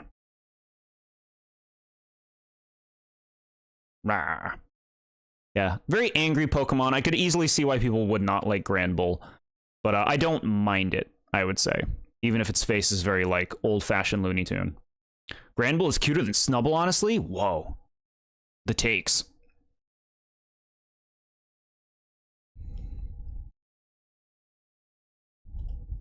These are fairy types, by the way, chat. They made these fairies, which is fun. It's a fun thing to do. Shiny Granbull. Okay, so it's like kind of tan now. It's not really doing anything for me. Like, it's not bad. It's just like super unimpressive, huh? It's a boring one. It's like a vampire to you, huh?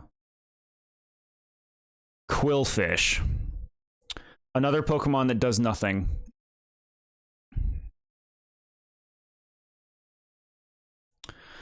Now, I love the idea of a fish like this, like a porcupine fish, puffer fish. That said, I would say they didn't give much love to Quillfish in its actual design. Its face looks pretty dopey. I do like the spikes. I even like the tail. But it really does not have much to offer, huh? You hate this one. The tan one especially, so ugly. Now, are you talking about Quillfish or are you talking about Granbull? Because there are two Quillfishes, so I was just wondering. It is just a pufferfish landmine. It is hardly even that last landmine part. Yeah, that's the thing. I love the concept of like a pufferfish landmine creature. They didn't do anything with that though. Eventually they started doing more with Quillfish in Gen 8, which we'll talk about in a moment. But this regular Quillfish just kind of exists as its own thing, doesn't become anything. It's plain, it doesn't really do anything in combat. I like the concept. I even like elements of its design, but I think that the face hurts it the most. The bull one, got it. Yeah, see, I'm not surprised. Not surprised. Shiny Quillfish, make it pink. Man, how many fucking Pokemon are going to be pink in this generation? This doesn't look bad, okay? It looks fine. It's another pink shiny. All right. Hisuian Quillfish.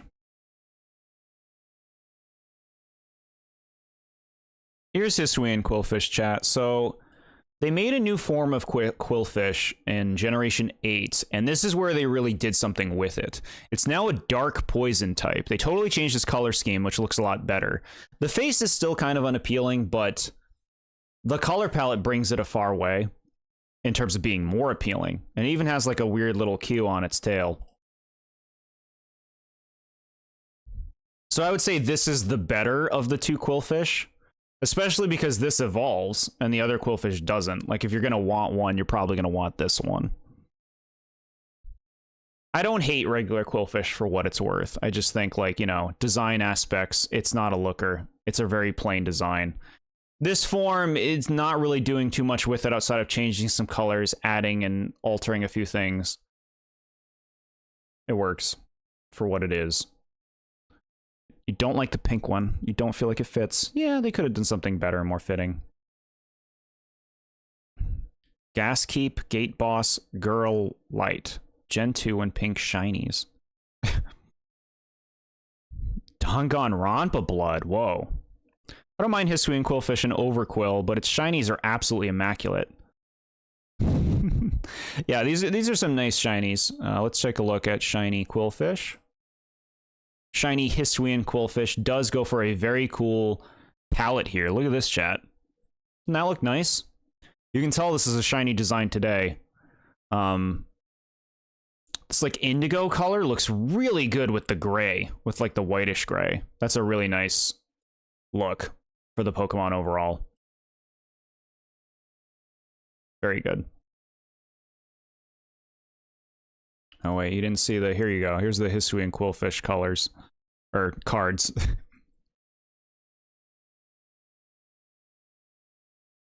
Bro. Okay. Well, now just like in Generation 1, when we talked about Hitmonchan, we have reached my favorite Pokemon of Generation 2, Scizor. And I mean, my word. What a design. You want to talk about just 10 out of 10 perfection. The Scizor is immaculate. And honestly, really impressive because you know what? Scyther is a great Gen 1 design on its own. And they gave him an evolution that doesn't overshadow Scyther, but like expands on the concept so well, giving him pincers with like such like the color, the designs, the form, the shape, even the face, the attitude, the wings, and it's a bug steel type. I love how the claws could rip into people. I know, right? Look at this artwork. Masterful. My boy Scizor, some people would say he's overrated. Nah, he deserves the love. I actually personally, like, whenever I like make go through my idea of like Smash rosters and stuff, which I'd like to make videos on eventually. My pick for a Gen 2 Pokemon would be Scizor, and I think that Scizor is a really good face of the generation. Iconic. Just like such an unbelievably strong progression of Scyther.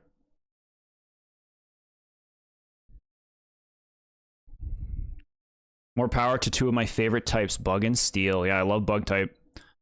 And Steel can be cool sometimes. I've heard people say people like Scyther because it doesn't look like a bug. And that honestly upsets me. Scizor is cool AF, yeah. Feels like 90s edge. Scyther better than Scizor, Cleavor better than Scizor. I could see like having those opinions. I think Cleavor is worse than both Scyther and Scizor, but we'll talk about him one day. Scyther is very cool. Not going to say he's not. The thing is, I think that these designs work really well in tandem. Like, I don't think Scyther necessarily overrides... I don't think Scizor necessarily overrides Scyther. Scizor is the Gen 2 Pokemon I think of when thinking of Johto Pokemon. Yes. Yes. Put him in Smash. Scizor is my favorite, bro, of this gen. Absolutely beautiful. You can feel the weight of those claws. I have no strong feelings on any of the Scyther line, but Scizor is the worst. You do you, chat. The male and female differences on this one. The female has a bigger abdomen. See? And then, of course, the shiny. So here's shiny. I like it. A green Scizor looks great. The shade, I think, maybe could be changed a little bit, but it looks good. A nice shimmeriness to it.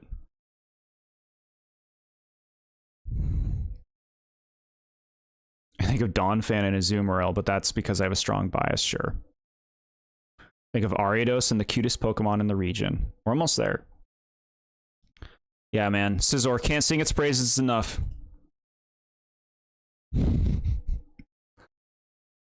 What a progression. Oh, and then we have this. Now, going back to my mega complaining, I'm not going to say that this is like a terrible design. I do think this is a strict downgrade. Welcome back, cute kitty. I do think this is a strict downgrade from Scizor's regular design. I don't think it looks horrible. I just think regular Scizor is so much more elegant. Whereas this one, like, the face looks kind of stupider. This idea for the claws is interesting, but I honestly think I like the regular claws more. And as far as the body goes, it kind of just seems like stuff was changed and moved around for the sake of it. I think the thing I like the most are the giant legs. But yeah, just a downgrade, you know? Like, when you look at a Mega, you automatically have to compare it to the original, and I don't think this is better. But it also could be a lot worse. You prefer it, okay. Mega Scizor is cool since it looks robotic, and I think that's a fun idea. I really like it. Okay, yeah. This feels like too much. Yeah, that's where I'm at. Never liked Mega Scizor. Definitely a downgrade. It doesn't look as cool. Feels like a fusion between Bisharp and Scizor. It looks goofy to me. Yeah. Yeah, I just... to me, like, with so many Mega designs being, like, not improvements, it makes it feel like people were told, make a Mega of this Pokemon, and they didn't really know what to do with it. And they ultimately used designs that, like, could have been better. So... that's where I'm at on it.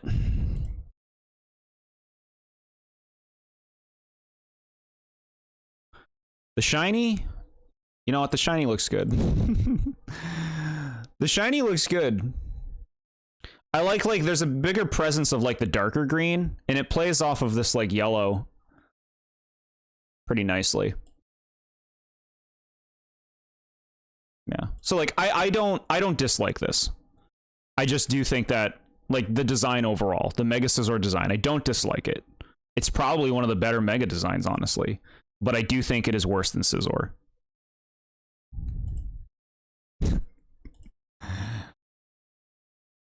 Okay. Tiny bug. Tiny bug here. Shuckle.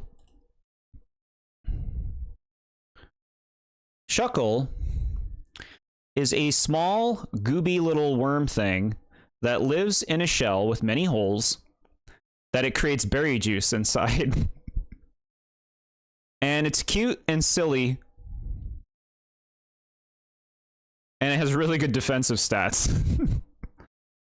This thing doesn't have any evolutions or anything, but I do think there's a lot of potential to bring this design places. I've seen some cool concepts for Shuckle evolutions. Scizor is probably the best Gen 2 Steel, but I just feel nothing towards it. Fair. Little guy that makes fermented juice. You're gonna play Smash? Cool. Have a good time.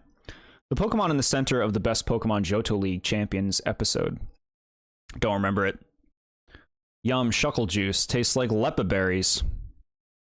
I don't even know what they taste like, but now I want juice.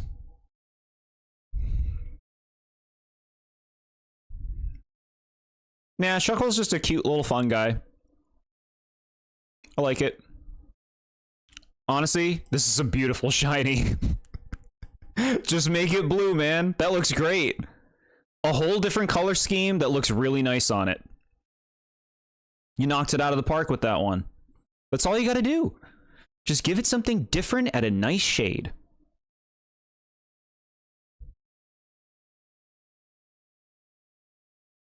Bye, cute kitty. Have fun playing Smash. Heracross. Alright, so we got another cool bug here. Heracross is pretty well known for the second generation. Being part fighting type definitely gives it a cool angle. Gen 2 was kind of like making some cooler bugs after Gen 1 didn't really give you too much to work with. Like, I think Heracross and Scizor, even alone, was like, here, let's try to make some bugs that can be a little bit more competitive and usable.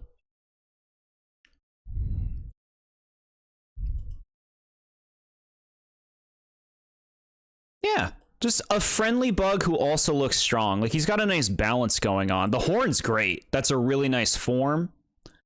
His happy little face. And even just like the intricacies of the arms design and everything. It's nice. Heracross is a very cool stag beetle that I appreciate. Yeah. Yeah, as somebody who likes bug types a lot, there's so much competition that Heracross wouldn't make it even into my top 10. I'm not even sure if he'd make it into my top 20, but I respect Heracross a lot. It's a cool Pokemon. Love the horn. The jolliness. It's fun. Now, male and female difference here. Watch the horn. The female has like a heart, which I don't love because, well, first of all, it doesn't look like it hurts anywhere near as much as the horn. But it's that, like, you know, that stupid ideology of like, well, it's feminine, so it's all about love. Like, okay, all right. The shiny looks good. Pink. Another pink one, but you know what? It looks nice. Heracross is cool. Would have used it in Gen 2 if it learned better fighting type moves. Yeah. Move sets. That's a whole other thing to get into with older games, huh?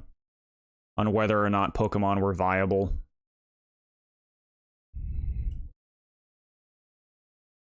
Let's make them all pink. Oh my god. So, this is one of the ugliest designs Pokemon has ever produced. No matter, like, whatever we're talking about, forms, anything. Not even just megas. This is one of the ugliest things they've ever made. I cannot believe this design. Anyone who didn't put this thing as their worst, what are you doing? Oh my god, and then this is just this different color. Holy crap, this is bad. Despite being Gen 2 being known for these pink shinies, so many of them, including this one, are mid. You like the man? Mega Heracross is really stupid and silly, and I like it as a result. Wow. So here we go. Let's look at the face. Why does it have this weird dwarf hair? Why does it have, like, this fucking stupid expression on its face? This fucking, like, the antennae are coming out of the sides? just I have ball hands now. I like like this is all right. The horn's all right. I was gonna say I like it, but no, it's a little too cone heads. And the fucking just here's another color on the back. And look, I have air conditioning. Why did you do this? This is so atrocious, man. Who made this? They didn't want to make him cool. You don't like the Pinocchio nose? Yeah.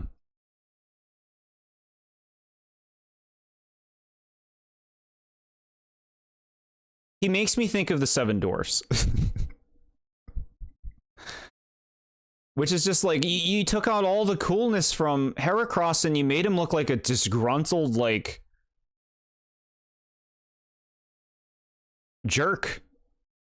Why is his butt yellow and why does he have air conditioning? It's a mess. It's a fucking mess, man. I can't believe this design. The air conditioning was funny. I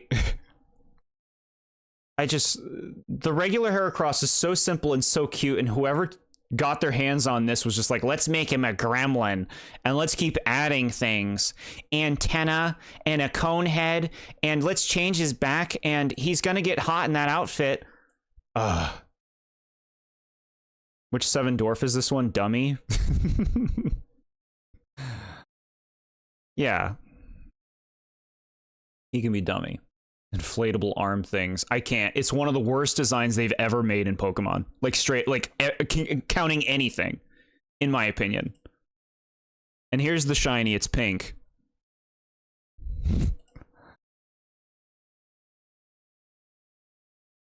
He couldn't even fit in a room. His horn is too big. Wouldn't go through the door, yeah. That fucking facial expression. I've said it before, though. I don't want to like every Pokemon, chat. There should be Pokemon you don't like. I like most Pokemon. There aren't many Pokemon that you'll hear me trash. To that degree. You liked it until the diaper on his back. Why do you have that? My diaper evolution. All right. Some nice, like a nice sleek design now. Sneasel. Now, this thing's type is very confusing. This is a dark ice type, and I'm convinced that it is an ice type because they needed to make more ice types in Generation 2, because there is absolutely nothing about this Pokemon that screams ice. It screams dark, that's for sure. If you want to talk about like a poster dark type for Gen 2, Sneasel's got it. Really nice color palette. I love the sharpness and largeness of its claws and feet. The expression is great. Like, you see the darkness, you see the sinisterness, and even like the asymmetry, it fits so much for a dark type. I really dig it, chat. Sneasel's cool. It's got a cold color. Sneasel is boring and gives me annoying younger sister vibes. Okay, if you look at it like an annoying younger sister, I could easily see hating this thing. I'm gonna look at it more of like a Rouge the Bat type. Weavile is okay, but doesn't do much for you either. I hear you. Now there's a gender difference with Sneasel. You can see it in the head. The female's leaf is smaller. Which I gotta say, I like the more featherish kind of look that it has going on. You don't like most dark types, so it is in character, sure.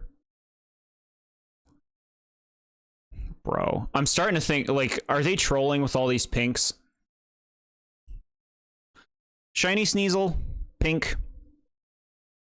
With blue gems, and then like a... I don't know what color this is, yellowish. This doesn't look bad. I like that they changed the color of the gems. That goes a long way. And everything else. It just looks like a cutesy little Sneasel. Not bad. Looks like a cat. Yeah. The pink shiny is good at the very least, yeah. Now we have another Sneasel to go over, chat. This one was introduced in Legends Arceus. The Hisuian Sneasel, where it becomes a poison fighting type. Now, in this case, the regional variant lost both of its prior types and became two entirely new types, poison fighting, as you see here. It still looks pretty freaky in the eyes, but less sinister, more like it's messed up. And of course, it's like it's dripping in poison. This thing is ready to fight. It's ready to infect you with poison. You know what? It's not that different from the other Sneasel. It seems to mostly be different in terms of its colors. But like, you know, its pose goes a long way towards selling a new attitude. I think it is a very solid regional variant.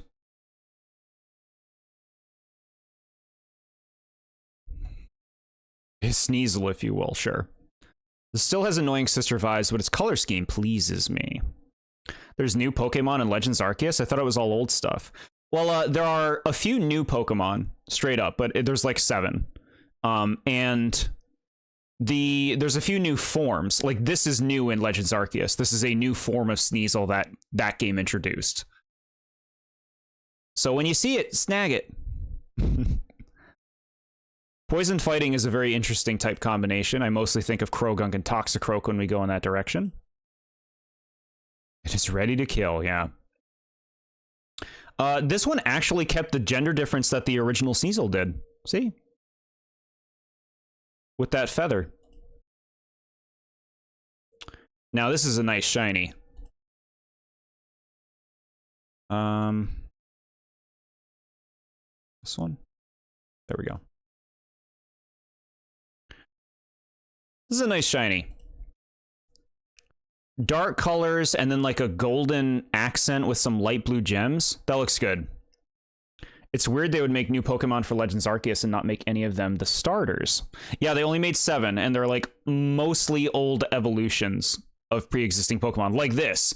This Sneasel evolves into a new Pokemon in Legends Arceus that the original Sneasel does not.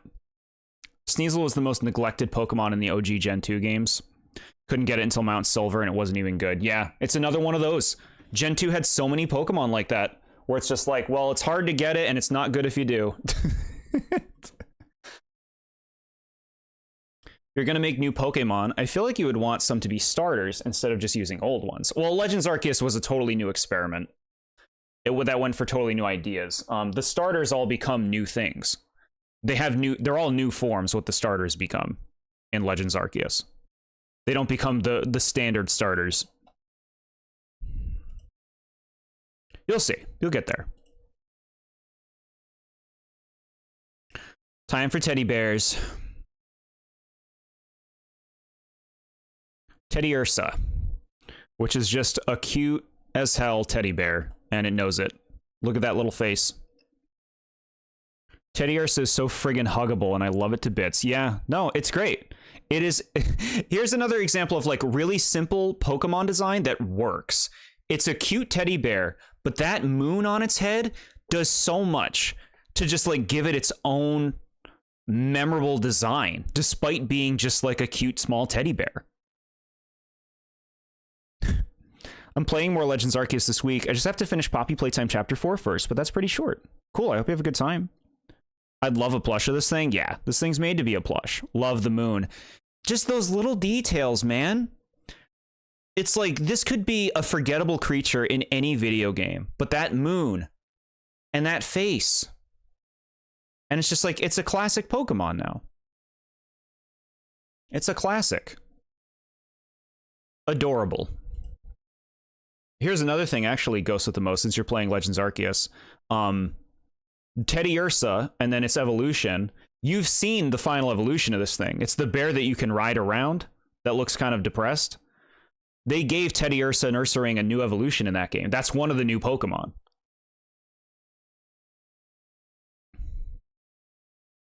It's a Build-A-Bear. Yeah, it's a nice Build-A-Bear. Now, little shiny Teddy Ursa is green, and actually, it looks really good. That's a nice shade. Adorable. Build-A-Bear, I would like to make a shiny Teddy Ursa, please.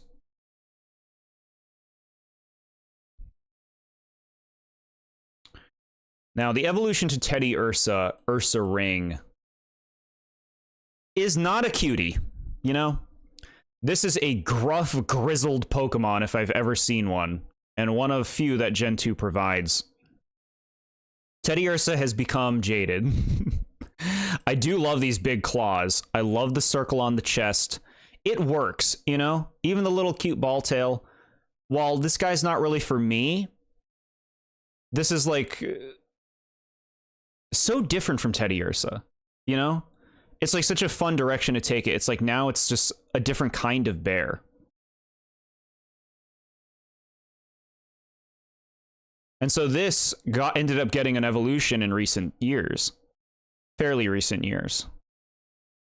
That's, I would say I like more than this. But Ursaring is still, you know, like a classic Pokemon. I respect it for what it is and what it's going for.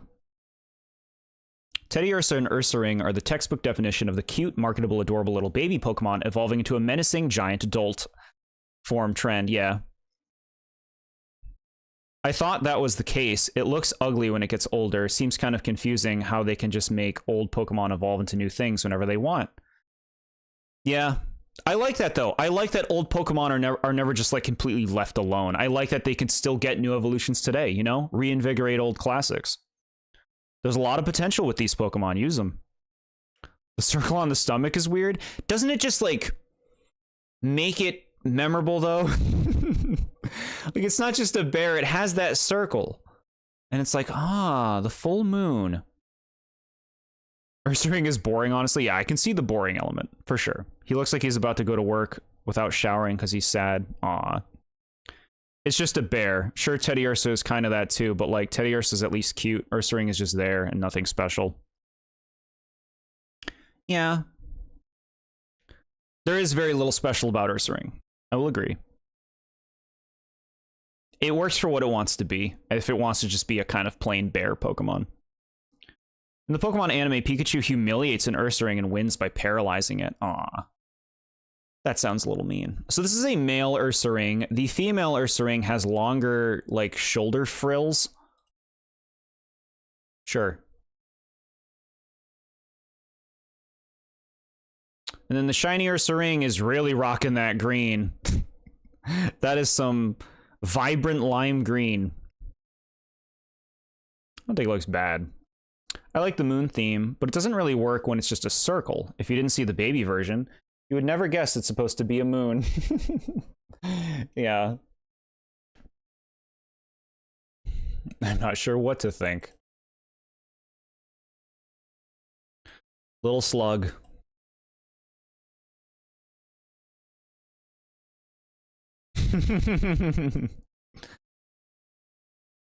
Chat, it is a pile of lava that is shaped like a slug with little goobies dribbling down. I love the eyes. I love like this flaming shape coming off of the eyes and the way that it looks like it's constantly like in motion, just kind of bubbling. I think Slugma's sick.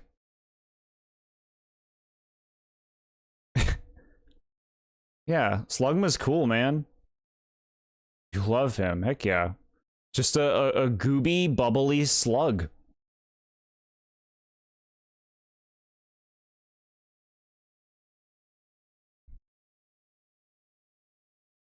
This Pokemon can't stop moving, chat, because if it does, its lava will harden. So it has to keep moving. Now, shiny Slugma. Look at that, chat. Just some, like, liquid silver. That looks sick. That looks really nice. He evolves into Gary. I don't know the immature name joke on Slugma. Really nice. Slugma becomes Mag Cargo, who has kind of a negative history, I would say, in the community of Pokemon because its type combination is, like, comically bad. This Pokemon is considered comically bad. It's Fire Rock, which gives it a lot of bad weaknesses, and it's also very slow, which makes it very difficult to use. With that said, this progression, like, we went from a pile of lava that's a slug, now it's a snail, it has a rock shell, it's bigger. I think that's really nice. That's really clean progression. Ghost loves them. Slugma just exists. Not bad, but I only remember it for its shiny and for its name people use in memes. Looks like its magma already hardened there. Yeah, it looks like it's got a hardened shell at this point.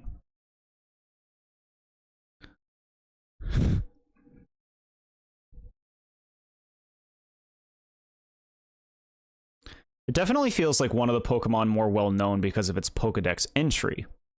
One of the few good Pokemon this generation. What, you haven't liked what we've been looking at? I feel like we've been seeing a lot of great stuff. A lot of cuties, a lot of cool ones. Fun derps, lovable derps. I like it, but it is potentially the worst fire type. Yeah, it has a hard time being a thing.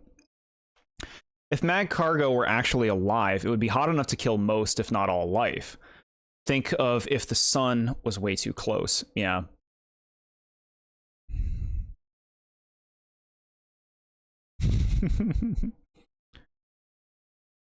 Yeah, it's got its danglers. I like Magcargo, its design. Despite, like, you know, the problems with the Pokemon, I just think, like, this is, like, really nice concept. A fire slug and a fire snail.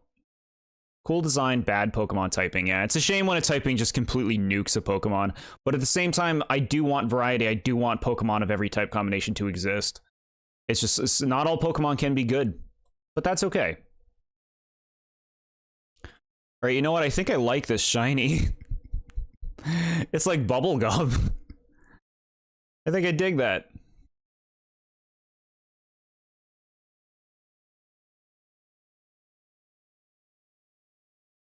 People made videos explaining how dangerous Pokemon can be, yeah.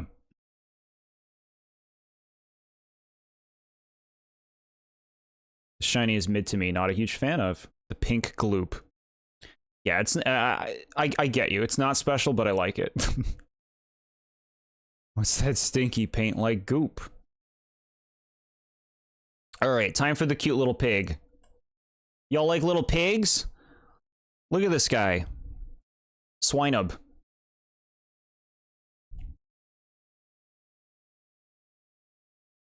I have a gumball machine in my room. The gum is like 4 years old. I don't like gum, so I don't eat it. I just thought having it would be cool. Try and have one. It'll make you feel nostalgic. Swinub is very cute, chat. It is a tiny little pig that hunts for truffles. It's an ice type. An ice ground type, to be specific. Got a cute little face. Nice stripes. Very simple design, but really effective. Looks like a Pikmin enemy. Not counting legendaries and pseudo-legendaries, which would be the most dangerous Pokemon in real life? Not counting Magcargo. Whismur. Every fire type. My friends actually ate some of the gum yesterday. Apparently it's still fine. Yeah, I mean, 4 years, it's gum. I love Swinub. It's just a dude who likes mushrooms. Yeah. Cute little piggy. Very sweet and small. Shiny Swinub is like kind of like a green color. That doesn't look bad. Very minty. Kind of fits like the winter setting it would be in. As a huge fan of Pikmin enemies, this is a plus. Nifty little guy. Swinub for Smash 6. He's too small. Once during a test where we were allowed to listen to music, I legit listened to the decisive battle for the entire test. What is that from?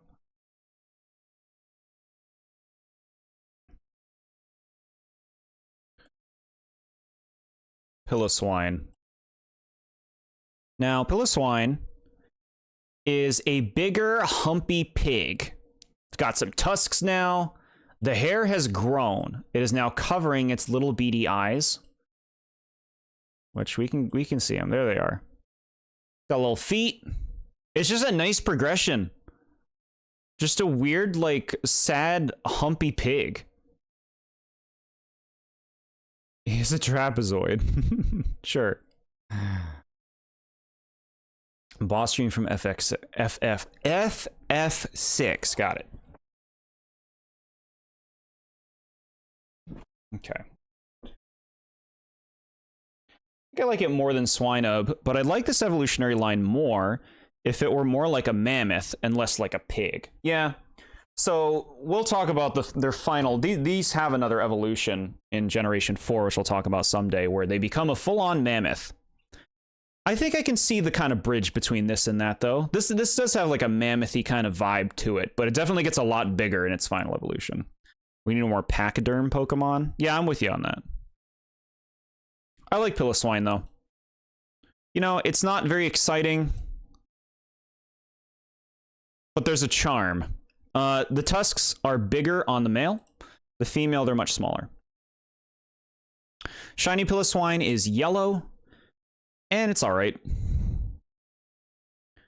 I like the baby version more. It was more unique. Yeah, I hear you on that.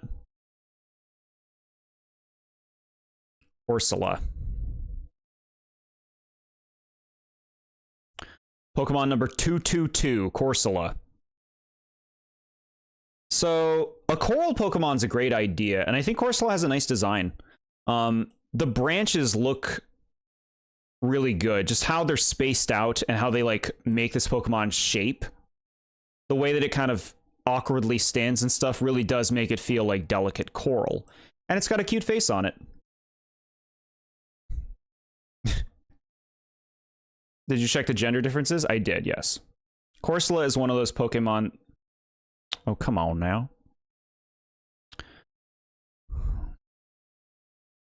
Corsola is one of those Pokemon that is forgettable in Gen 2 to most, but I find it to be really cute. Yeah. Yeah. Corsola's cute. Just a gentle little coral thing. This is another weird, like, Gen 2 Pokemon that doesn't really do anything, you know. It doesn't evolve. At least not this Corsola. But it's nice to have varied sea life, and so having a coral Pokemon makes sense. We appreciate you. My shiny Corsola is actually one of my oldest shinies. I found it in X and Y. Looks wonderful. A blue Corsola, just absolutely gorgeous. Misty had a Corsola, yeah. Which definitely drew more attention to it.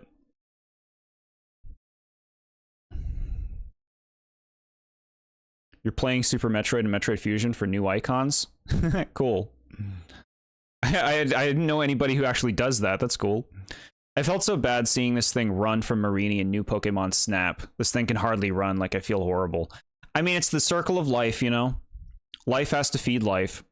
The Marini live to feast on the coral branches. Yeah, good Pokemon.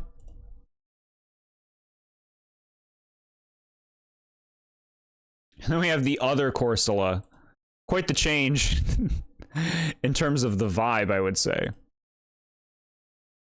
Galarian Corsola. You want to talk about Circle of Life?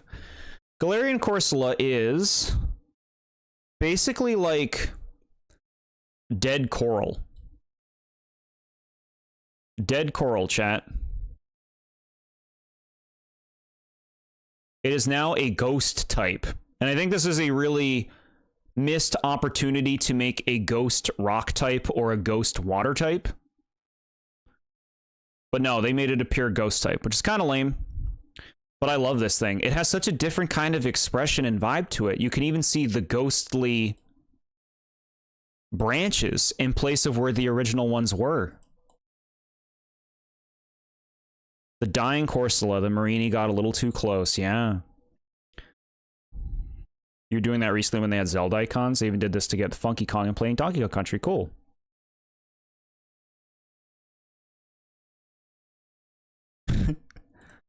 So you can see in the artwork on the left card what a Galarian Corsola looks like when it is not activated. Its eyes are hollow. It doesn't have any branches, ghost branches. It's just like a husk on the floor. But it can become alive and become a ghost. It's basically symbolizing the destruction of coral reefs through the ecosystem, you know, pollution, all sorts of things. It looks so sad because it's dead. Yeah, it is dead. Honestly, really cool thing to do with Corsola. Shiny Galarian Corsola, it's just darker with purple eyes though in the shiny. Looks cool. Not super different, but it looks good.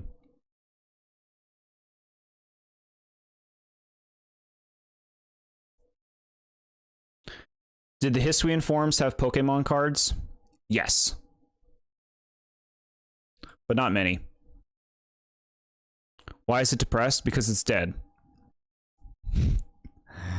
It died a miserable death, I guess. Remoraid. Remoraid. This is a fish. Now, when people talk about boring fish Pokemon, I feel like Remoraid is one of the first that comes to mind. It really is just a fish. Granted, I do like the kind of unique layout it has for its design, you know, like its overall shape, the multiple fins, even the expression on its face. Like, this is not a Pokemon that is rocking a lot of personality. But you gotta have some simple fish Pokemon. And Remoraid is a nice one to be there. It's mostly themed around shooting water out like a jet. I'm a ghost and you don't see me complaining. Tell him to get over it. Whoa.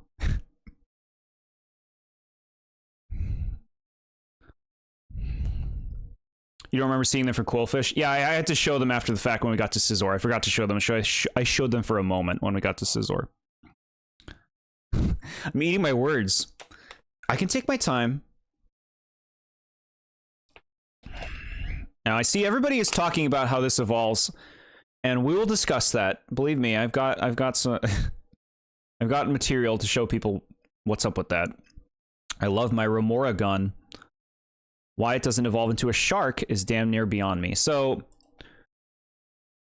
Remoraid is a very unremarkable Pokemon, I would say. And first of all, the shiny, honestly, looks pretty nice. It's like a purple. Ramen21, you might be able to not comment for the rest of the stream, but you'll still be watching. Well, I'm happy you'll still be here, but I understand. In order to evolve a certain Pokemon, you need to have this thing on your team. Yeah. Sharks and Remoras go hand in hand. I didn't know that. You just have to swap devices. Got it. So Remoraid evolves into this. Now, to the unfamiliar with Pokemon, this will be confusing. Why does fish evolve into octopus? Bentonov, bro, just got to Fortnite. Just go to Fortnite. We don't care about those sharks. Interesting. Depressed octopus. So, as Octillery itself, I really like Octillery's design. For an octopus, this is just so straightforward.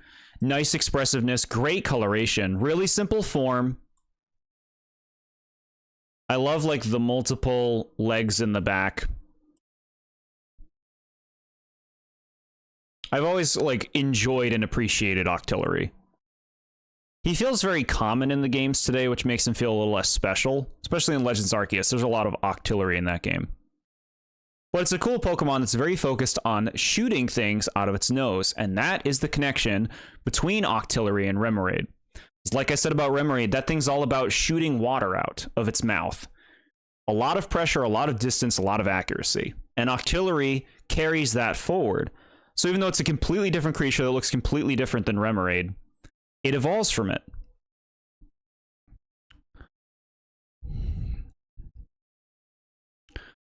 My chat doesn't trust me. They put beta design on the Discord. Like, I'm not prepared. So there's a male-female difference here. The male's balls are bigger. The female's got smaller. I guess you would call them suction cups. It's literally just an octopus. Real octopi, I feel, aren't this structured in their appearance. Shiny Octillery, you know, not great. Not great. It's a take, but it's just kind of like an ugly color palette. But yeah, here's what we're getting to. This explains it, which my chat didn't trust me on. This will explain it for Ghost in particular. He'll be like, oh. So the original version of Remoraid and Octillery was much more overt about making them artillery. The top one being like a squirt gun and the bottom one being like a tank. That kind of explains how they're related a bit more. and why today Remoraid, a fish, evolves into an octopus. Octillery. I like this evolutionary line, though. I think that they're both nice designs for what they are. Octillery is a good octopus.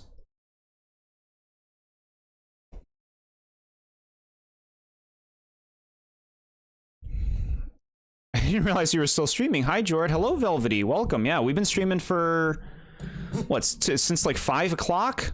We're most of the way through this. What is this number? Octillery is number 224, so we have like 227 more Pokemon to go through.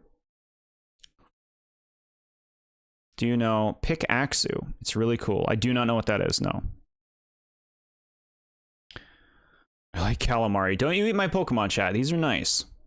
Its beta design is better because it sells the tank vibe a lot better, but I do think it's a very cute mod. I'll be honest, I do not prefer the tank design, even though it does make more sense with what's going on here. I do prefer the full-on octopus octillery. But I don't like weaponry in my stuff. My chat knows that. I'll be complaining about it when we talk about Gigantamax Inteleon. No, I appreciate you linking the OG design, Nad. Maybe I just want to be a Chad member. You are. We all know it. The yellow one. No, I don't know what you're talking about. I like the tank one a lot. Thank you for explaining to me, Mr. Jord. Heck yeah. You're welcome. He just looks so happy as a tank. Yeah, all right. I can kind of see what you're saying there. It's time for the bird. Y'all like cute bird?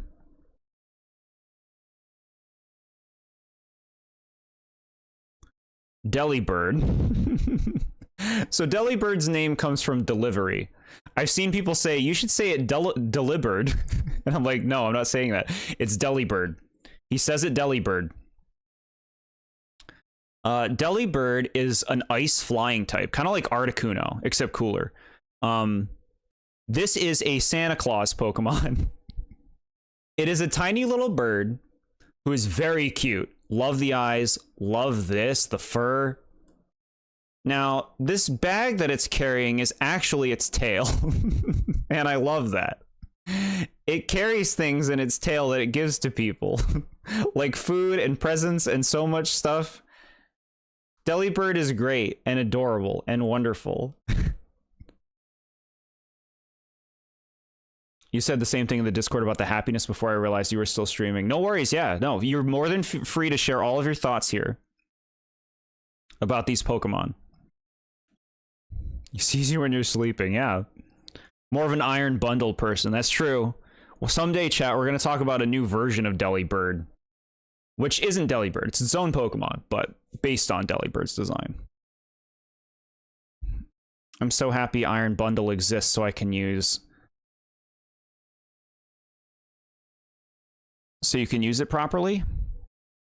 I love my funny little bird. It's so stupid and cute. Yeah, Delibird is like pretty famous, infamous in a sense for being like, this is a bad Pokemon in terms of its power and its statistics. I would love to see this thing get something like an evolution or something. I think there's a lot of potential here.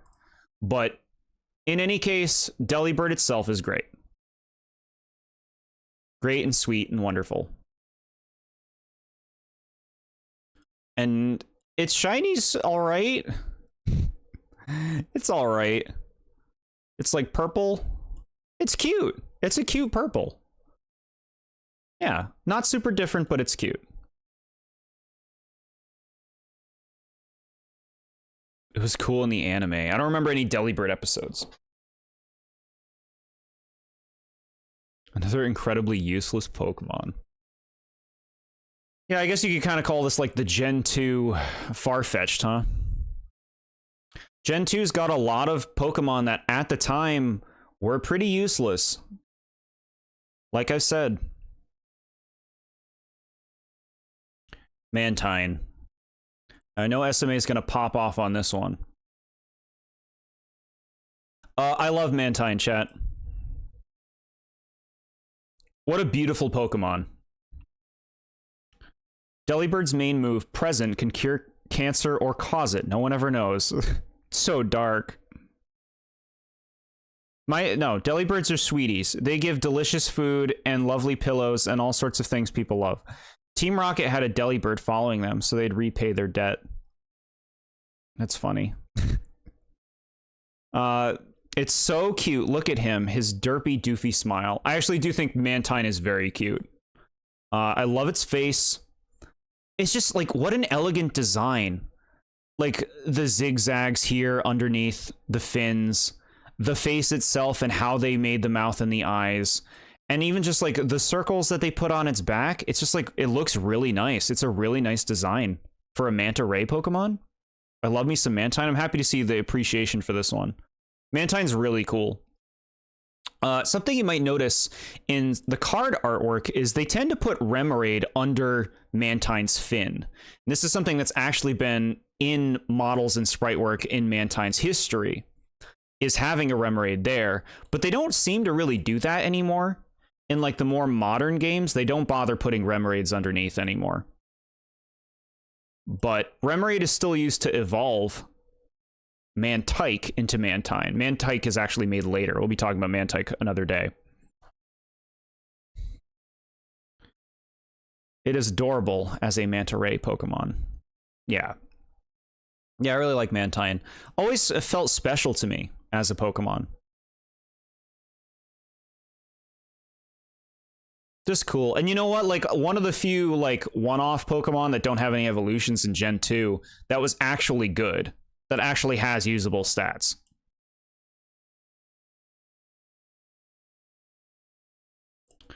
The shiny Mantine goes for like a bolder blue color, which looks good,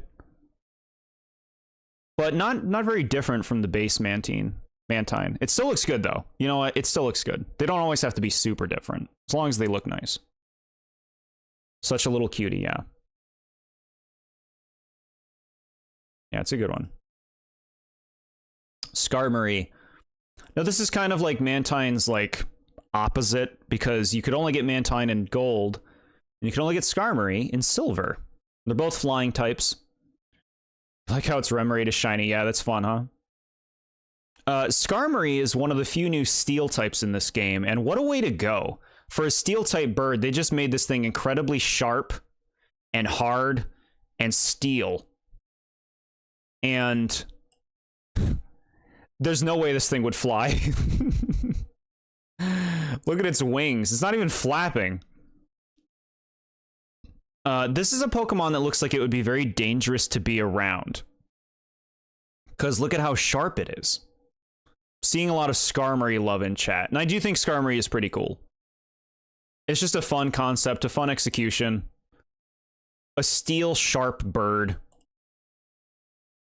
It's almost knight-like. They've actually never done anything with Skarmory from the first game. It has no evolutions, it has no babies, no forms, nothing.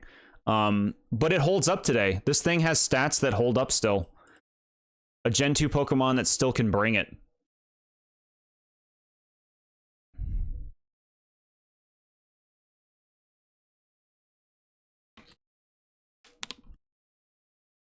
It probably has an engine so it can fly.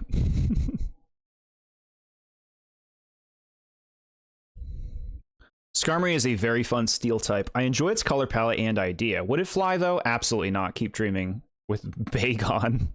Yeah. Yeah, Skarmory's cool. That look in its face, you know? You don't have too many looks like that in this generation. The only Gen 2 Mon that is still good in today's environment. Mantine can do it. Can he? I don't know. Shiny Skarmory. So it's like golden? It's kind of gold-ish. With green wings. I mean, it doesn't look terrible. It kind of looks like a statue, I guess. It's alright. It could be better. It's alright. Houndour. Time for cute pup. Shrekmory. Houndour is a very cute little pup, chat. Look at that guy. Now, this is another one of our new dark types. Also a fire type, so you can easily kind of compare this to Growlithe of Gen 1. I love the little things they did here. They put this weird like skull kind of pattern on its head, and then also these gooby things that are just kind of attached to it to kind of sell like a I'm a bad dude. But you're just a cute pup. We're getting suspiciously closer to the main Pokemon I came here for. Yeah, we're almost there. I like how he's wearing a corpse.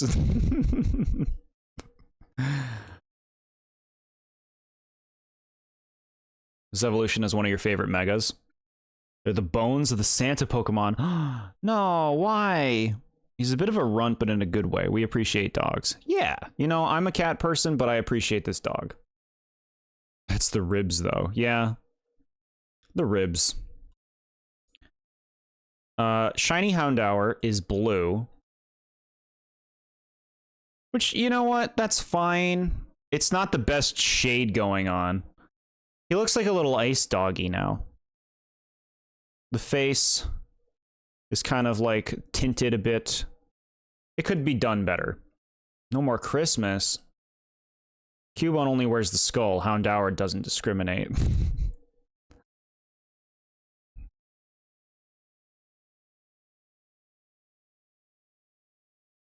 Houndoom. What a fucking design. Holy crap. They really fucking went for this. In Gen 2, we need to make some dark types. Let's make a super badass looking demon hound. Holy crap, dude. What a design. The horns, the tail, the bones, the cuffs, the little mask, the claws, even just the shape. The name, Houndoom? Bro. Cool AF. It's a pretty cool hellhound. And like so different from Arcanine from the first gen. This is really, really great. Honestly, doesn't even feel like it belongs in Pokemon. Yeah, no, this is something like you wonder, would they make it today? So happily we can just enjoy this thing because it was made in Gen 2. Remove Houndoom's horns. I could never see it the same way again. Why would you do that? Why would you take its horns off? The horns are so cool. I like the design, but I wish it had ears. It can't hear. Maybe it has holes in its horns. The tips, and that's how it hears. Yeah, just insanely cool, man. The face, like, it has a devil tail. More Pokemon with devil tails, chat. If there's anything I want to see in Pokemon, it's more devilish Pokemon. Male Houndoom, female Houndoom's horns are smaller. You lose something there, man. You need the giant horns. Shiny Houndoom is blue, just like the Babe. Pretty much the same effect and palette going on here. This doesn't look bad. A blue Houndoom is fine, but like, do you want a blue one over a black one? Because I feel like the black, you're really flexing the essence of Doom with that. That's just it. Give bro a hearing aid to attach to which ear is the question, though. This doesn't feel like something they would make today. Too intense for the small babies. Yeah. Yeah.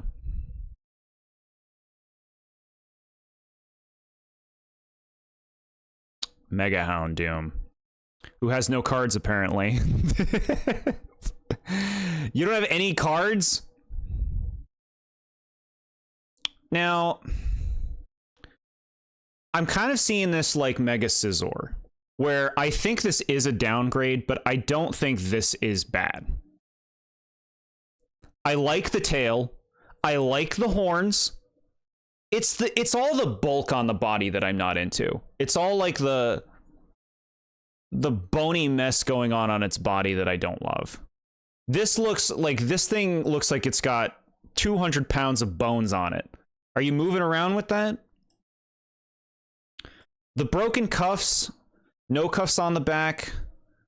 Yeah, okay. Its face looks a little bit doofier to me, honestly.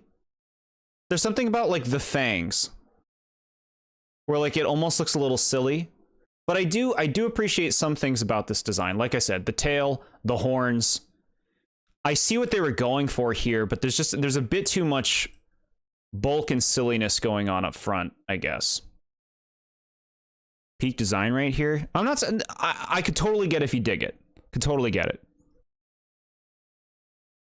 This is because the females have to be dainty. I know. I hate it. I hate it. It looks more like armor than actually being part of his body. Yeah.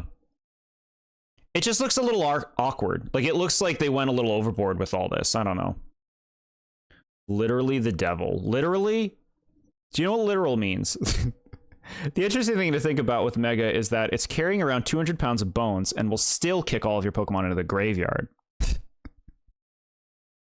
Sure.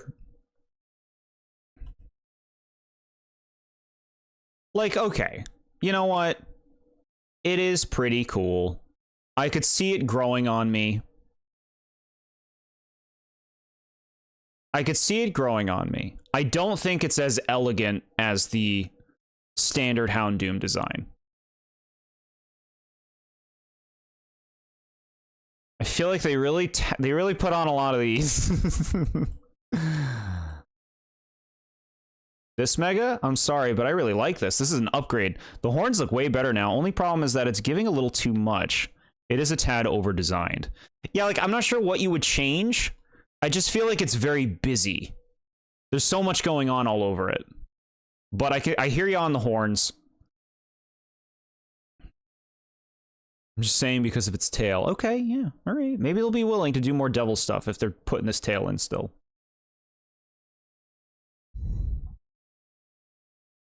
Yeah, you know what? It's nowhere near as... I initially disliked this design a lot more than I am now. I think this is a fine Mega.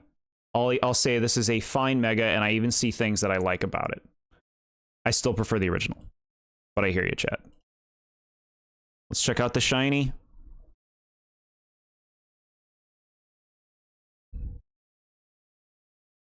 What do we think on this? I think this is a downgrade, right? This looks a little aimless. The colors, like, it just kind of like, really? This is what you went with? Yeah, no. No. The Mega feels too clunky and the vampire teeth feel unnecessary, sure. Yeah. Just a slightly over-designed. The shiny is way better than I remember it being, yeah? All right, Kingdra's time. Now, if you remember what I said, there's only one dragon type made for Gen 2, and this is who it was. Kingdra evolves from Seadra, which we talked about in the Gen 1 review. A big ol' dragon seahorse is a cool idea for a dragon type, and water dragon is a very good type combination. This is nice. It expresses like a wisdom. It expresses like an aged quality, which is really cool. You know, like the look in its face, the kind of stringiness to elements of its design. You feel the power. Kingdra's nice. They keep bleaching it.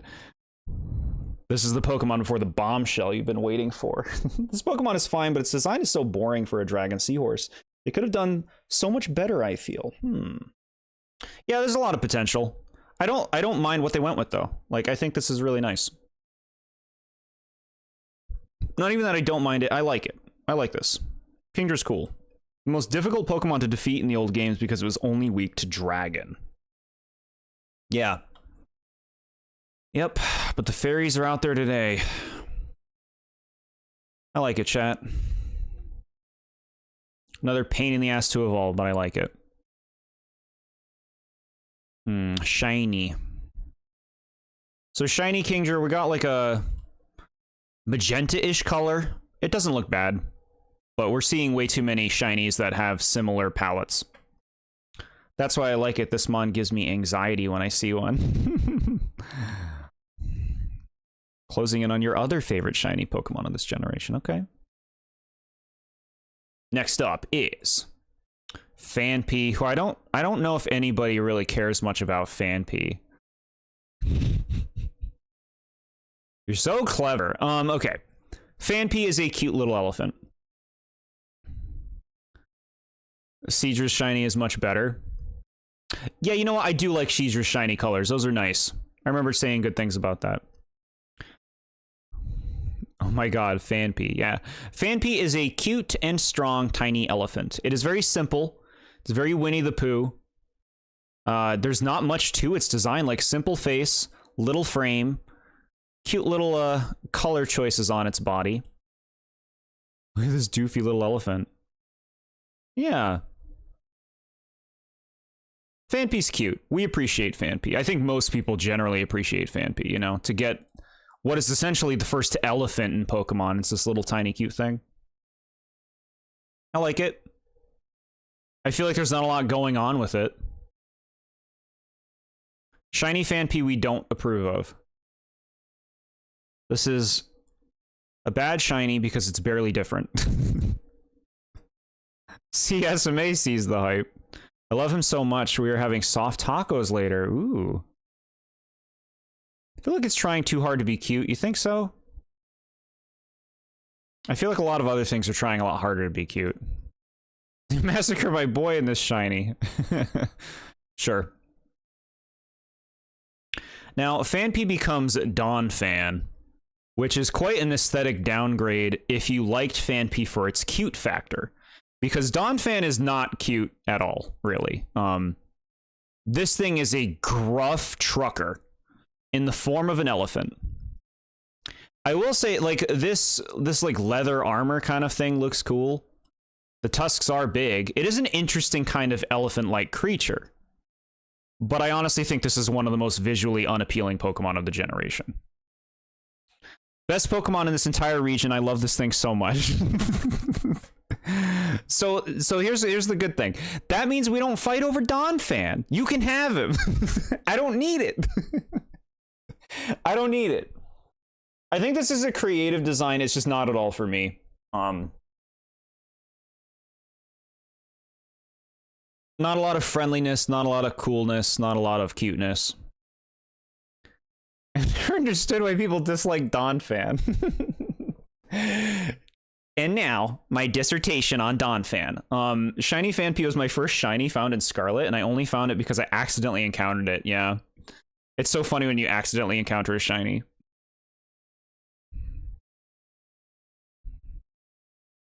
They ruined him. No Iron Treads or Great Tusk. Yeah, we'll talk about them one day.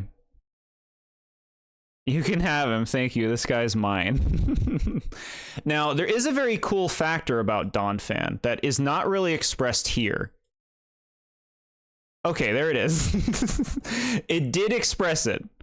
Donphan can roll up like a wheel, and that's kind of like the gimmick of this design. And it's a really cool thing. Like, that is a really cool thing Donphan can do. Roll up like a wheel and just blitz around.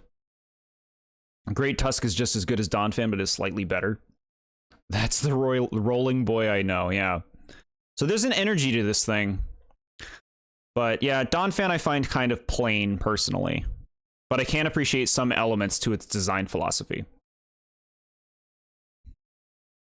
Still remember going up a mountain just seeing the pink Sneasel among a bunch of regular Sneasels. So cute. Little Pinky hanging out with friends.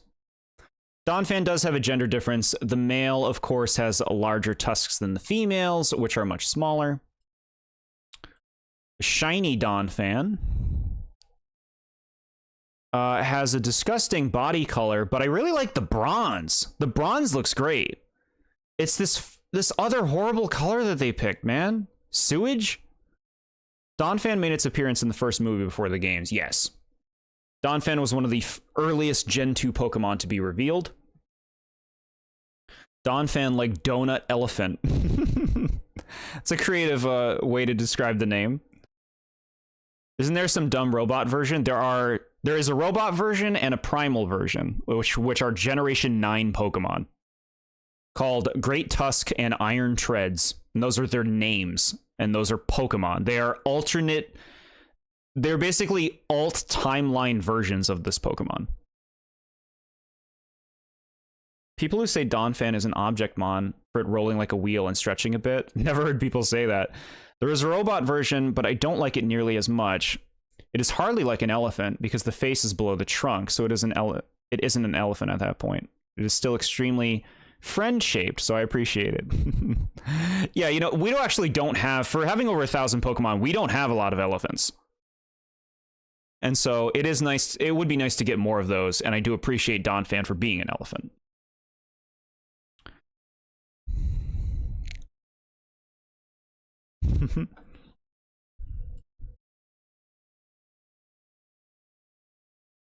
Yeah, chat, I even got a little thing for you so you could see its wheel in action in the anime. That's why I cherish every single one of them, because these never happen anymore. We'll get more. Well, we will. They're coming.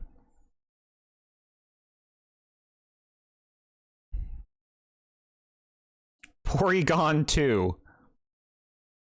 I like Porygon 2, chat. So Porygon, if you remember from the first generation, is a virtual Pokemon that was designed by people. It was very sharp in its design. Now, in Generation 2, you can upgrade the Porygon with a man-made device to evolve it into Porygon 2, where it smooths out, gets a little bit smaller, and it does this. I dig this thing. This is silly and cute and has wonderful bright colors. You love every Porygon, heck yeah. Porygon 2 is so friend-shaped, yes. Copperage is actually your favorite Pokemon, so I'm happy it exists. That's so cool. What a cool thing to pick as your favorite. You appreciating Donphan being an elephant is so funny. I appreciate my hamster for being a hamster. Do you have a hamster? It's still not the Glorious Z version. No, it's true. Porygon has more places to go, but as a middle evolution, I think Porygon 2 is really nice. It's a cutie. Yeah, a duck. I like calling it a duck. It moves very awkwardly and strangely. Just, like, what a fun thing to do to Porygon. Just smooth it out. Now, shiny Porygon 2 is nice. They made it blue. They also kind of changed these other colors, made them look like kind of silverish. They're really matching the background. But no, it's nice. It's nice when they do a completely different color for a shiny, and I think this looks nice. I love how it pecks the ground, yeah. Its shiny is good too, reminds you of Politoads. Yeah. It got the same algorithm. We like you. I like that it has a number in its name. Stantler. So you want to talk about most forgettable Pokemon of Gen 2. I do think Stantler is one of the most forgettable. Now, I actually don't love this design.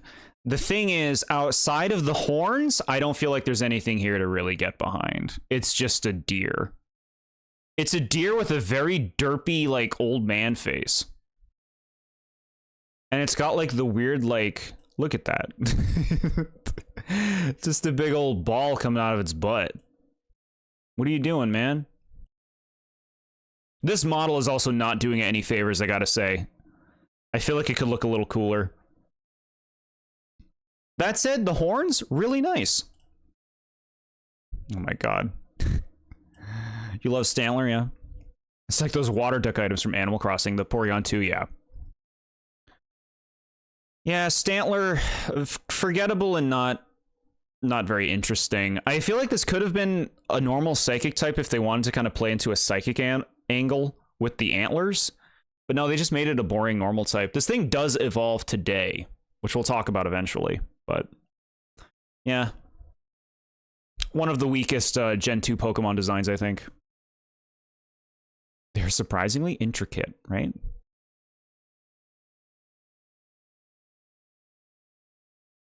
The shiny Stantler is very green. I don't hate it. It looks all right.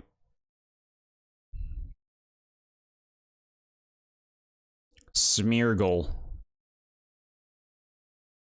I like deers, but this one isn't for me, Chief. This is a drawing someone in the office at Game Freak made as a joke and made into a mon.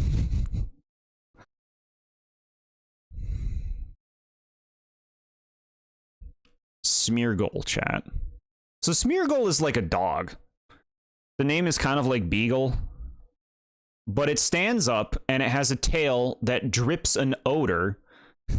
Not an odor. It drips a liquid that I'm sure has an odor that it uses to mark its territory by painting things, like the wall. You can see in that artwork. These are basically little painter Pokemon with a very distinct appearance and a very unique way of playing. They even have a little paw pad on the back. I like this design because of how distinct it is. Like, very clear eyes, clear form. Like, it's very different from everything else. Now we've got another one of my favorite Generation 2 mons. I love Smeargle. He's a perfect little doofus. You want to talk about forgettable Pokemon? I feel like Smeargle really stands out because of his unique gimmick. If you don't know, chat, Smeargle can learn just about any move in the game through his ability called Sketch. Once he learns that move, he needs to relearn the move Sketch in order to learn more moves, making him a very complicated Pokemon to learn because he only learns moves by copying them from things that he's fighting. This can make him broken and difficult to use in general, and sometimes frustrating to fight. But I like it. I like the uniqueness of this idea and design. Smeargle is just a cute little dude. It is such a distinct design and is really cute to boot. Yeah. Yeah. Smeargle's cool. Shiny Smeargle. So Shiny Smeargle is golden with a different colored tip. It's okay. It's okay.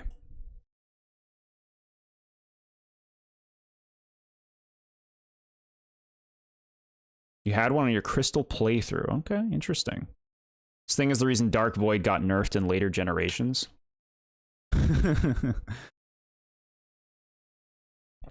I would play Showdown with a friend and use Smeargle plus Sticky Web with something else. It was fun. Was it fun for your friend? Tyrogue. Tyrogue is really cool.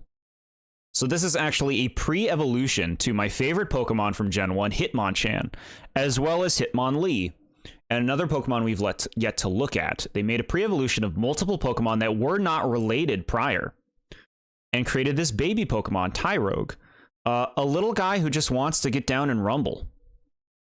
And like, it really works. He's got a strong expression on his face, simple form that you can see going in different directions depending on how he trains his body. And that's the idea there. He might become something kicking focused, which would be Hitmonlee, or something punching focused, which would be Hitmonchan. So what happens if it's even? We'll be seeing that next. In Gen 2, Shiny Smeargle and regular Smeargle were swapped. Really. Tyrogue is fun, but Hitmontop, I love Hitmontop, man. Yeah, we're about to see Hitmontop. Here's the guy that should have been in Smash. Yeah, Hitmontop is really cool. But Tyrogue, for a baby Pokemon, I think Tyrogue is one of the most appealing. Very, like, strange little thing, you know? Strange little creature, little man. Shiny Tyrogue doesn't look bad. We got blue pants. We got a different kind of like skin tone color. Yeah, looks good.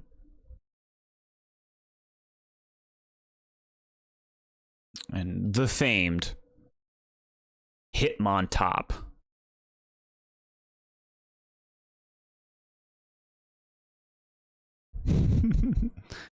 Okay, so I have to complain. Hitmontop, I love Hitmontop. It's one of my favorite Pokemon from Gen 2. The idea of a Pokemon that fights while spinning around on its head is so cool, and I just like its general aesthetic.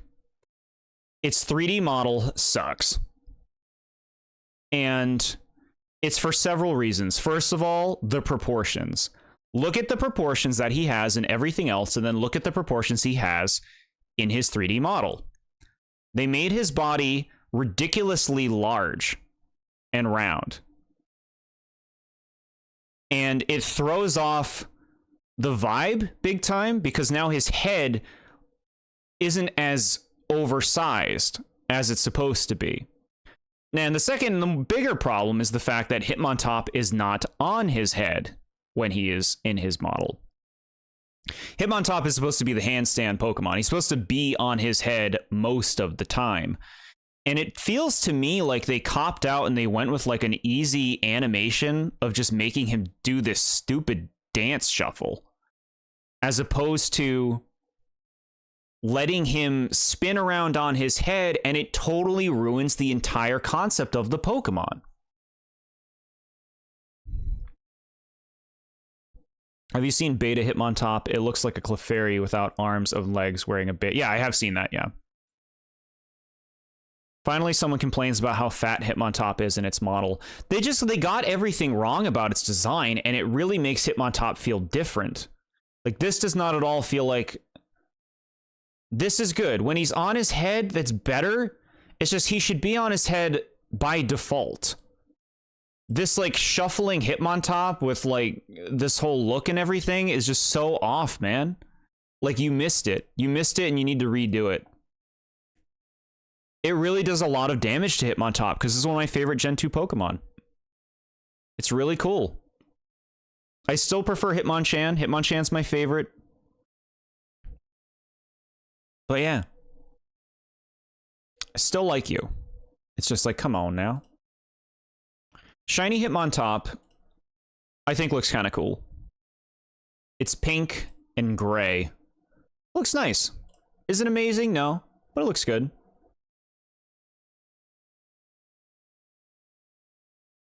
Now, to show more, I've also brought this here, chat. This is Hitmontop's Pokemon Coliseum model. Now, you can see here the proportions of the body compared to the... Let me bring that up too. You can see the proportional difference and how much better the Coliseum model of Hitmontop looks, as well as the fact that, look, it's just existing on its head. And that looks so much better. And it makes it so fun. Like, as like just a weird Pokemon, it's like you're using a thing that's upside down all the time. That's great. Why did you take that away?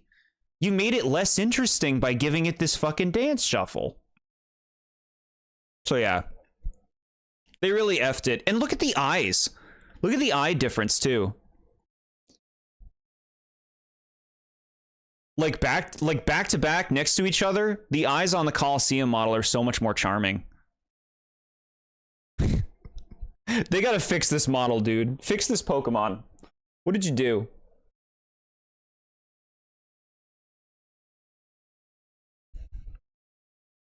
All right, we have another little baby. Smoochum. The baby Jinx. Now, surprisingly, Jinx actually got more attention back in the day, getting a baby form at the same time as Electabuzz and Magmar in the form of Smoochum. Smoochum's whole thing is it kisses to feel things and analyze them. So this thing walks around kissing everything.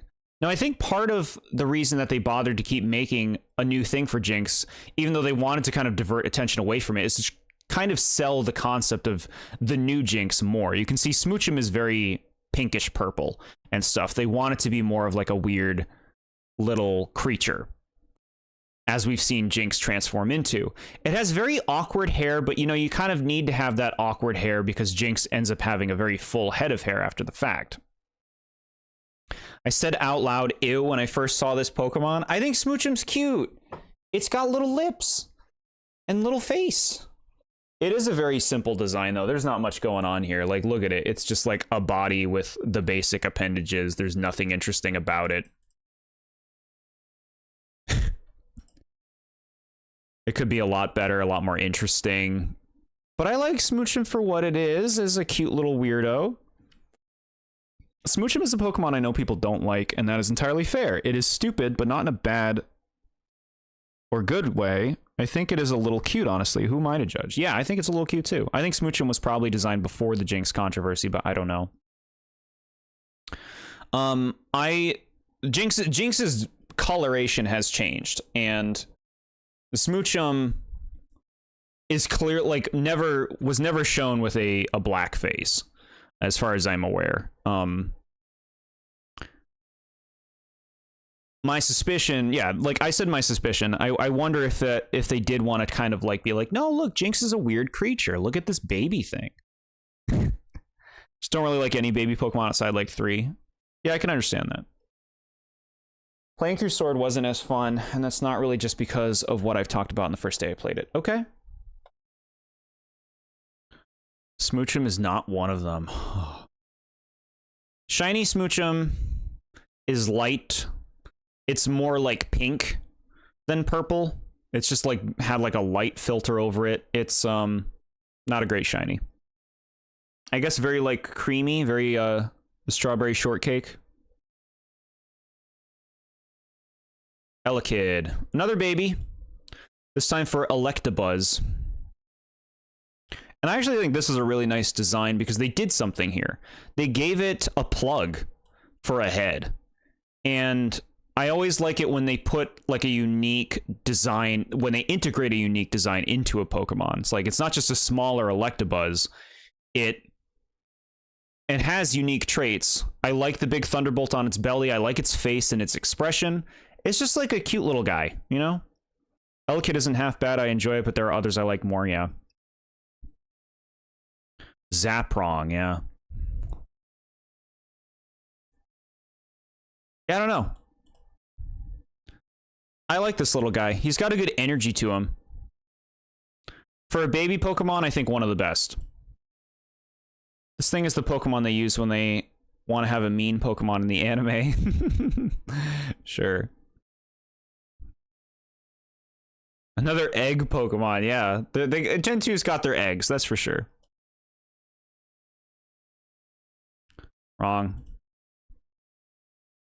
So Shiny Elekid, I actually hunted for and got one, but it's pretty miserable. And you might notice... I say I got one. I hunted for 3 because I wanted to get the whole family in shiny form for living. Here it is, chat. That's a shiny version of the thing you just looked at. Does it look different to you? Fix this. Why did you make this? Fix the old shinies. I've had it. They love slandering Pokemon. Actually might not notice because it's literally the same thing. Yeah. Shiny Elekid. Mm-hmm.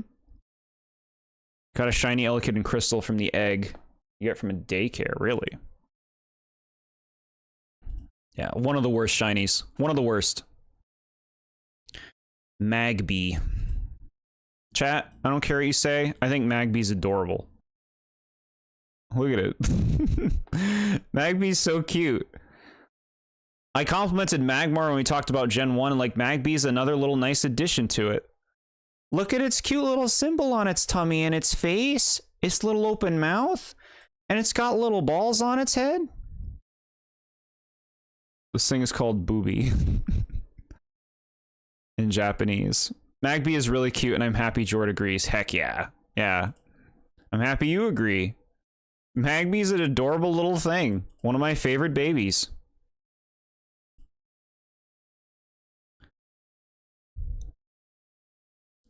Shiny Magby. You know, they changed the color a little bit. It doesn't look bad, but it's not very different from the original, so it's kind of a waste. It'd be nice if it was something more distinct. Not cute in the slightest. How could you? Here you go, chat. Here's what y'all think is so cute. Miltank. Why does it have a ton of pimples on its head? Those are just balls. It's just the way its head is shaped. Here, look at this. This is Miltank, chat. Do you think they would design this today? It's got like it's wearing like a... Its pattern makes it look like it's wearing those things that cows wear. Miltank is a cow. It's kind of like the counterpart to Tauros from Gen 1, who was the bull. It's very jovial. It's very famous for being a very difficult fight in Gen 2 for the unprepared. and it's a milk cow, okay?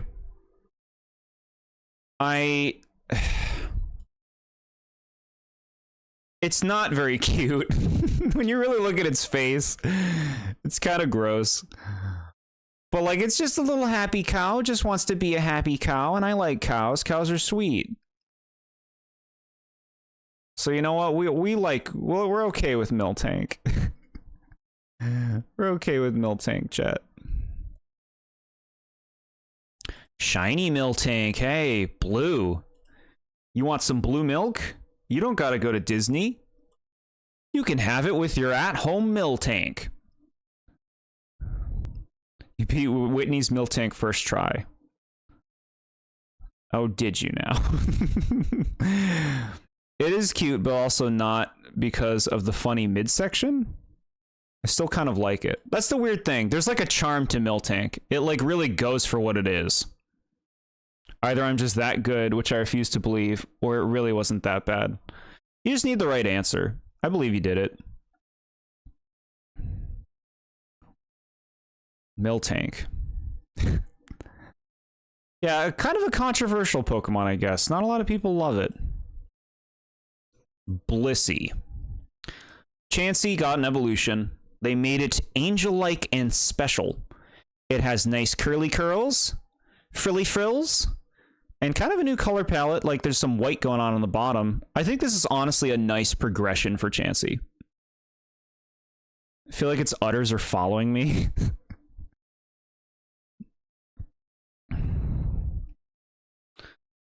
I love this Pokemon. Whoa. Why does it have a diaper? It's not a diaper. It's the color of its body.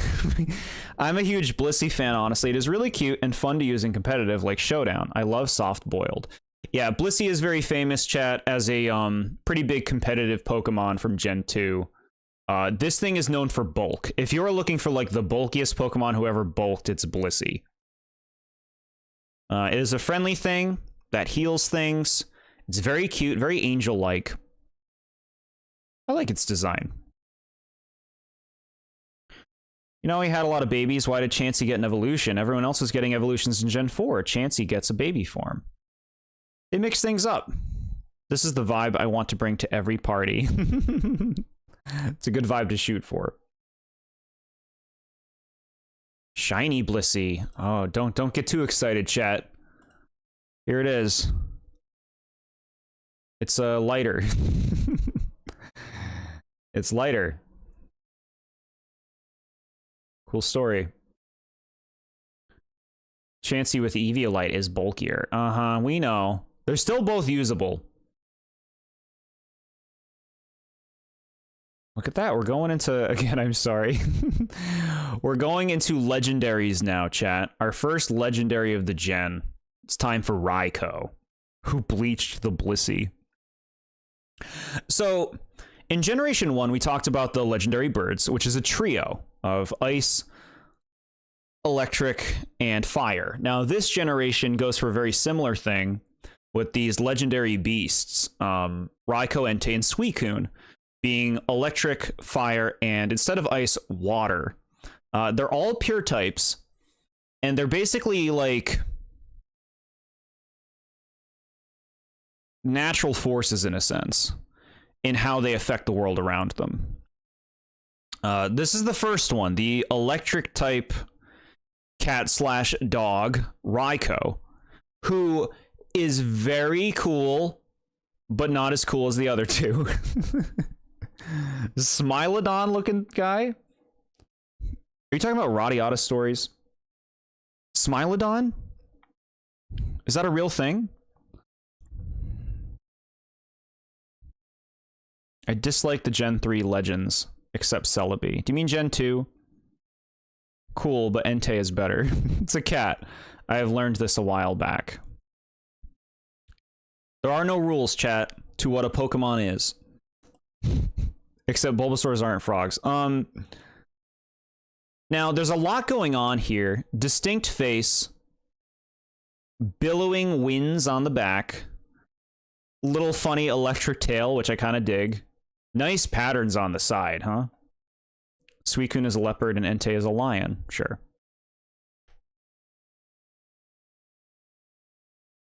You did mean Gen 2. Now I know. Smilodon is a genus of saber-toothed tiger. Yeah, we got saber-toothism going on here. Thank you for explaining that. This is cool. It's just, I think the thing that doesn't do it for me the most is this, like,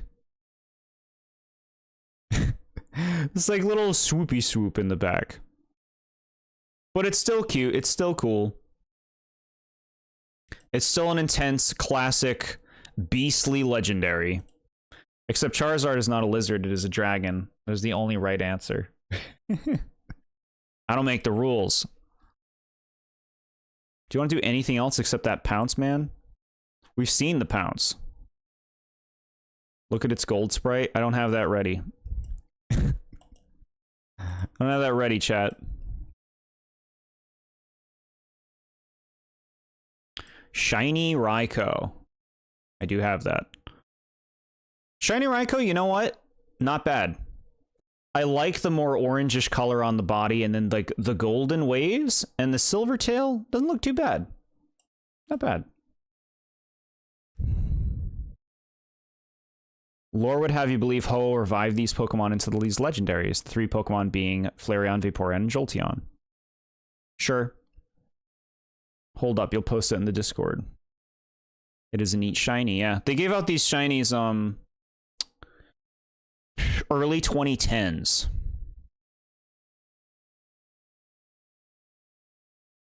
I'm like a ghost. Yeah, appreciate you watching, Caleb. I hear you. I know you're there. I know you're there. The next Pokemon game should have a Poppy Playtime chase scene with a Charizard chasing you, trying to eat you. Why does it have to eat you?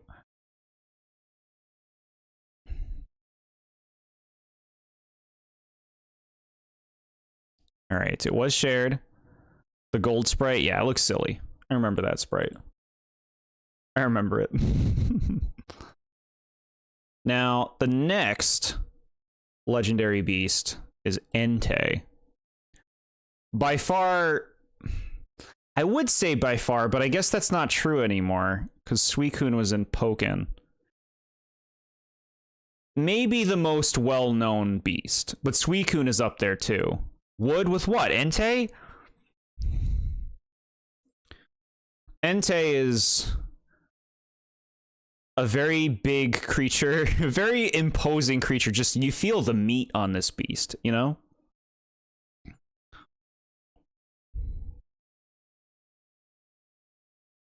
You feel the meat.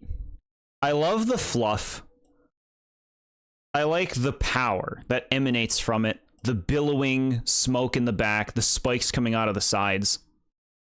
This is a beastly beast. The claws coming out? Yeah. Now, the face itself, I actually think that the most current model in Pokemon Scarlet and Violet looks better than this, in the way that the hair falls in the current model, but this is still fine. It is a little silly for it to have this weird mask, but it's still cool. It still leaves a presence. Entei is fun. I don't remember most of the Pokemon movies, but I have a small memory of this thing talking in one of them. Yeah, I watched every Pokemon movie this year, since the start of this year, and this movie was, it was all right. All right to boring. His crown. He kind of reminds me of Moonrazer from Rudolph the Red-Nosed Reindeer. But yeah, Entei's cool. Entei has actually grown on me more over time. Back in the day, I wasn't super into him, but I think his model's really nice in the games, and he's just got an energy that I can really appreciate. You hated the ones I love. What?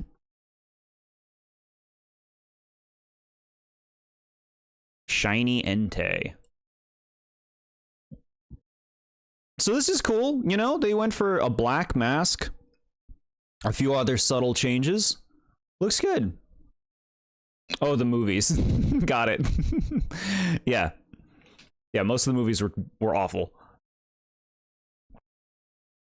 I need more water, hold on.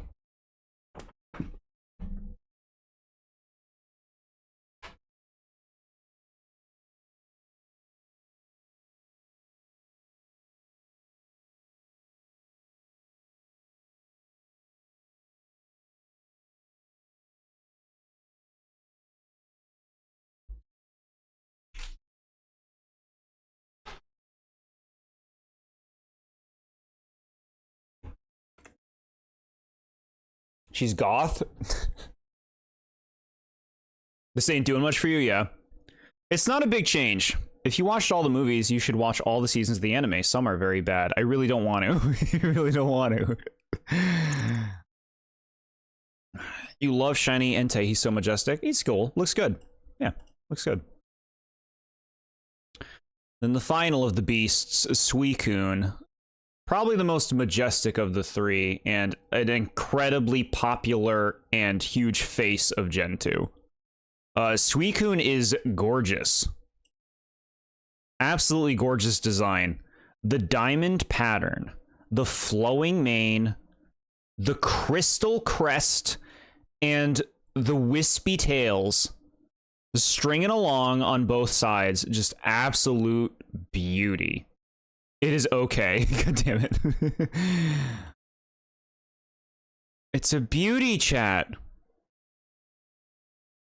It is a very elegant dude. Heck yeah.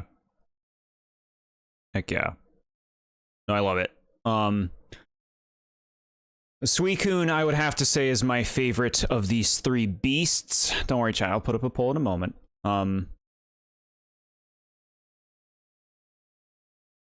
It's just I'm it's so classic Pokemon, you know? It's just like such a classic today. Shiny Suicune. It's all right. I do like the dark blue, but I feel like overall the aesthetic layout of these colors is could be a lot better. It could be a lot more interesting.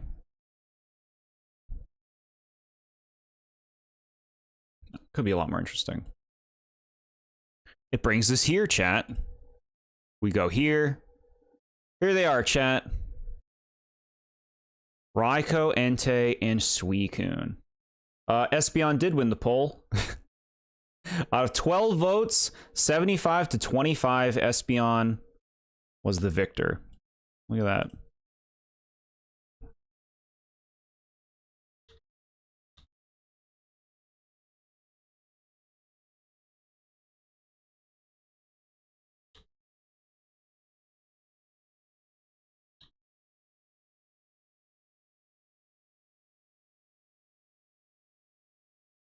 There you go, chat. Say Raikou, pronounce Ku like you. I don't want to. Raikou sounds stupider. Raikou sounds better. Espeon won. I am surprised, but also happy. Yeah, there you go, chat. The Espeon got the win. But Umbreon, she's goth. I like them both a lot. I ultimately would pick Umbreon over Espeon, but I like them both a lot. How y'all doing? Entei's getting a lot of attention. We got a Raikou vote in there. What Suicune, chat? No Suicune? I'm happy for that win there. Wasn't expecting it at all. People are so happy about the Espeon appreciation. I like my pronunciation of Raikou better, but to each their own. Yeah. To each their own. Or Suicune. Chat, why? Alright, the pseudo-legendary appears. This little Larvitar's time. Now, compared to Generation 1, Callie from October, thank you so much for the message cheer. Because Espeon won. Heck yeah. Suicune is not that popular. What do you're just making stuff up now, chat. You're making stuff up. I mean, I suppose maybe within this vacuum. I don't know. Generation 1 pseudo-legendary was a dragon type, and it was a pretty weird dragon in that, like, it was a weird serpent thing, and then it becomes like a big Barney dinosaur. Generation 2 goes for a more, like, I would say a more standard idea of what a lot of pseudo-legendaries ended up being, which is a bit rougher looking, a bit more like a stereotypical kind of dragon, even though this isn't a dragon type. Larvitar is a rock type, a rock ground type. Little guy, really cute. I like this design.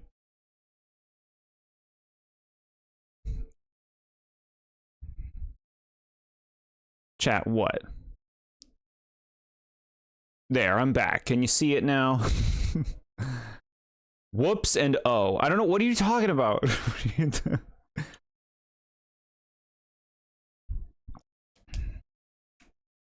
Okay. Am I still here? Am I still live? Okay. Now, yeah, I like Larvitar. I think Larvitar is a cutie. I like the markings around his eyes. He's got that determination. I love the tail design. I just think it's a really unique tail to give him. Random holes on his body. And just a nice color palette. I appreciate Larvitar. It's a cutie. You yelled at me because I said Suicune wasn't popular. Oh, okay. Tyranitar's a little overrated. Yeah, I do love it, though. You love Tyranitar. Okay. We're almost there. I think she's cute, but she's goth. Shiny Larvitar. Do I got one? No. Shiny Larvitar is greener. I don't think this is a very nice shiny. It's very similar to the original one. I mean, I don't think these colors look bad, but I'd like something a lot more different.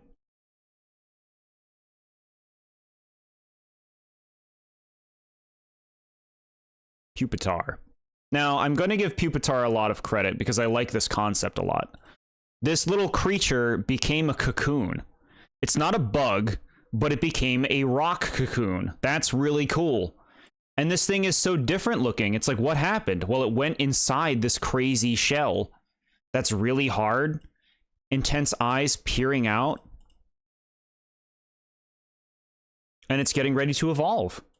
Your dad also likes Tyranitar, but it's because it looks like Godzilla. Yeah, Tyranitar is generally considered the Godzilla of Pokemon. We're getting there. Yeah, no, this is cool, though. This is a fun concept for a middle evolution, for something that's big and scary. Goodra and Dragonite are the only pseudo-legendaries I really like. Dragapult is okay, too. Thank you for saying Dragapult. The rest are meh. No, Como is so cool. Okay. Shiny Pupitar is purple, and honestly, I think that works. Because the purple pops, and it looks different. It stands out. The other one was 158.7 pounds, and I don't speak American, but that sounds like way too much for that tiny one. They weigh a lot. They eat mountains. I like a lot of pseudos, but Hisui and Goodra is easily my favorite. That's such a cute pick. Como is really underrated, too. Yeah. 335.1 pounds. Metagross, Tyranitar, Salamence, Como, and Garchomp. You like the big boys. My life would be better had Metagross never been in it. Whoa. Yeah, Pupitar weighs a lot. You gotta be careful around this thing. Did anyone pick Suicune? Someone did. Chat, thanks for picking Suicune. Only 3 more hours and it will be as long as the last Pokemon stream. We're almost done. We have a few things to go over after we're done all the Pokemon, of course, chat. We're going to look at everything you guys picked on the Discord for your favorites. Right? We're almost there.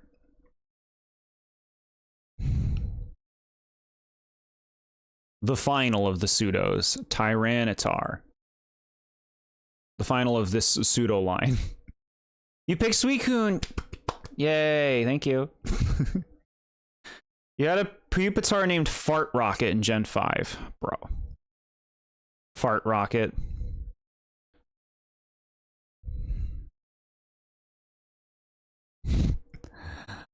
Now, Tyranitar is looking good here. This is a nice model. I think Tyranitar has a good design. I wouldn't say Tyranitar is very for me.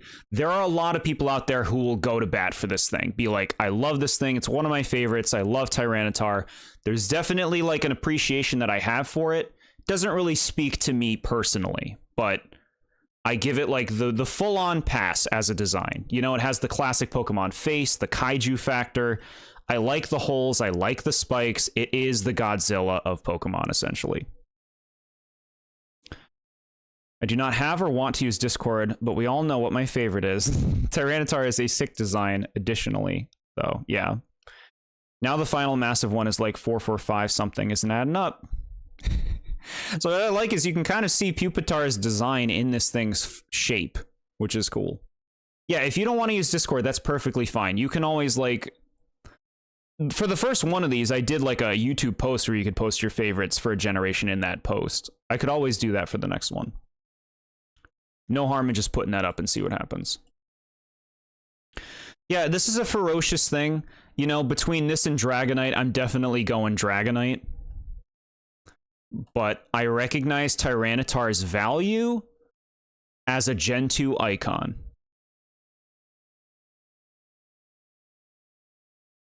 Shiny Tyranitar is kind of just like a different shade. I don't think this looks too great. It's not that bad, but really a really weak shiny for Tyranitar. You know, you can do something more special than that. Here's the Mega.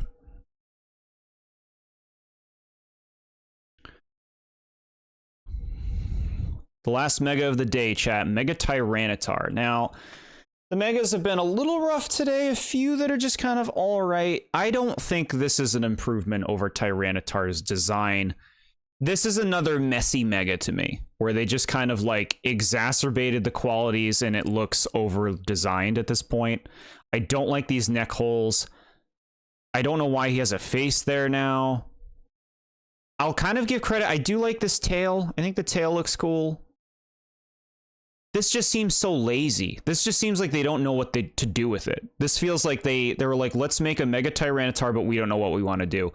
I don't know. It has spikes. I guess I'll make the spikes bigger. Put some more holes here and there. What else can I do? I'll put a big horn on its head. Like what? What's the concept of this? It could be worse. I don't think it's good, though. You like this more? Wow. She's so regal. Dragonite is so ugly, bro. Why couldn't it say a Dragonair? No, Dragonite's a sweetheart.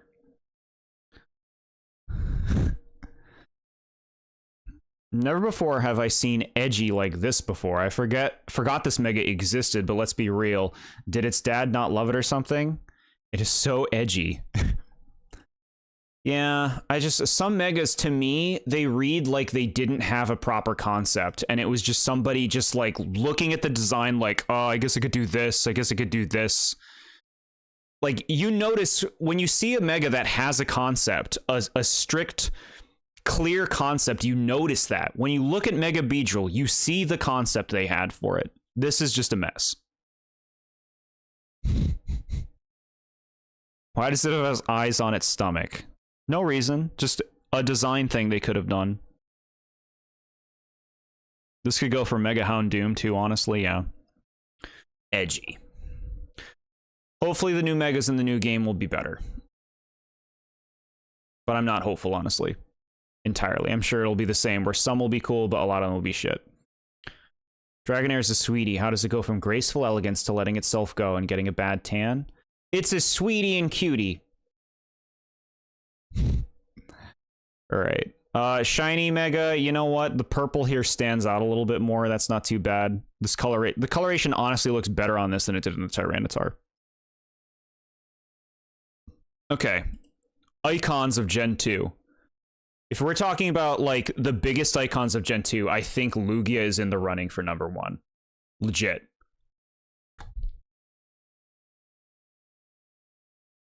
Chat, we're looking at Lugia. Lugia. Iconic. Just absolutely iconic Pokemon design. So classic, so nostalgic, so old school Pokemon. You know what I'm gonna say, it is fine. Probably, yeah, it is extremely iconic as a Mon, yeah. A psychic flying type, albeit living in the water. It's got big hands, yeah. Everybody loves Luigi. Can you show Shadow Lugia as well? No, I don't have that ready. Shadow Lugia is not canon.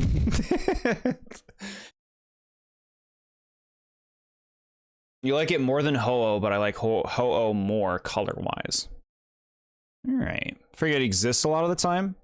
They haven't, here's the thing, they haven't like ruined Lugia, which is nice. Like they haven't like made crazy new forms and stuff. Despite the Shadow Lugia, They haven't gone crazy with like shilling Lugia and Ho-Oh out as much as they've done other Pokemon. Lugia still has the respect intact. This is just such a cool Pokemon, man. Look at its face. It's so I love big mitts. It doesn't need, like, these aren't even wings. It just has big old mitts that it flies with. You'll do it then? Did you share a pic? No, I see no pic. Caleb has a fun fact on Discord. Fun fact, Lugia's Pokedex entry says it can create hurricanes. Yet it lacks the move that creates hurricanes. That is a fun fact. Yeah, I have all the respect for this Pokemon. It's an icon, it's a legendary, it's the symbol of Pokemon Silver, one of the two games. And deservedly so. It's very cool. Oh, chat, I didn't even show you the freaking... Here it is, chat, look at it. Do you like seeing it move? It does flips. Come see the amazing Lugia. It does one move. The flip. Add more animations to your damn app. Okay. Shiny Lugia goes for a red instead of the blue. You know what? That's all right. I feel like the shades maybe could be better, but that doesn't look bad. Shiny Lugia. We approve. Lugia's counterpart is Ho-Oh. Another Pokemon with a name that's the same backwards as forwards. You love strawberry smoothie Lugia. Let me look at the Shadow Lugia on Discord that SMA posted. Yeah. Pretty cool, honestly. It's a pretty cool looking form. But I'm glad it's not real. Here's Ho-Oh, chat. Lugia's counterpart, in a sense. The symbol of Pokemon Gold. I've always liked Ho-Oh. I like the determination in its face. I like its crest. I like the colors. It's supposed to be a rainbow Pokemon, not really rocking too much rainbow. Let's be real. But I like it. People consider this like the turkey Pokemon because we don't have like a turkey beyond this. I don't see it as a turkey. I still think we need a real turkey. But no, yeah, crazy cool Phoenix thing. A very special Pokemon. You love your Shadow Lugia better than the regular one. Yeah, how do you enjoy playing that in any other game that's not XD? I stepped out because of business and missed the legendary dogs. The vote's up. Did you vote?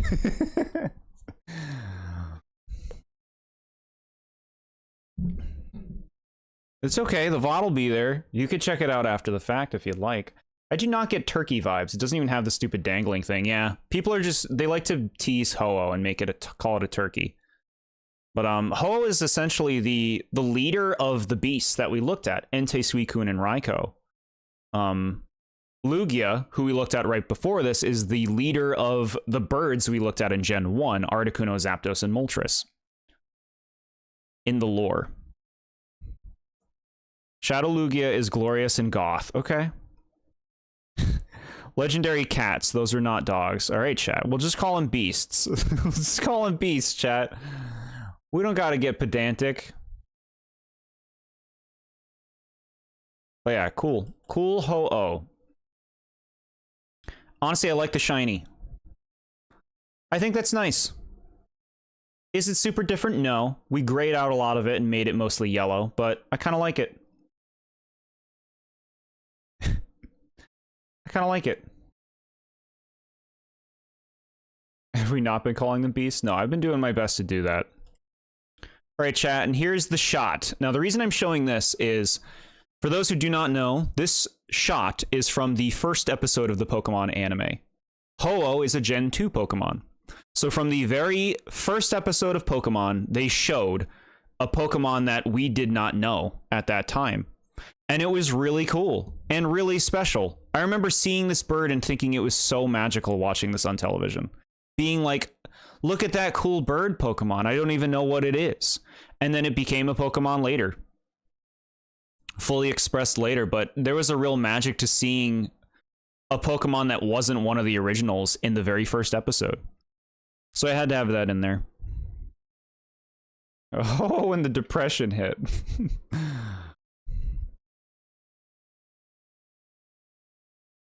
Okay.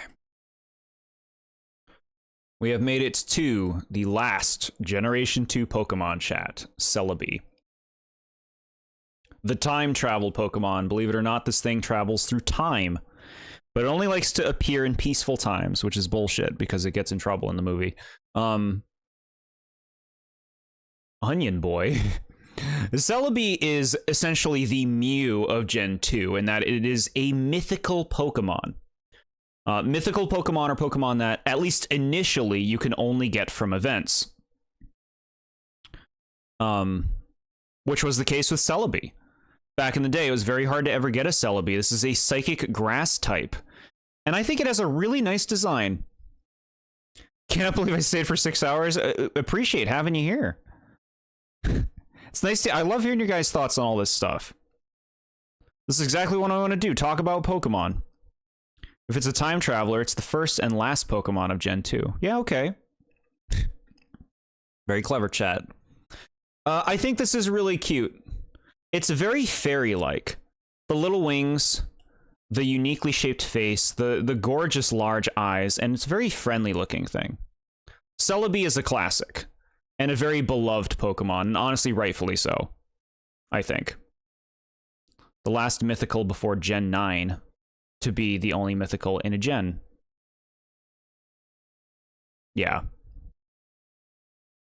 Except for me, because I hate what everyone loves. Oh, come on now. Celebi's a sweetie. Just a little flying cutie. A little fairy.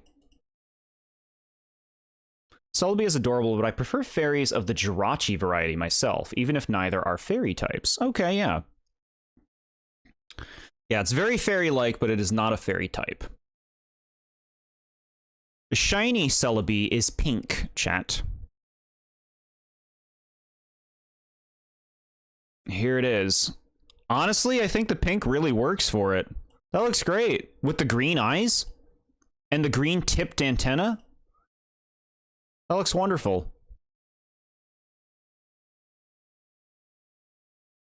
Yeah, they did good.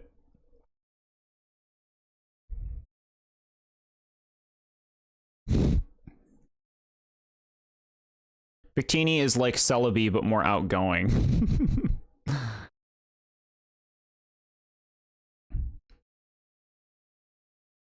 Okay, we don't want to look at him. We don't want to look at him. I think we're ready to go to the big shot for the final things. Thank you for answering in this poll.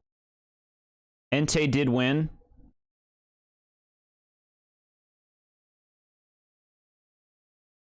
Did the poll end or what? Show me the results. I see no results. Oh, there they are. Okay.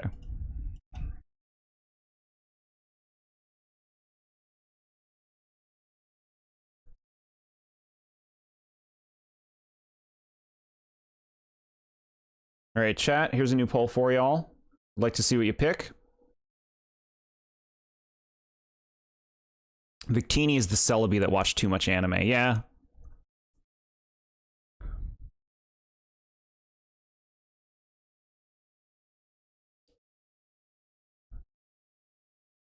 Shuriko is my favorite Gen 2 Pokemon.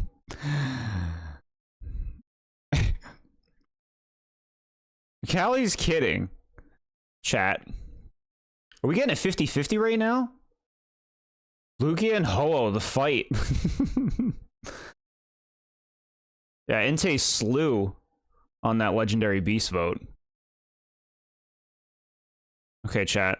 Let's bring up the full Pokemon image. It is time to look at the rest of the things. The version exclusive chart, chat. Now. Come on now. Okay, do you want to be that big or... Chat, these are the version exclusives of Generation 2. Depending on if you picked gold or silver. You guys did real good with these votes. It looks like it's even. All right, end in the poll. A tie. Perfectly fine with going to silver for Donphan, Ledian, and Delibird. Has the better legendary anyhow.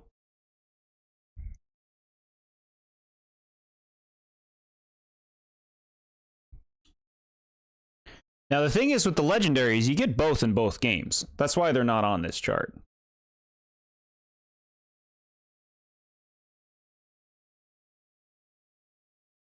Honestly, Gligar has such a cool design, and I love it, but Skarmory is cooler, and I love it more. So for between this set, we can do it that big.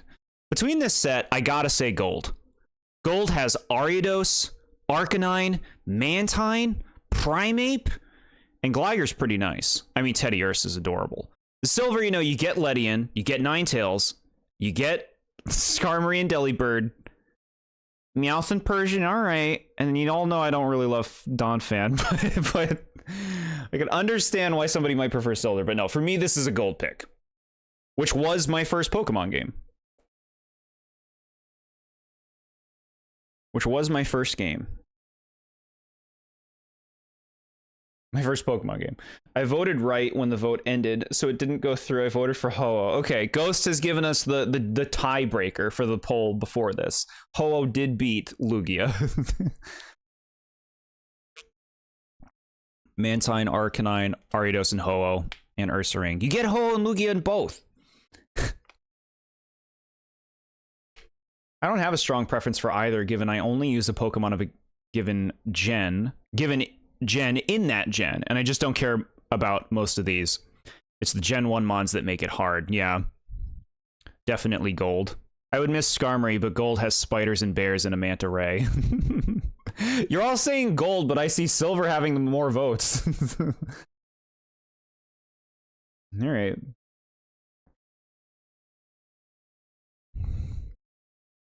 Ho is in the main story, so you got to use it more. Weren't those optional in the original games no matter what? Like both of them? Weren't they both optional in the original games? I could be wrong.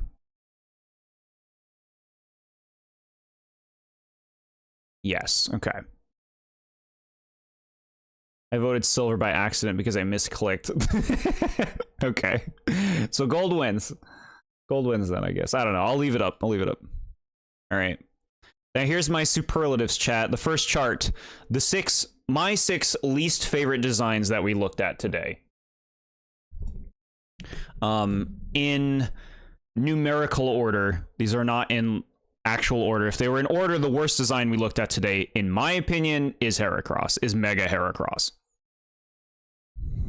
These are the ones I gave the biggest bums award to.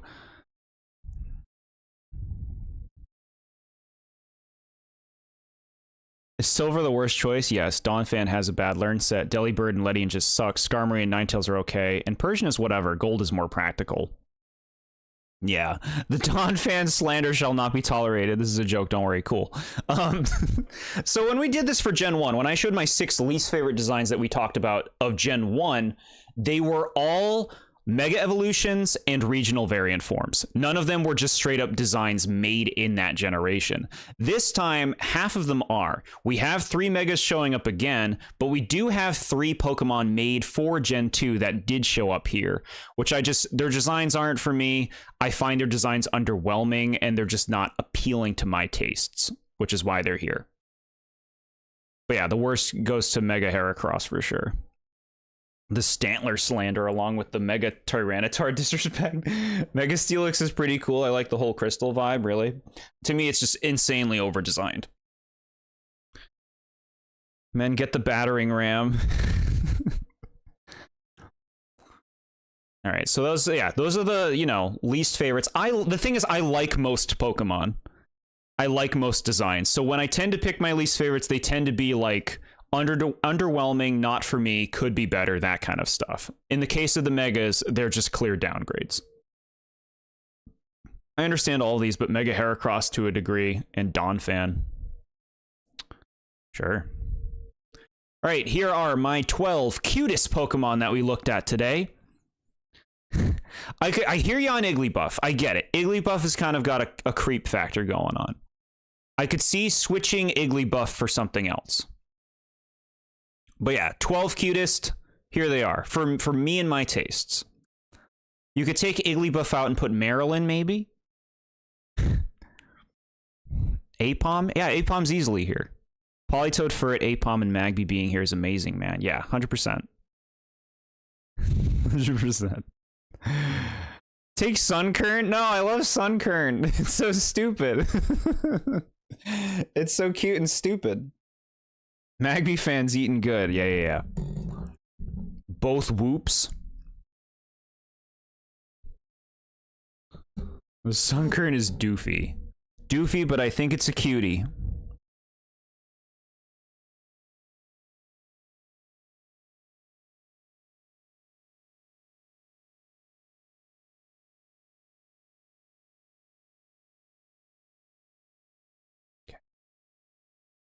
But I do like it, and the Whoopers. I love Whooper. Yeah, Whooper appreciation. So those are my cutest picks. All right.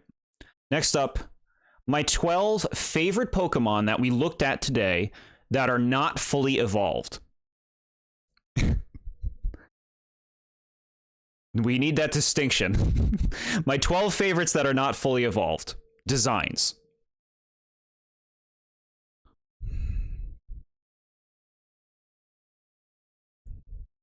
These are fun picks, heck yeah. Porygon 2 almost got here, but I ended up picking Teddiursa over it.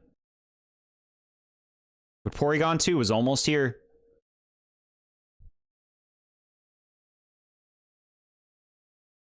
Take Sunkern off that list again. No, I like Sunkern. It's so funny looking. It's a cutie. All right, and so of course we follow this up with Porygon 2 instead of Sunkern. No. My 12 favorite fully evolved designs that we looked at today. A few, it would have been nice to get Steelix onto this chart. I do like Steelix. There's some other ones that are also great, Ampharos is great. Fortress is pretty cool. But I'm happy with the 12 that I picked.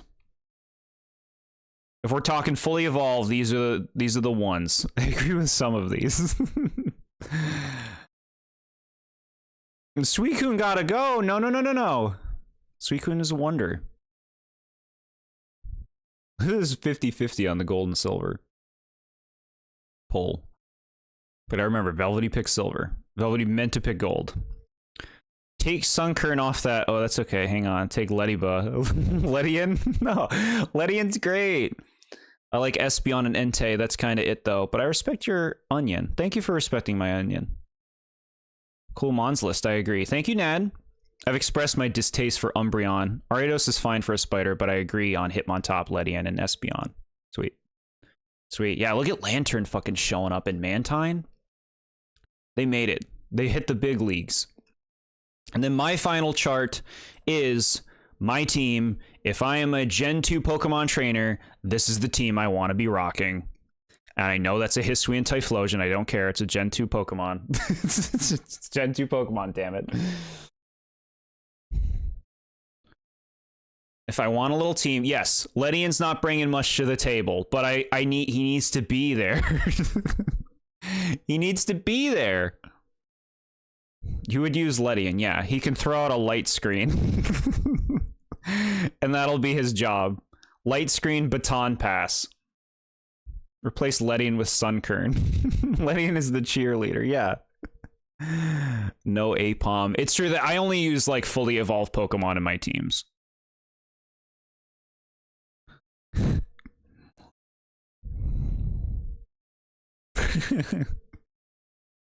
My team would be Espeon, Smeargle, Donphan, Politoed, Azumarill, and Hitmontop. Very cool. Very interesting. Got some unique picks in there. Is it practical? Probably not, but Donphan. Yeah, no, that's what I'm saying, chat. This is why I love doing this. Pick your favorites. Pick your favorites. Express yourself with your Pokemon.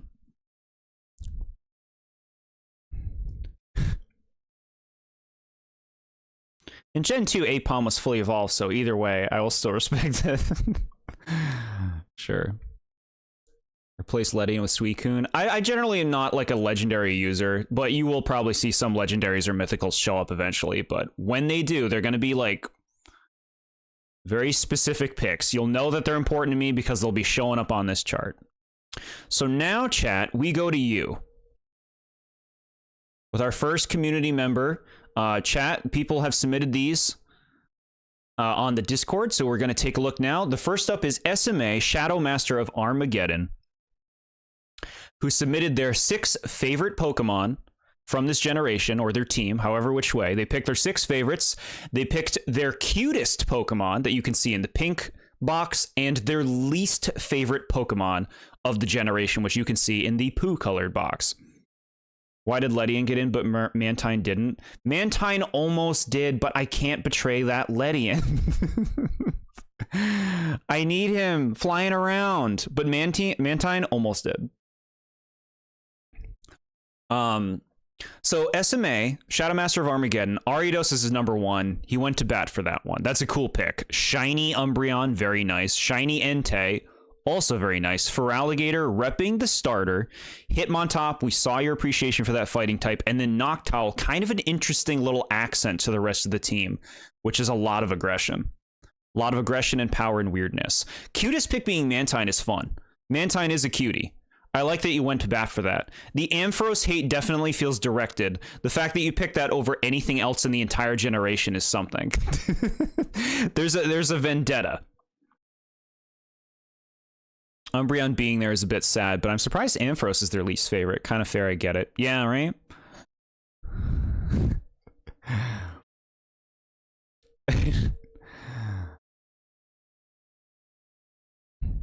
Sorry, Ramen. I know you love Ampharos, but can't get on board with it. That's okay. Express yourself. This would be your team. It's a cool team. It's a strong team.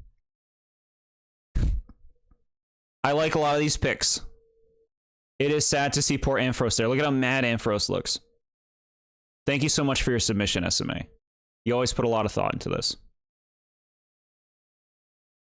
The one who spouts a non-Cessna is next. And we have a lot of cute and derpy Pokemon present here. Number 1 pick, Aipom. No one's surprised. The one who spouts non-Cessna always goes on and on about the Aipom. Derpy, number 2 with Quagsire. Derpy, number 3 with Wobbuffet. So like we're getting a feel of the kind of designs that they like, what they resonate with. Cute starter Meganium showing up. We see some appreciation for that starter. This was your team in your Crystal playthrough. So cool. What a cool team. Very strange. This is why they are here. Heck yeah. Togetic. Interesting. Like, it's such an easy thing to forget, but you got it on here. And then Smeargle, a hard thing to use. You got a lot of, like, weird gimmicks with Smeargle and Wobbuffet. And then, of course, cutest Aipom, you know, being consistent. And then Unknown being your least favorite. I picked the one that you called out for being a handbag. I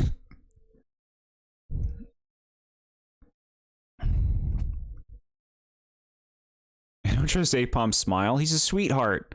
I have to respect them for the most legendary playthrough I've ever done. Immortalized. Now. On this chart. Thank you so much for submitting your favorites. Yeah, it's fun. Like you see so just from seeing a team, you learn so much about a person's character. You know, maybe I'm giving it too much credit, but I like that. Putting this here in advance. Did you throw an Aipom thing up on the chat? I like Aipom. Is that you saying that? Win picks SMA. Caleb calls him out. Caleb says he likes Mega Ampharos way more than Ampharos. Well, let's see. Next up. He stole Ash's hat. That's cute. He looks super cute in the hat. Yes, I really sound like that. Okay. The dedication. Caleb is up next with their favorite Mega Ampharos. The appreciation coming back and Ampharos looking more glorious than ever. Another Wobbuffet pick. Y'all like the freaks. And then Mega Scizor. Now, you know I'm into Scizor, but we're going with the Mega one this time, huh? No, no, that's fine. I can see what you see in it. Meryl, very cute. Shuckle, very interesting pick. And then Slowking. This is a very unique selection of 6 favorites. Cutest as Mareep. We love that, especially since you picked Mega Ampharos. That is a good cutie.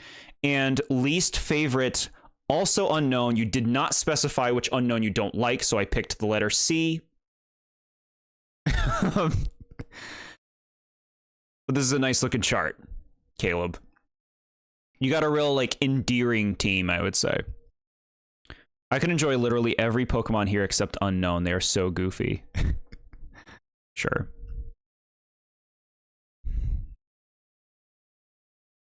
I have some weird picks. No, you did it. Thank you for your contribution, Caleb. I love seeing what you got. Yeah, there's actually a lot of power here. I guess Meryl's kind of the mascot.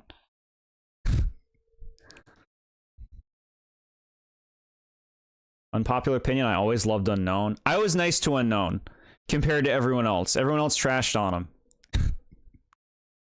Next up, Nad, who I think knows where it's at with number 1. Same pick. Scizor, hell yeah. Number 1. Another derpy pick. Here's Quagsire showing up again. The Quagsire appreciation is strong in this community. Crobat, okay, you know, we didn't go crazy when we talked about Crobat, but Crobat has its fans. And I do like Crobat. Don't take this as any kind of slander. I like Crobat. Just not a lot showing up for Crobat when we talked about it. Entei, of course, you know, powerhouse, sweet Entei. Azumarill, a lot of praise for Azumarill when we talked about it. And Kingdra, very cool dragon. And Nat explained good reasons for why Kingdra is his thing. Cutest being Pichu, hell yeah. Pichu is a cutie. And then least favorite being unknown. You didn't specify, I picked the letter N. Azumarill and Scizor being here are the main things that caught my eye. That's a combo. The Quagsire appreciation is strong anywhere. Yeah, you know what, you're right. The distaste for unknown persists 3 in a row. I know, I can't. How can you pick unknown over some others? But I get it. People don't like the concept. They don't like they're useless. A wild Nad appeared. Nad, thank you so much. The clown. Thanks, man. Heck yeah. It let me like that. Sometimes it doesn't let me like these.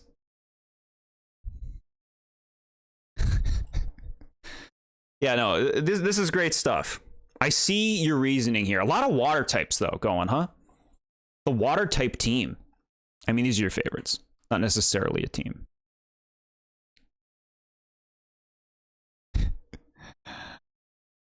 Next up, the ghost with the most, who I would like to point out, as I often do, that the ghost with the most is not very used to playing Pokemon games.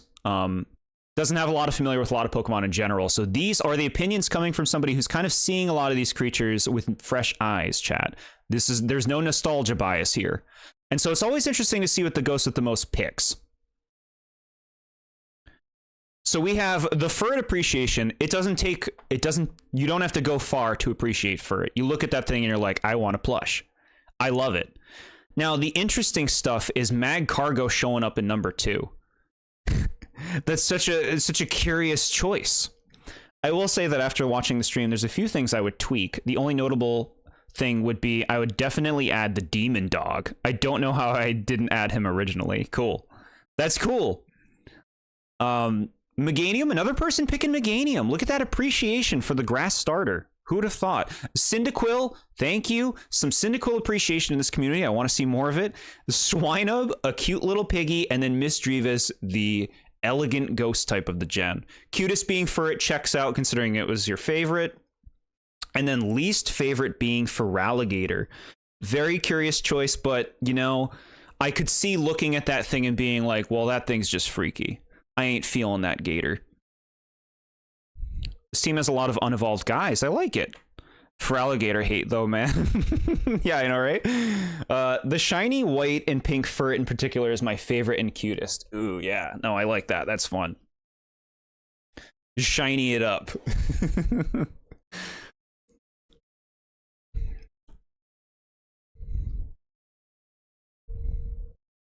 yeah, it's fun. It's always fun to see creative picks like that. Now, I think this is actually the last community submission. Let's see what the next page goes. Chat, that does it. We've officially conquered reviewing Generation 2. And we saw all of your guys' submissions. Again, thank you guys so much for those submissions. I love checking out what you guys pick when we do this. This ended up being a little bit longer than I thought it would be. But it wasn't as long as Gen 1's, although these really do take it out of you. And it makes me wonder what we do going forward, because this was 100 Pokemon with some forms. What are we going to do when we do like Gen 5 that has like 150 something Pokemon, stuff like that? We'll figure it out. We'll just step by step it. I didn't feel like I was qualified. You can always participate. Next time I'll throw up a YouTube post too, so you can either throw your choices in on YouTube or you can use that Discord thing. Everyone is welcome to participate. I'll make a little chart for you if you do. You'll try next time? Yeah, definitely welcome to, chat, but no pressure. That's what you said last stream. Yeah, no, it happens. It happens. So I have one more slide to show you, of course, the anticipation slide. Next time, we will be reviewing Generation 3. This will be the last day of August. So August 31st, a week before then, I'll put things out on YouTube and on Discord talking about, like, hey guys, if you want to throw in your favorites, throw them in, and I'll make those charts just like it did today for you, so your Gen 3 favorites and picks will be represented as well. I like the fair. A YouTube community post would be very appreciated because I would love to participate. I'll 100% do it then back in time. 100%. Like I said, a week before August 31st, I'll put a post up and explain the things, you know, your 6 favorite Pokemon of the generation, your cutest, and your least favorite. And you also can consider the forms. It'll all be explained there. But yeah, as many people who want to participate, go for it. 100%. Quick thing for next stream. I'm not a Gen 3 fan, actually. I don't really care for it. There are specific ones I like, though. Yeah, Gen 3 is my least favorite generation, chat. So if you want to hear me dump on stuff, this is going to be your time. This will be it. Gen 3, I think, is a strange generation in terms of its overall design philosophy. Not that there aren't some that I really enjoy. Absol, like you guys are saying. I'll go to bat for Absol. Heads up, accept a few shinies on my list, which includes Primal Kyogre. Expect a few shinies on your list, which includes Primal Kyogre. Very cool. Yeah. We'll get there. I know it's going to be in a while, chat. The reason being, next month on the 30th, we are doing a trivia stream. That'll be our next trivia. We do trivia once every 3 months. So that'll be a Wednesday, somebody said. The 30th of July. If you like doing that, check it out, because you can get rewards if you get first place, funds for your Switch, or even picking a game for me to stream. Speaking of that, this Wednesday will be the next stream. We're going to be playing A Link Between Worlds. We're going to be finishing that. Probably finishing that. But yeah, lots of streams will be happening. Otherwise, this has been so fun. I know these are big streams. That's why I really appreciate that you guys jumped in and are here for me through such a big stream. But it's so fun talking about Pokemon, expressing our love for them together, you know? Is that the sexiest Pokemon I see, according to the article I was forced to search up earlier? Yeah, Gardevoir's over there. I really liked making these images where I had to fit... I tried to fit 25 Pokemon into all of them. I've made all 9 generations of these images so far. Metagross, Jord's favorite Pokemon. Metagross is cool! Spindit, my beloved. Illumise, my beloved. Aggron, my beloved. I'm hoping I can see the trivia, because the morning after trivia, I have to go on a plane for 10 hours. Wow. Yeah, no, I hope you can be there too. I hope you have a good plane ride whenever that happens. Sexiest Pokemon is Rayquaza. Okay, chat's getting really out there now. Was it cool when it ended your Nuzlocke? That was Mega Metagross, who sucks. Regular Metagross is cool. But yeah, this was great. The article specified that specifically the female version of Gardevoir was the sexiest, even though I'm pretty sure there isn't any gender differences. It's true. It's just Gardevoir can be male. Today, I don't know if you'd see it. Nuzlocke, he did a Nuzlocke, sick. I did do a Nuzlocke. It was Omega Ruby. I took it down because it was an emulated playthrough, and I try to keep emulated playthroughs to a minimum on the channel. But it was a pretty, like, boring Nuzlocke overall, I would say. Like, it not really any like resistance in the playthrough until the Mega Metagross at the end that just killed my whole party.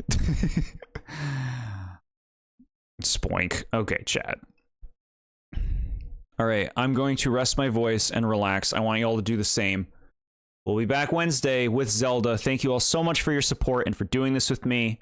Appreciate you guys, and I want you guys to have a good night. Bye, guys.